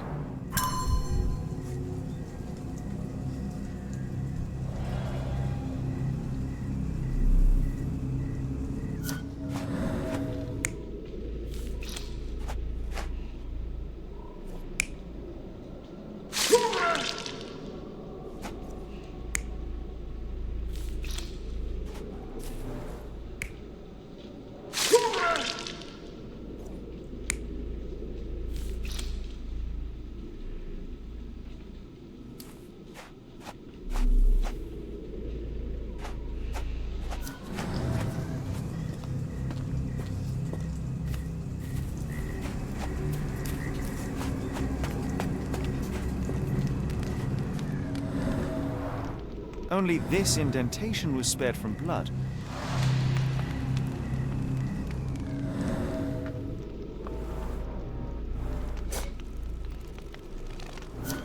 The tracks lead behind the stone slab.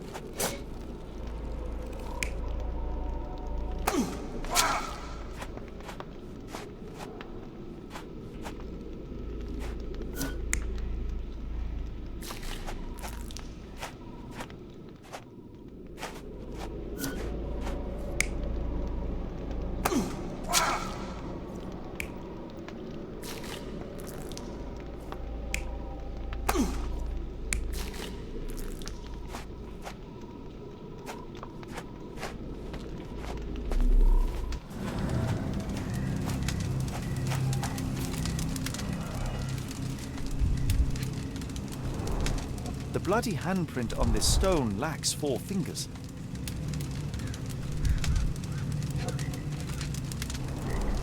Sunken heels, the result of dragging a heavy body.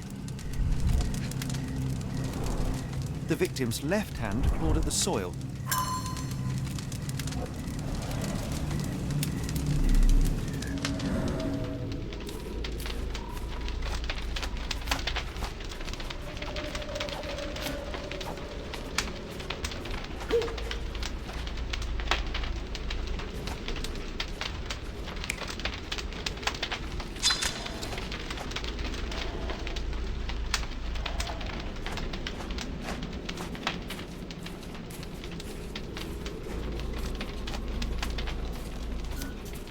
A heavy weight scored impressions in the ground 1 inch deep.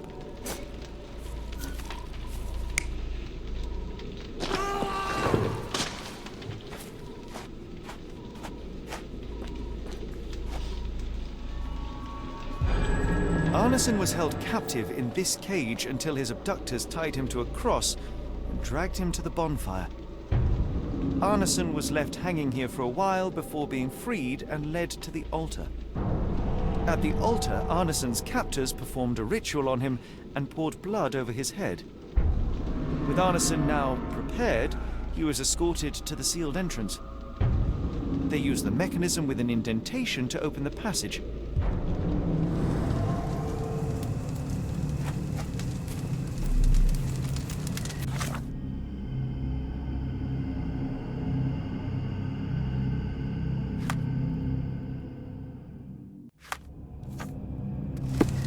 I should be glad we're out of the water, but I'm not.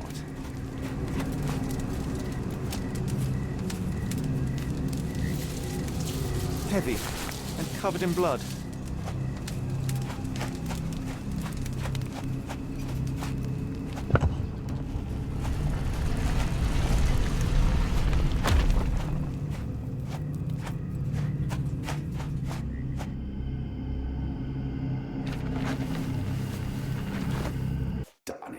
Something is wrong with my lantern. Give me a minute. I won't wait for you. I'm going in. It's nothing, Holmes. I'll join you in a minute.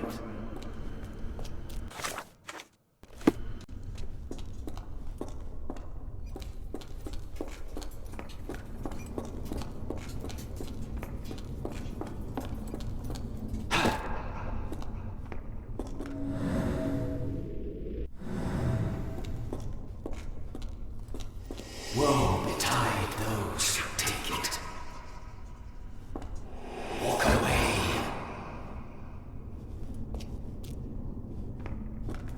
Let the unknown be.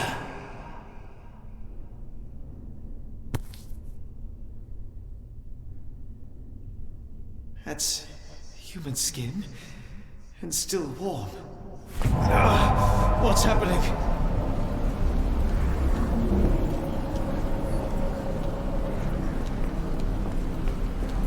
Deja vu, and not in a pleasant way.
And now, axes?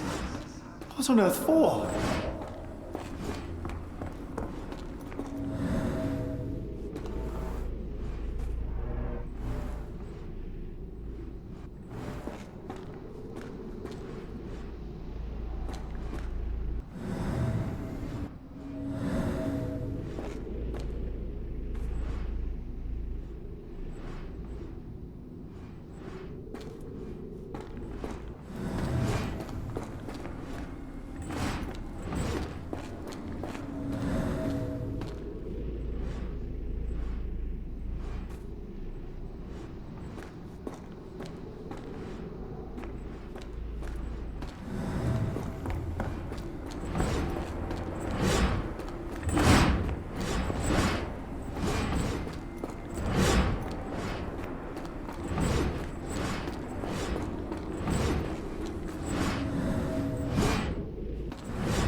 Now it is glowing, but why?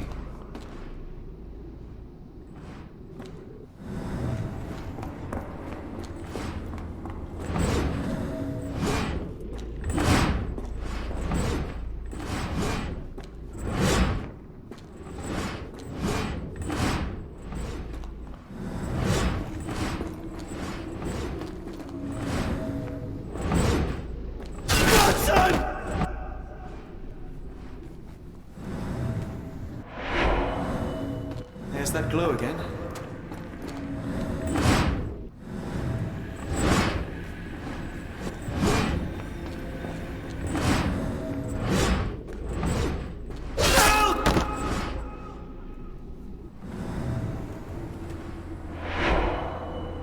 I hope that was all. I can't take any more.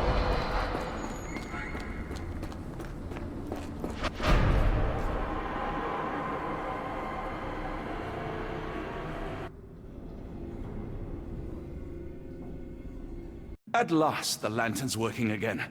Holmes, I'm coming.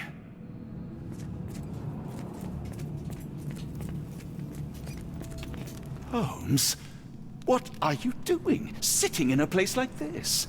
How did you get here? How did you get through the maze? Tell me, Watson. What maze? I walked straight up to you. You saw me. Do not lie to me, John. How did you get out? Sherlock, what happened? Are you feeling all... Oh, heavens. Is that Arneson? Why didn't you mention him? Stay put. I must check if he is alive.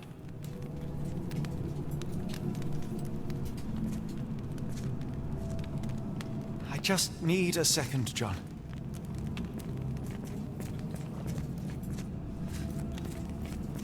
The unknown, beckoning, great one, lightning! I should examine him before he has another seizure.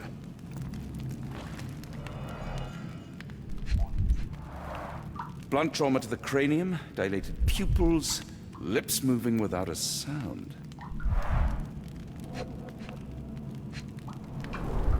Severed fingers, the wounds are inflamed.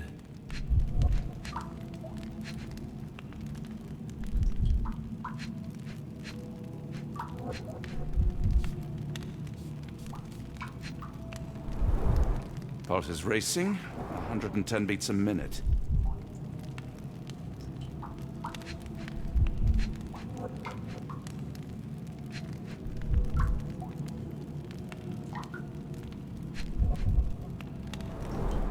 Cold sweat.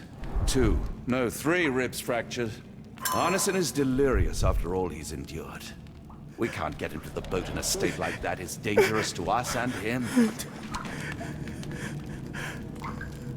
Please tell me there are no wheels inside, Arneson.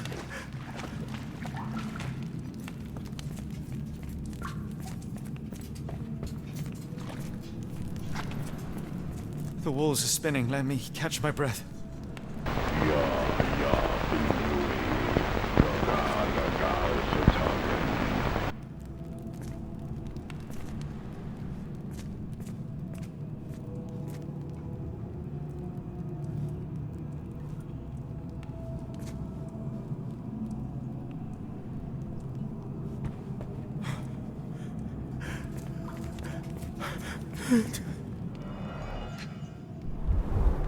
This is Dwale, induces sleep and relaxation. Salvia Divinora, provokes visual hallucinations. A gluey decoction. The smell is herby but sharp. It appears burnt, judging by the color.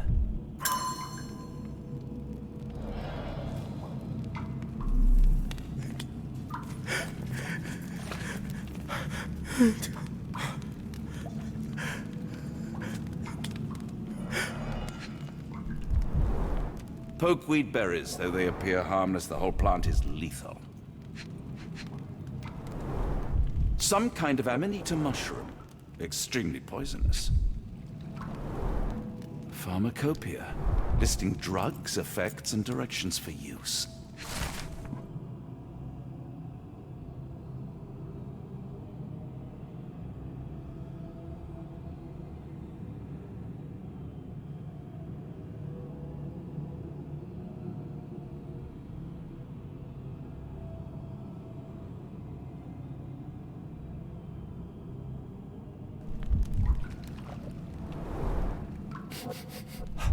Odorless, watery, and hard to identify.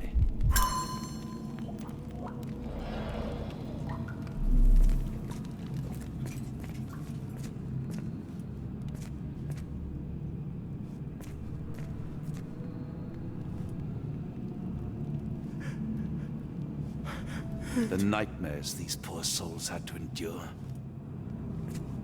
I wonder what this language is.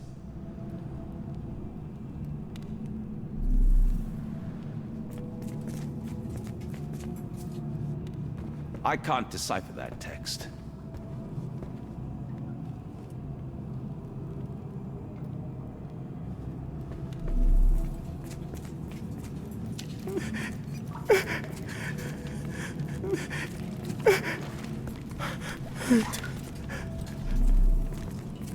Hard to tell what it says.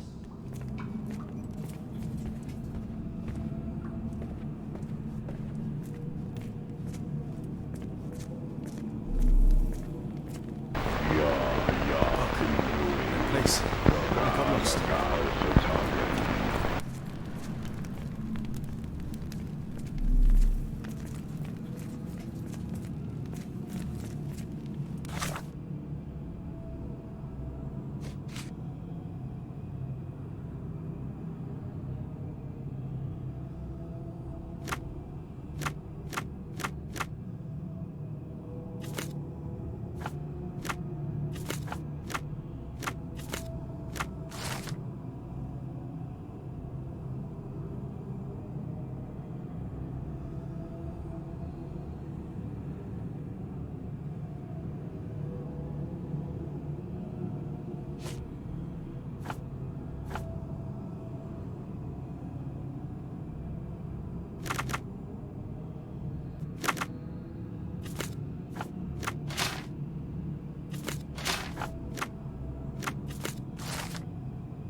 This should help soothe Arneson.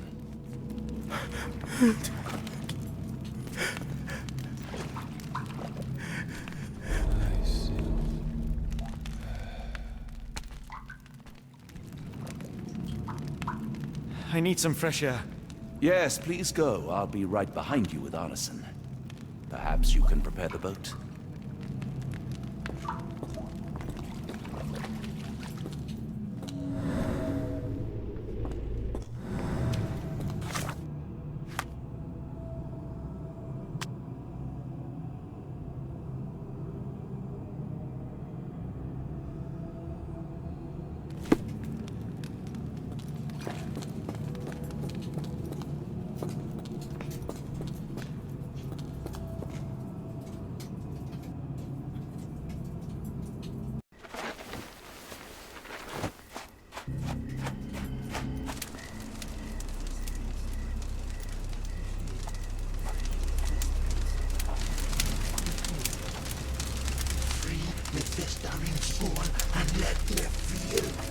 Free me festering soul and let me feel.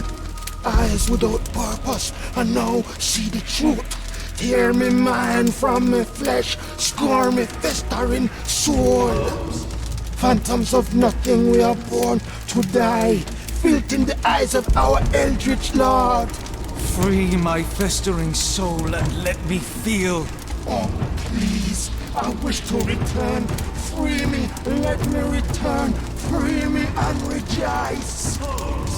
Eyes without purpose, I now see the truth. Tear my mind from my flesh. Holmes, are you all right? Here, let me help. I'm fine. Holmes? Sherlock! What the hell were you doing? He almost killed you. I don't... You're right. Let's go, Watson.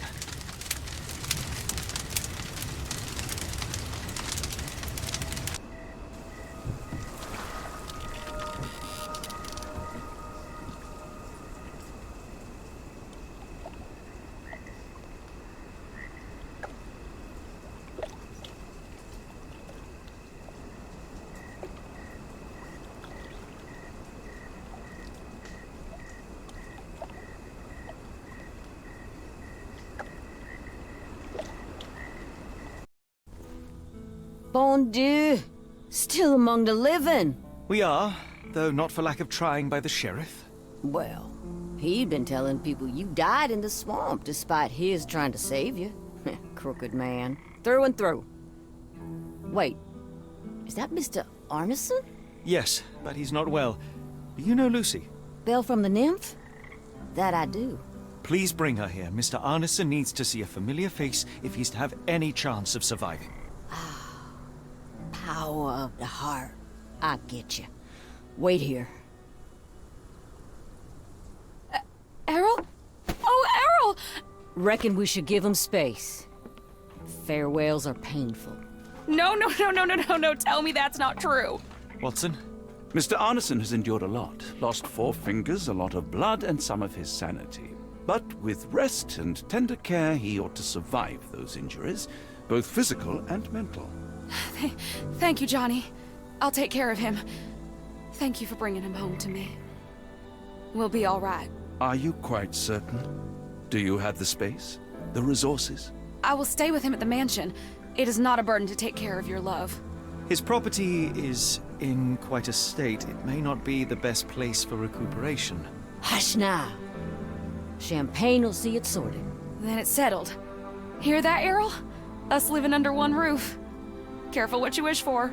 Oh, and champagne? I'm about sick of watching that sheriff run riot through New Orleans. We ought to talk. Funny.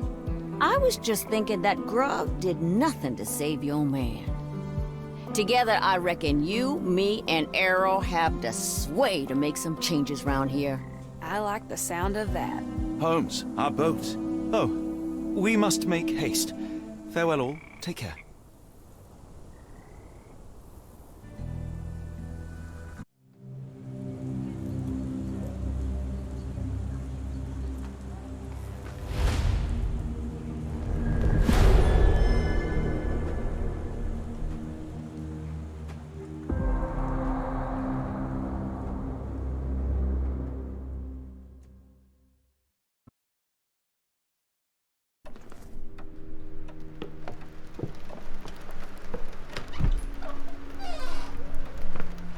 Who's there? Who do you think? Let it be known that I'm handy with this revolver. Nonsense, Dr. Watson. As I understand it, when faced with the imperative to defend oneself, one's comrades, and one's nation, you fled. Aren't you going to introduce us, Sherlock? Watson, meet my brother Mycroft, the Queen's best boy. This is a grim augury indeed, for wherever Mycroft travels, tedium surely follows. In contrast, of course, to Sherlock, a man whose obsessive pursuit of the trivial tears through the most carefully laid plans like a hurricane. Do you have any idea what you have disrupted?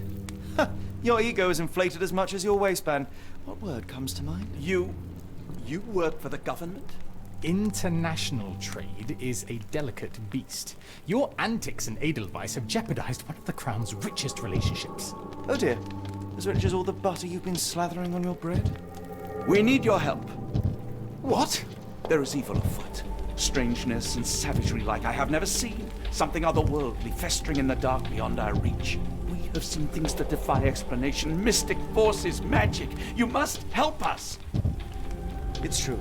The British government does not invest its resources in the insane or intoxicated. Pull yourself together. I know men like you. Men like you grease palms, whisper in ears, start wars, and you send men like me to die in them. You and the rest of your corpulent cronies. Ha! Corpulent! That was it. Interesting, Sherlock. But as you again drift away from sanity, you find yourself another John. All right, so the choice is made. I beg your pardon? There is only us. We cannot run from this problem. I shall take the book and Davy's cryptic message to Barnes. See what he makes of it.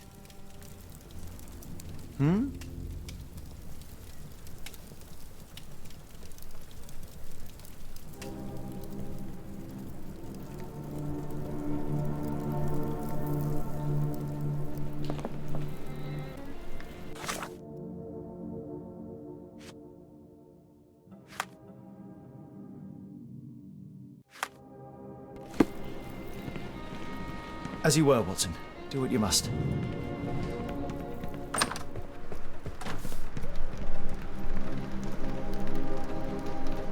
Another sinking near Scotland. By the Strand for all the details. Cool. Thank you, sir.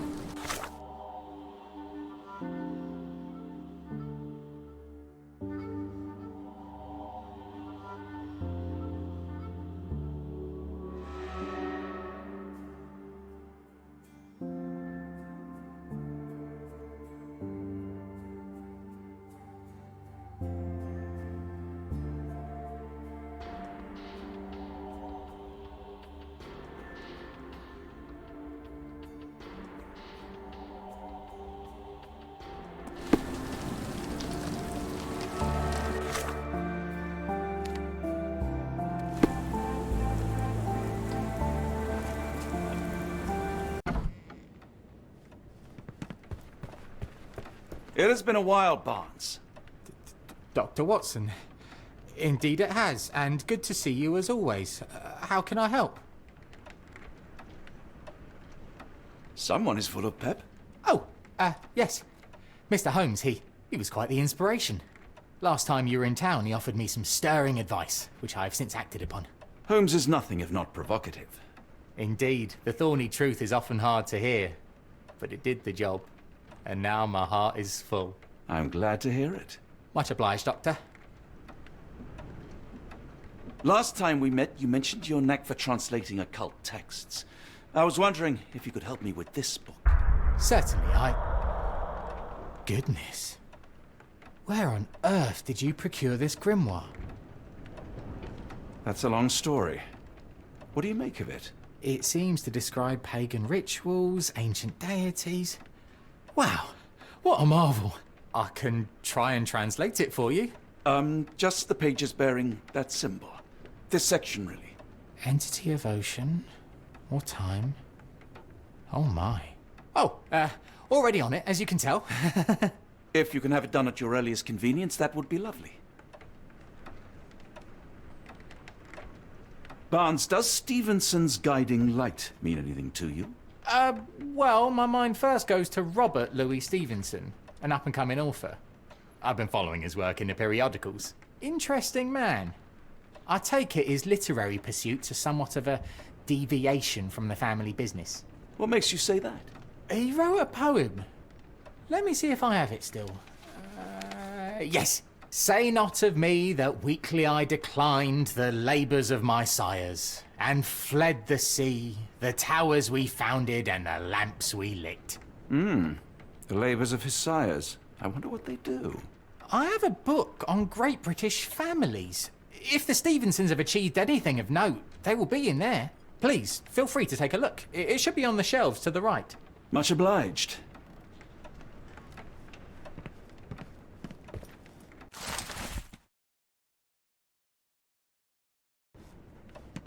For some reason, it makes my skin crawl.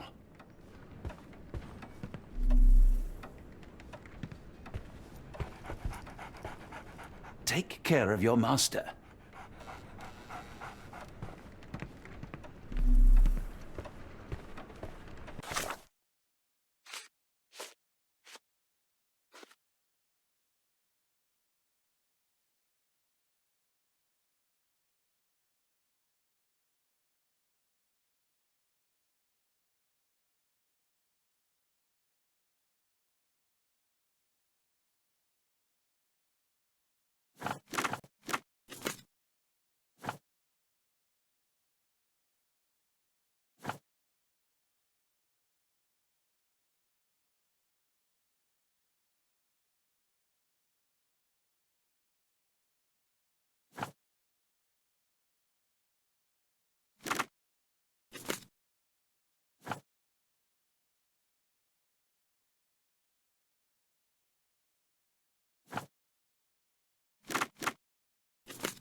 Say, do you possess coastal maps of Scotland? Indeed. Have you figured out what the Stevensons are known for? Feats of lighthouse engineering. You have my thanks for the book. My pleasure, Doctor. Do you need any particular part of the coast? Loch Harbour, West Coast. Right then. I'll unroll it on the desk. All yours. In the meantime, I will attend to my translation. Much appreciated.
Doctor! Look what I just found. Barnes, have you finished with the book? Yes. I've written out a translation of the section you wanted. It, puts the grim in grimoire. I thought as much. Long story short, it details macabre rituals, death, leviathans, and the apocalypse. See for yourself. I must ask you to leave the book with me so I can read more of it. It's compelling. Very compelling. I don't think that would be wise. Please give it back. That said, I remain grateful for your immeasurable help. Oh, how disappointing. I hope you will consider lending it to me in the future. Good day, Doctor.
A fascinating book.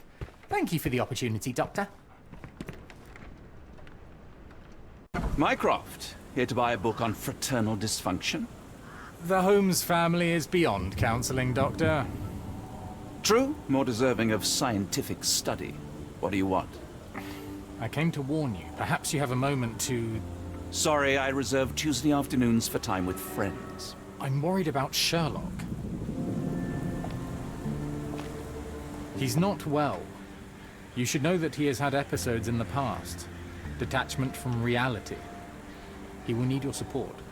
Such gall. First you crush him under your boot heel, now you ask me to pick up the pieces. Your emotions are impeding your rationality. He needs to be distracted, diverted into something less harmful. Surely you jest. Only one thing shall truly bring him peace of mind, and that is solving his case. The last case he pursued so doggedly was Cordona. He came home a wreck, and this time I fear he may not return at all. You are not his father, Mycroft. Not anymore. He is a grown man, a brilliant man. I know you care for him. I just wish you also respected him. The Crown cannot help you. But I can. Give him this. What is it? A confidential note tied to his case. He may see value in it. Just do not tell him it came from me. Oh, speaking of the Crown, perhaps you can help us with another matter? It requires some local knowledge. I'm all ears. For your eyes only. Here is a folder with all the details.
Unlike Holmes, I don't carry lockpicks.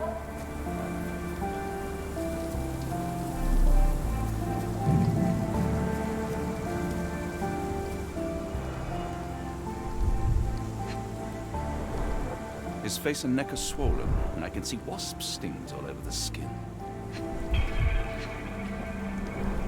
Royal Berkshire Regiment. They had it tough in Afghanistan.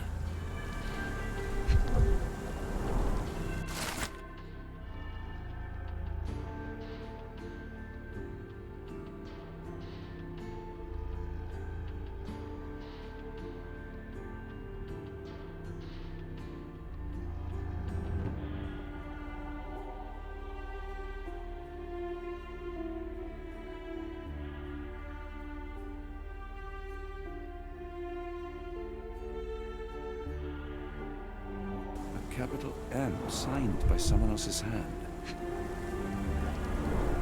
Only his right arm was functional. His left arm was paralyzed in the war.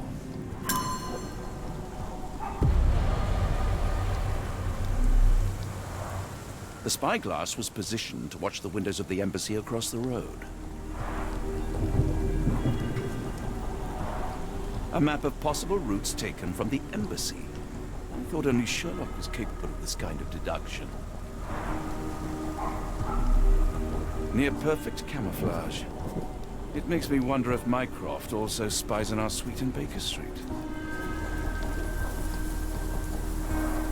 A wasp's nest. They might attack if someone draws too close or are otherwise provoked. Much like London itself.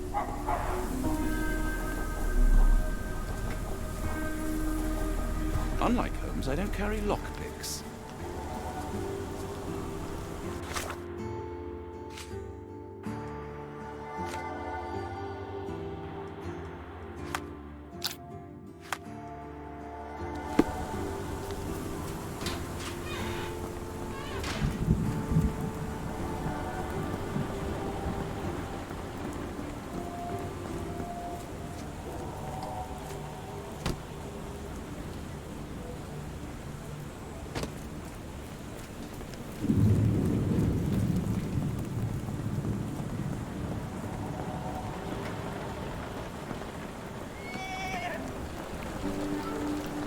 Get the Strand, get the true facts.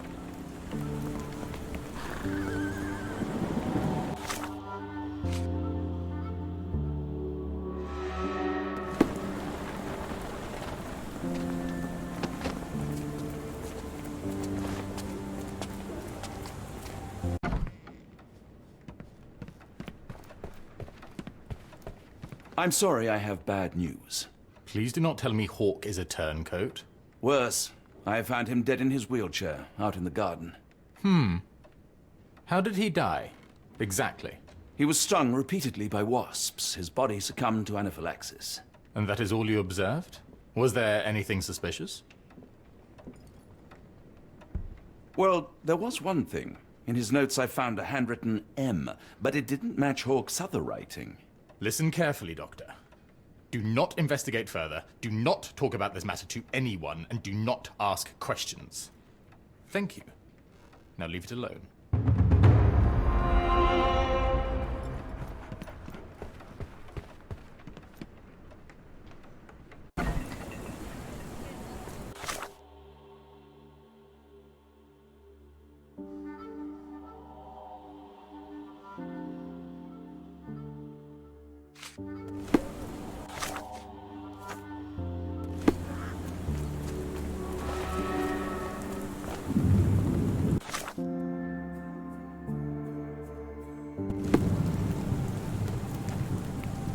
Another sinking this.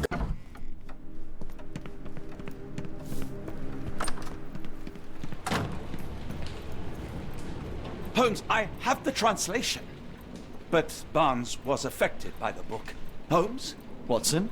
Did you hear me? Barnes was behaving oddly, but I was able to retrieve the book and his preliminary translation. I think we have a lead. Sherlock, what is it? I find myself burdened. It will come as no surprise that I tend towards obsession. Indeed, obsession oft grants me the insights that have become my stock in trade, my greatest asset. Yet Yet I cannot deny this nature proves as much a hindrance as a boon. It has cost me friends, colleagues, brothers. And despite my obsession as I contend with the matter at hand, no closer to understanding than when we began, I must conclude that I am of no worth at all. Without an answer, what use is the question? Sherlock, this is no time for despair. The book is real. Those men went mad. John, I fear that I am as mad as the rest of them. I bore witness to the same events that you did. I saw with my own eyes the inexplicable, the ghastly, and the unnatural. I can attest to their occurrence. So take heart, for it was as real as you or I, and thus we must persist. Lives hang in the balance. If you cannot see your worth, then trust in me, for I see it. And I know of no other man capable of putting this matter right. Thank you, John. Would that I possessed even half your courage. Pray tell, where does our journey end? Ardnamurchan, Scotland. Well, shall we be off? Yes, of course. You can apprise me of your actions while we pack.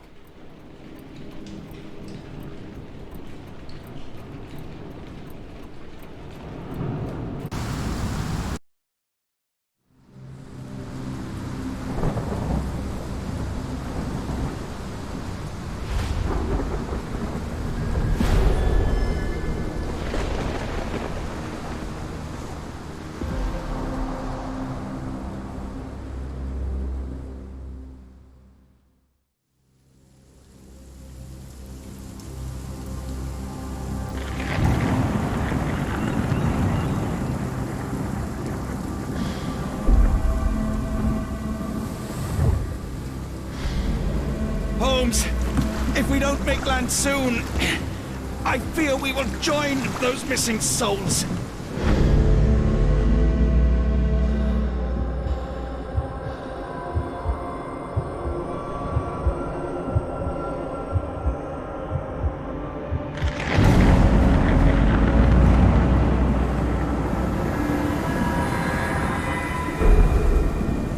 These seas have taken too many, John.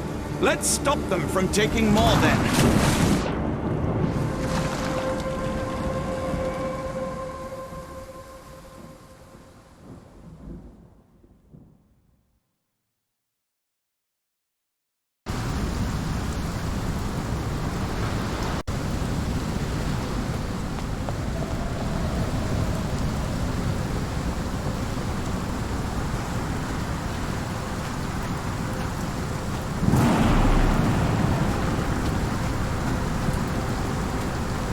And barricaded from the inside.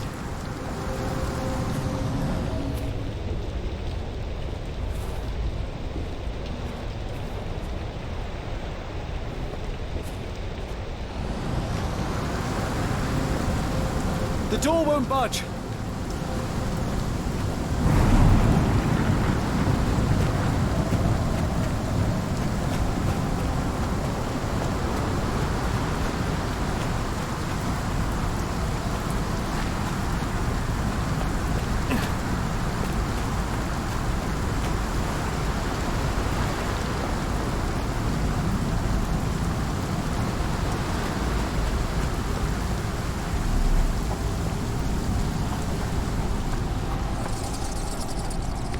An old cannon, probably rusting here since the 16th century. Ouroboros, a snake eating itself. An ancient symbol of eternal renewal.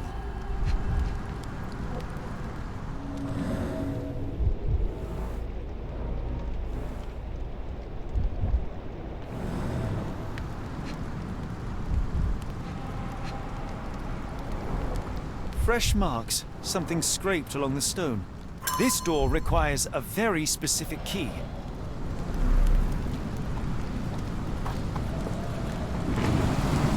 Where did the shirt come from? Holmes, look! There's a body here! Not just any body, it's Ashmat.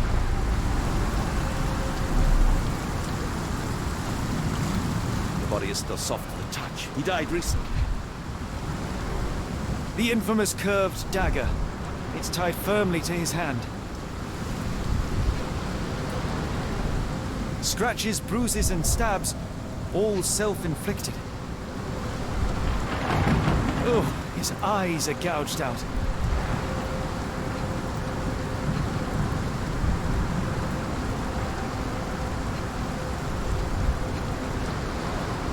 A broken chain. Something was attached to the end. His body succumbed to all those wounds.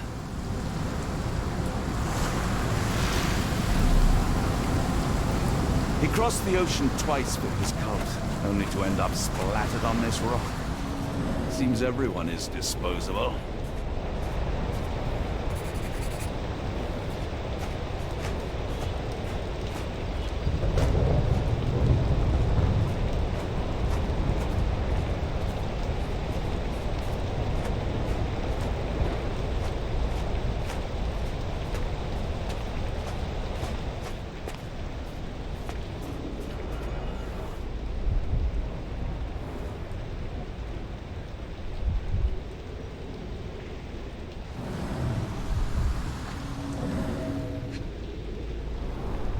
A human-sized imprint. Someone fell on their back.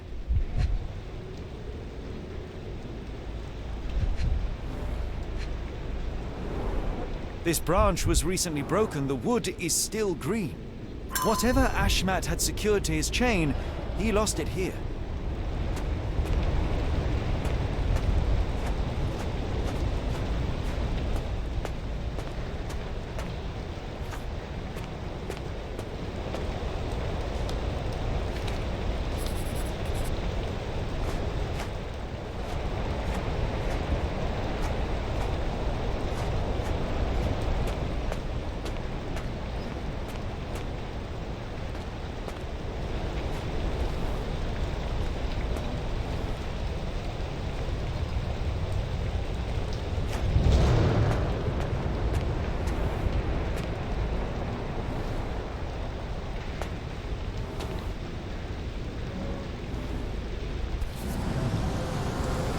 Scratches.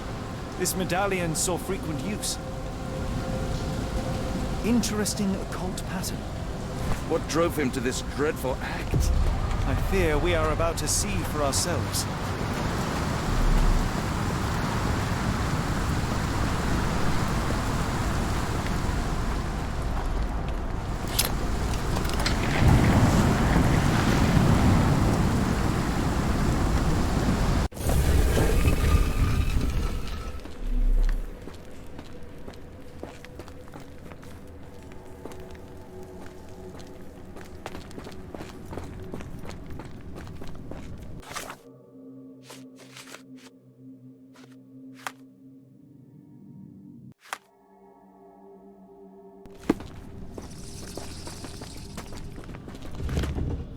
That's a crafty mechanism and quite ancient.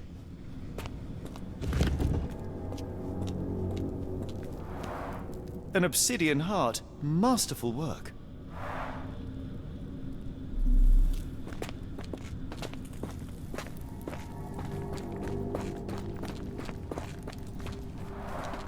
This vessel is covered in dried blood. Oh, I get it. We need fresh blood. And no, I'm not volunteering. Fear not. I think Ashmat can help. They used fresh blood in some kind of ritual.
sealed shut, and seemingly for a long time.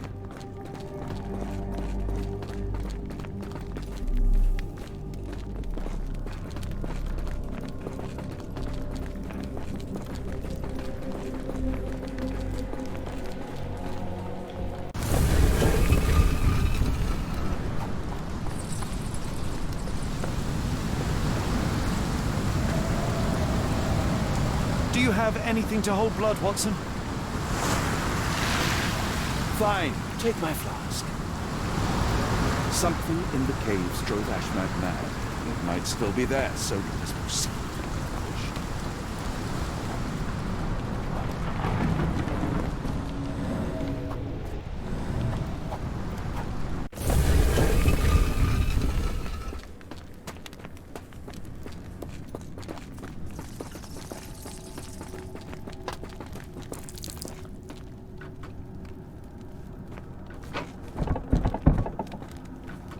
The lever doesn't want to stay on its own. My revolver is loaded. Watson, hold just the in lever for case. me. I must investigate.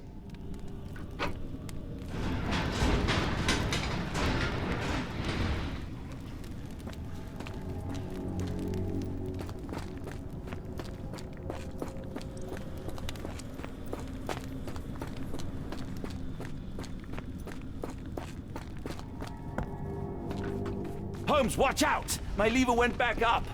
The doors, Watson! Hold the doors! Ah! We're trapped! Now what? Look around. There must be something we can use. A rather accurate depiction of the human heart.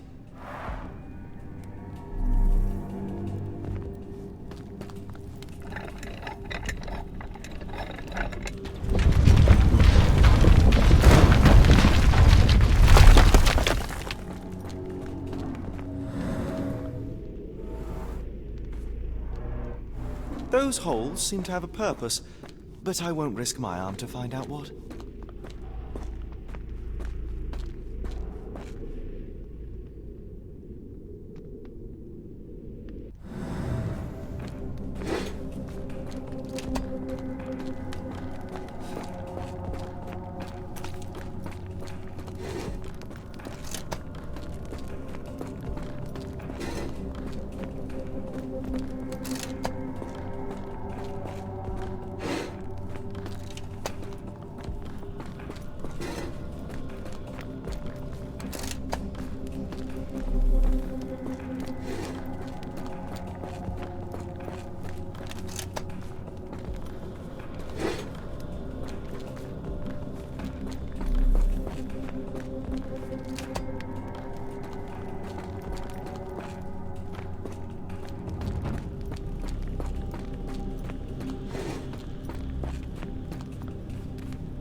Be ready for anything, Watson!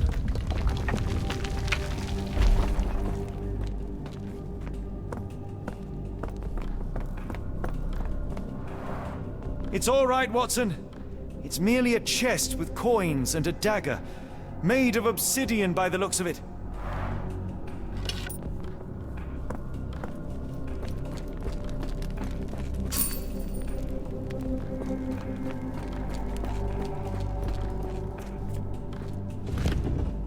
It's ancient, though still working.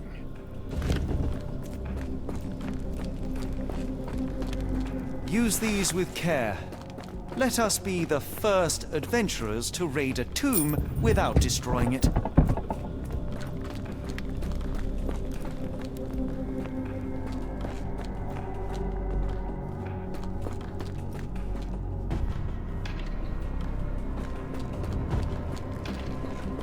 Terrific.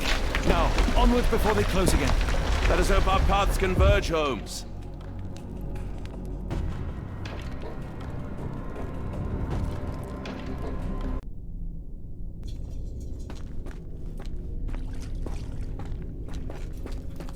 It's calling me, John. I cannot bear it any longer.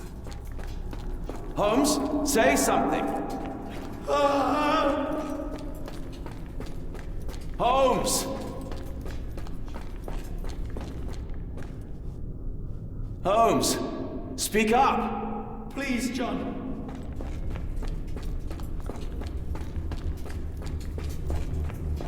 Holmes, speak up! Help me. Holmes! Please, John.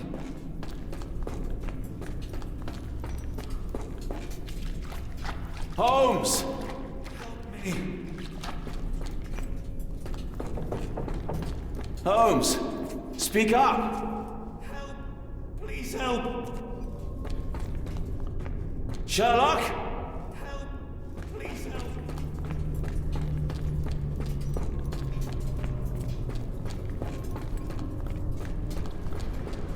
I'm coming! Watson.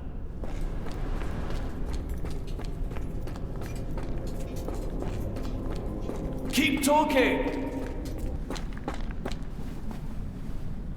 Holmes! Holmes, come on, wake up! Thank heavens. What were you doing? What happened?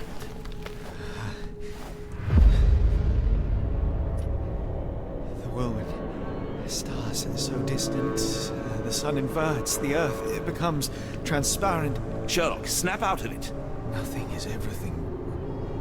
We are so small, inconsequential. A shadow in the dark. I think we best go back. You are not well, Sherlock. No. We are so close. We cannot... You asked that I intervene if I saw you cracking. This is me intervening. With every passing minute, another life is extinguished. We must stop Rochester. We must end this. Ah, Sherlock, you almost died. Do not worry about me, John. You have other men to save.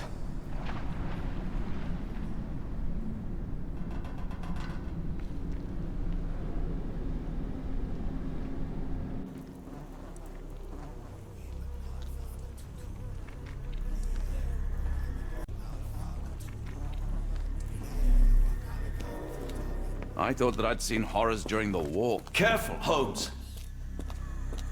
Sir, are you all right? No response.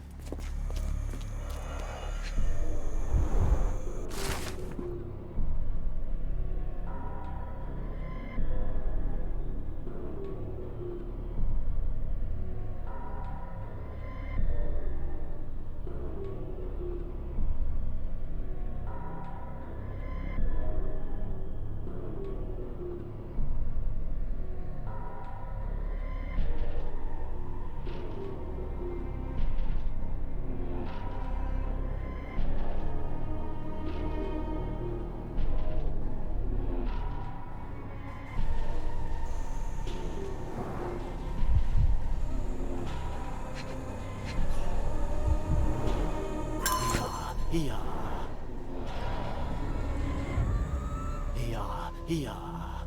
Fin glwy maglanafa.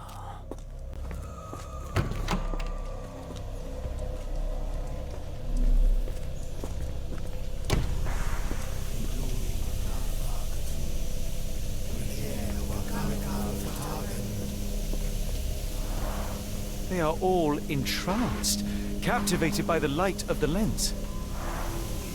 Sherlock, don't touch it. We still don't know what it is capable of. The base appears to rotate. Hands off, Holmes. We have no idea of its purpose.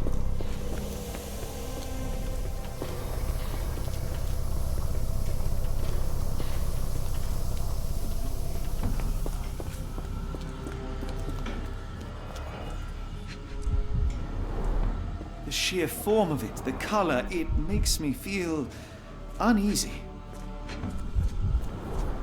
Black, metallic, and with a characteristic hue, obsidian yet again.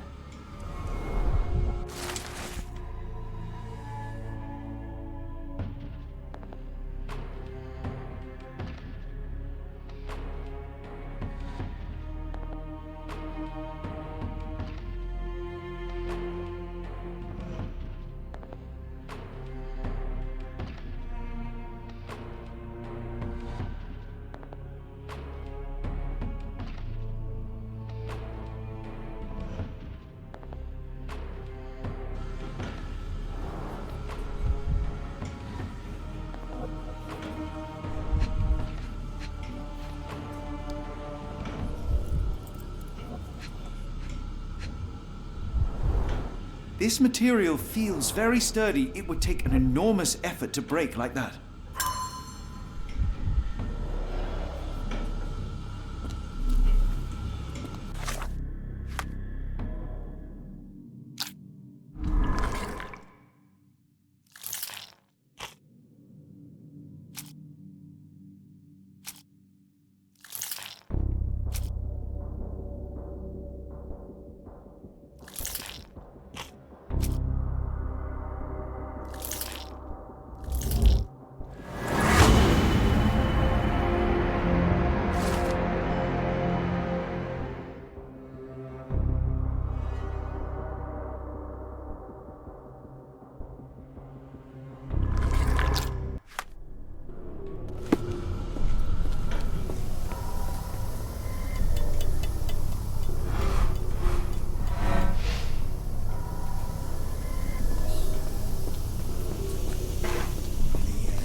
That's it! You did it!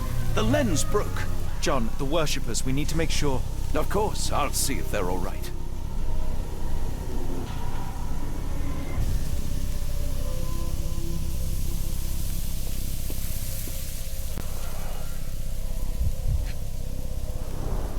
At least this awful mask is breathable. Her chest is moving fast. She's hyperventilating.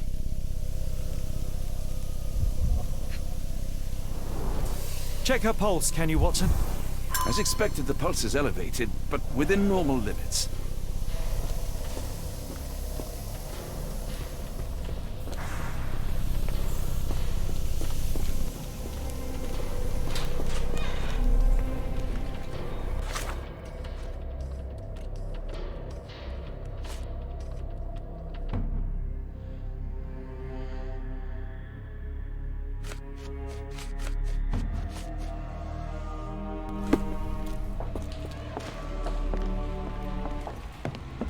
Stop there, shipmates!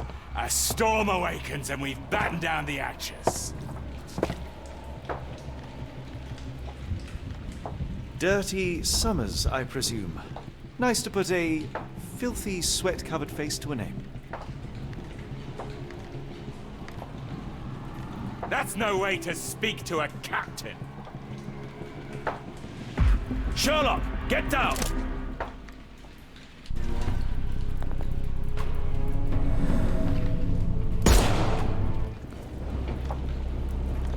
Watson, you killed him! I didn't have a choice. Well, what's done is done. If we do not stop Rochester, Summers' death will be but one of many.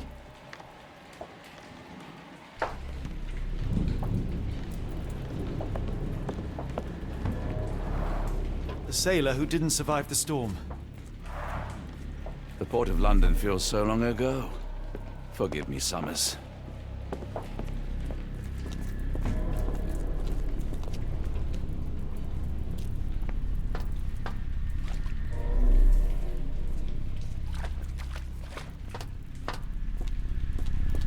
They made sure no one could enter through the main door.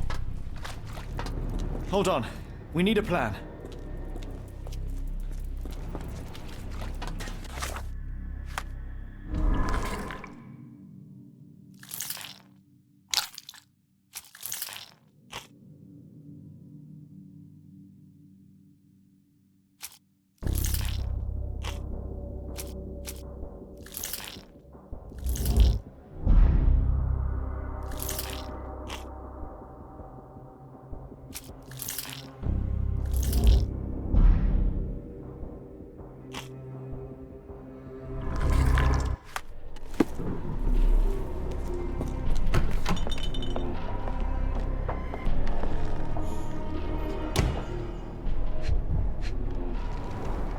It seems they have placed beam emitters all over the main gallery.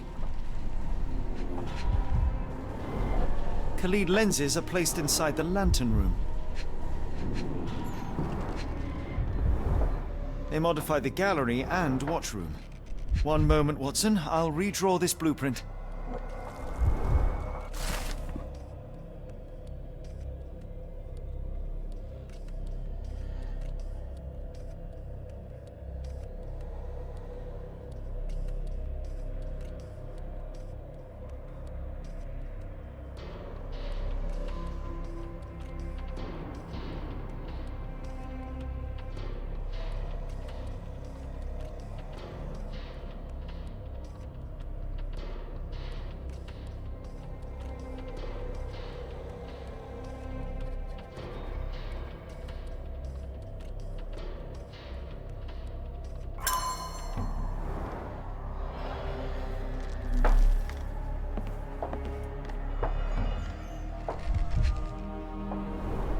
I know this company.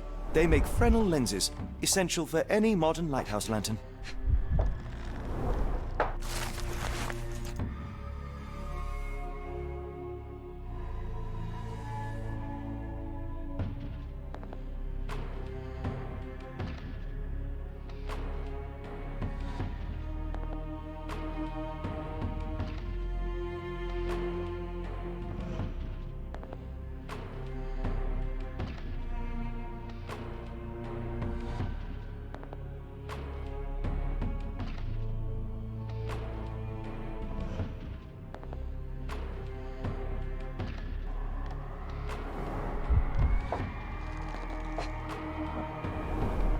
Hay for padding. They didn't want their cargo damaged.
Don't mind my trembling hands.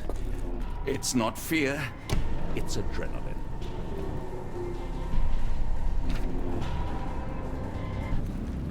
Tell me you have a plan. Of course. We shall apply what we just learned, charge the Khalid lenses, and break them with the dagger. That should put a stop to this cursed ritual. All right, good. I confess, I worry about what awaits us. Is it too much to hope this will all come right? If our future is black, it is better surely to face it like a man than to attempt to brighten it by mere will-o'-the-wisps of the imagination. Come on. We'll go together.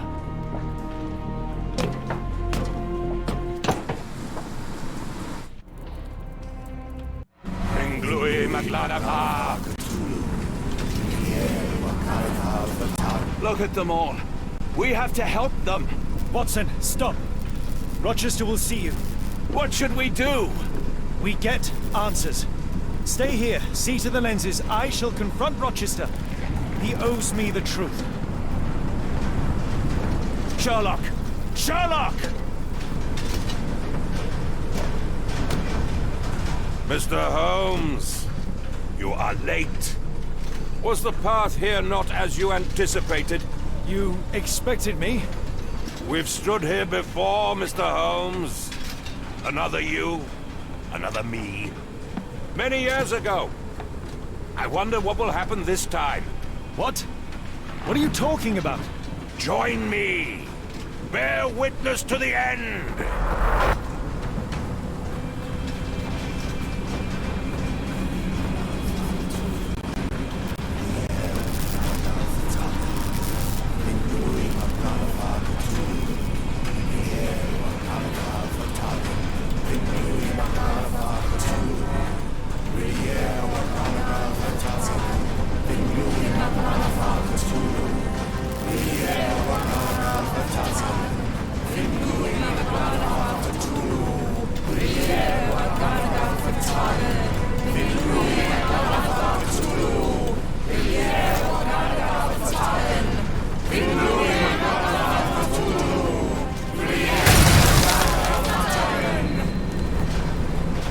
cannot bear witness to anything, Lord Rochester. You are blind.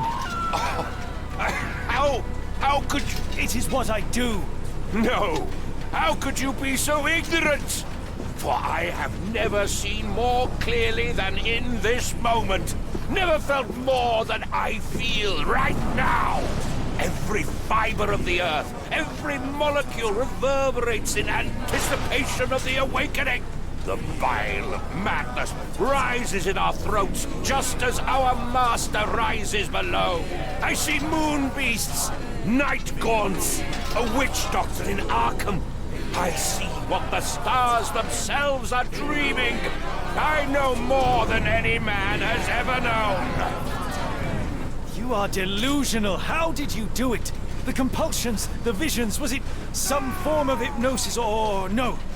A drug, perhaps? Tell me. Bah! There is no ruse. There is no big reveal. It is exactly what it seems. You still fight so desperately against this truth, but you feel it too. Yes? Yes? You are mad. You have mistaken hallucinations for reality. Are you really want to talk, Mr. Holmes? Speak truthfully now. In the port, in the swamp, what did you see? Meaningless dreams, the result of asphyxiation or medication. No, no, no! You are lying to yourself, Mr. Holmes! Why? If you are not here for the truth, then you are a diversion! But no more! Rulor Kanga! Oh, Master!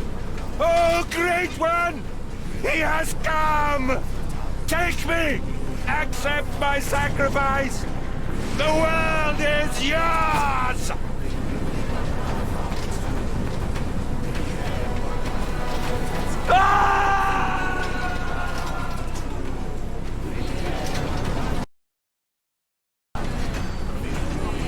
Something beyond the capacities of my imagination. A world so alien, but so familiar.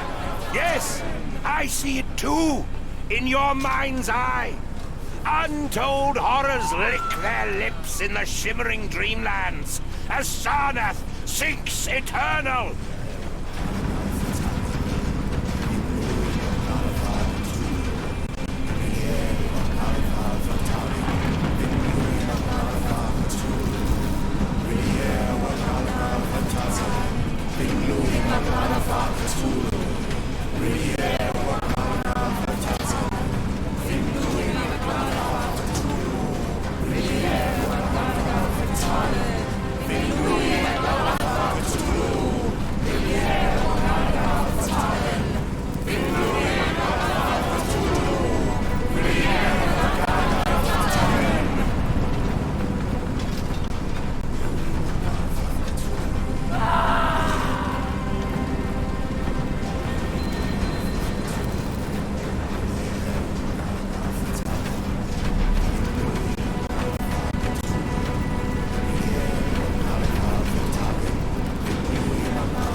It's completely broken.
Something is missing here.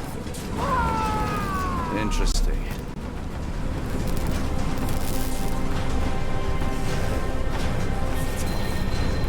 This could prove useful.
What are you hoping to achieve with all this slaughter? Do these people deserve such suffering?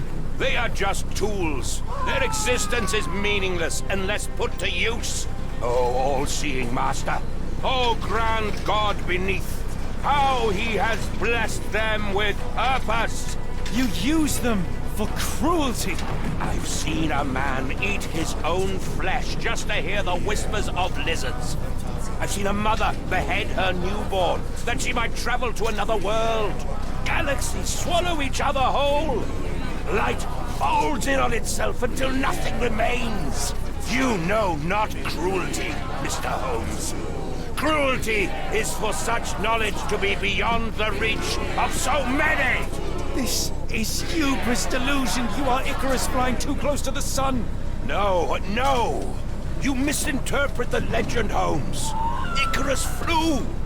He reached heights no man had ever reached. One must imagine Icarus happy. He burned. Rochester plummeted to his death. And were you to ask him of his choice, he would have not a single regret. Every step I took was necessary. Every drop of blood a blessing. Every death predestined. Surely you understand. It was for knowledge. The only thing worth living for. Why must you remain so blind? Be honest. What is it you fear?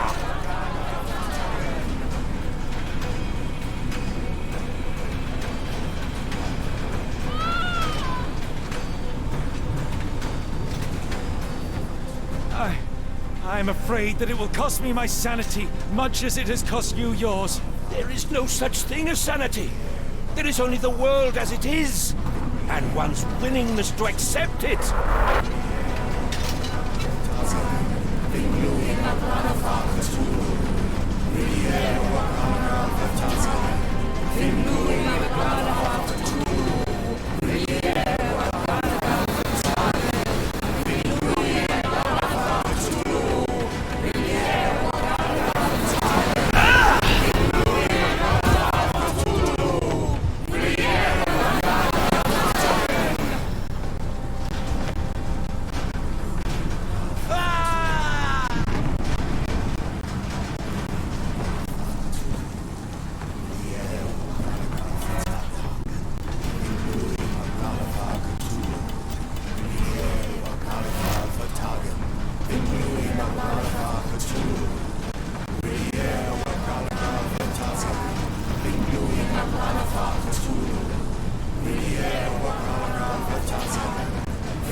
You truly believe it?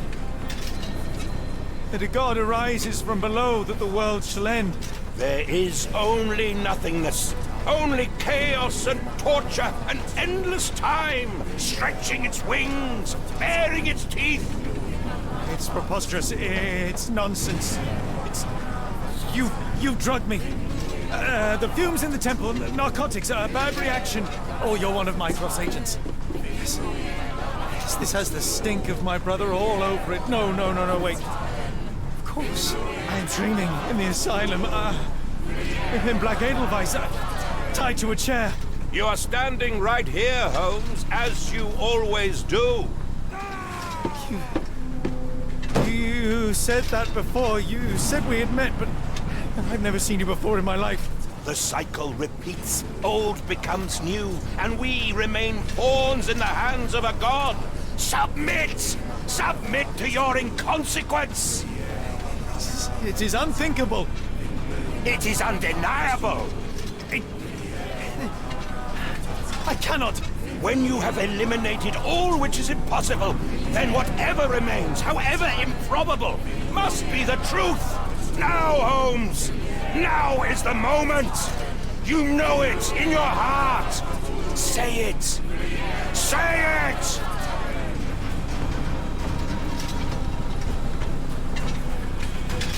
It's an illusion. A delusion. I am mad. I have become my mother. No! You are lying to yourself, Mr. Holmes! Why? If you are not here for the truth, then you are a diversion. But no more! Rulor Kanga! It's real. All of it, it's real.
Maybe your god is unstoppable, but you are merely a man. And I know how to stop you. What do you mean? What have you done? I have made a friend. Yeah!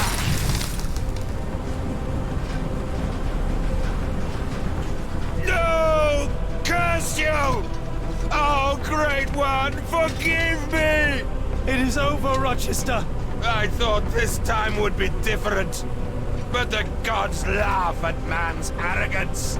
Sherlock, come back down! The wave! Come with us! Turn yourself in, save yourself! The abyss calls for me, Mr. Holmes, as it does for you. The final problem approaches, and you too shall fall.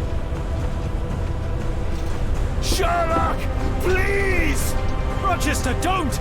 Such heights we reach! No! God! Sherlock, we must get inside! I have to see it, John. I have to know.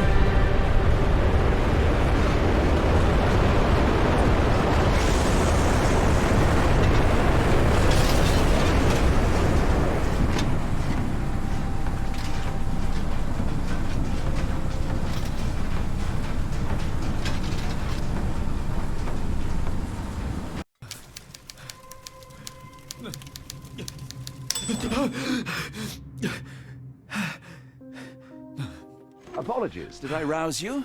I could relocate to the study, but I wanted to be at hand should you need me. No. The sound of your keys. It is my tether back to the waking world. I find writing of our adventure helps me too. Perhaps at some point you could read it and tell me if it accords with your memory. There are moments in our journey that only you were privy to. Your encounter with Gygax, your visions with Light of the Abyss, your confrontation with Rochester. No. Pardon me? Do not publish it. It would be professional suicide. You would be a laughingstock, a fabulist, concocting penny dreadfuls for the unwashed masses. And I would no longer attract a distinguished clientele, but madmen convinced I could connect them to their deceased relatives or help them capture a fairy. Ah. It doesn't seem to get any better, does it? When I close my eyes, John, I am falling. Falling into a black abyss. It is endless and suffocating and unforgiving. What I would give for a dreamless night. It's going to be all right, Sherlock. What is that? It will help you rest. No, not that. No.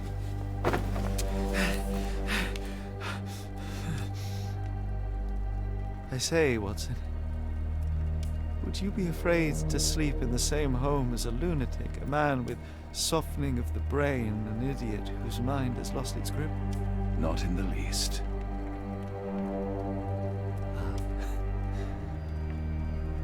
That's lucky.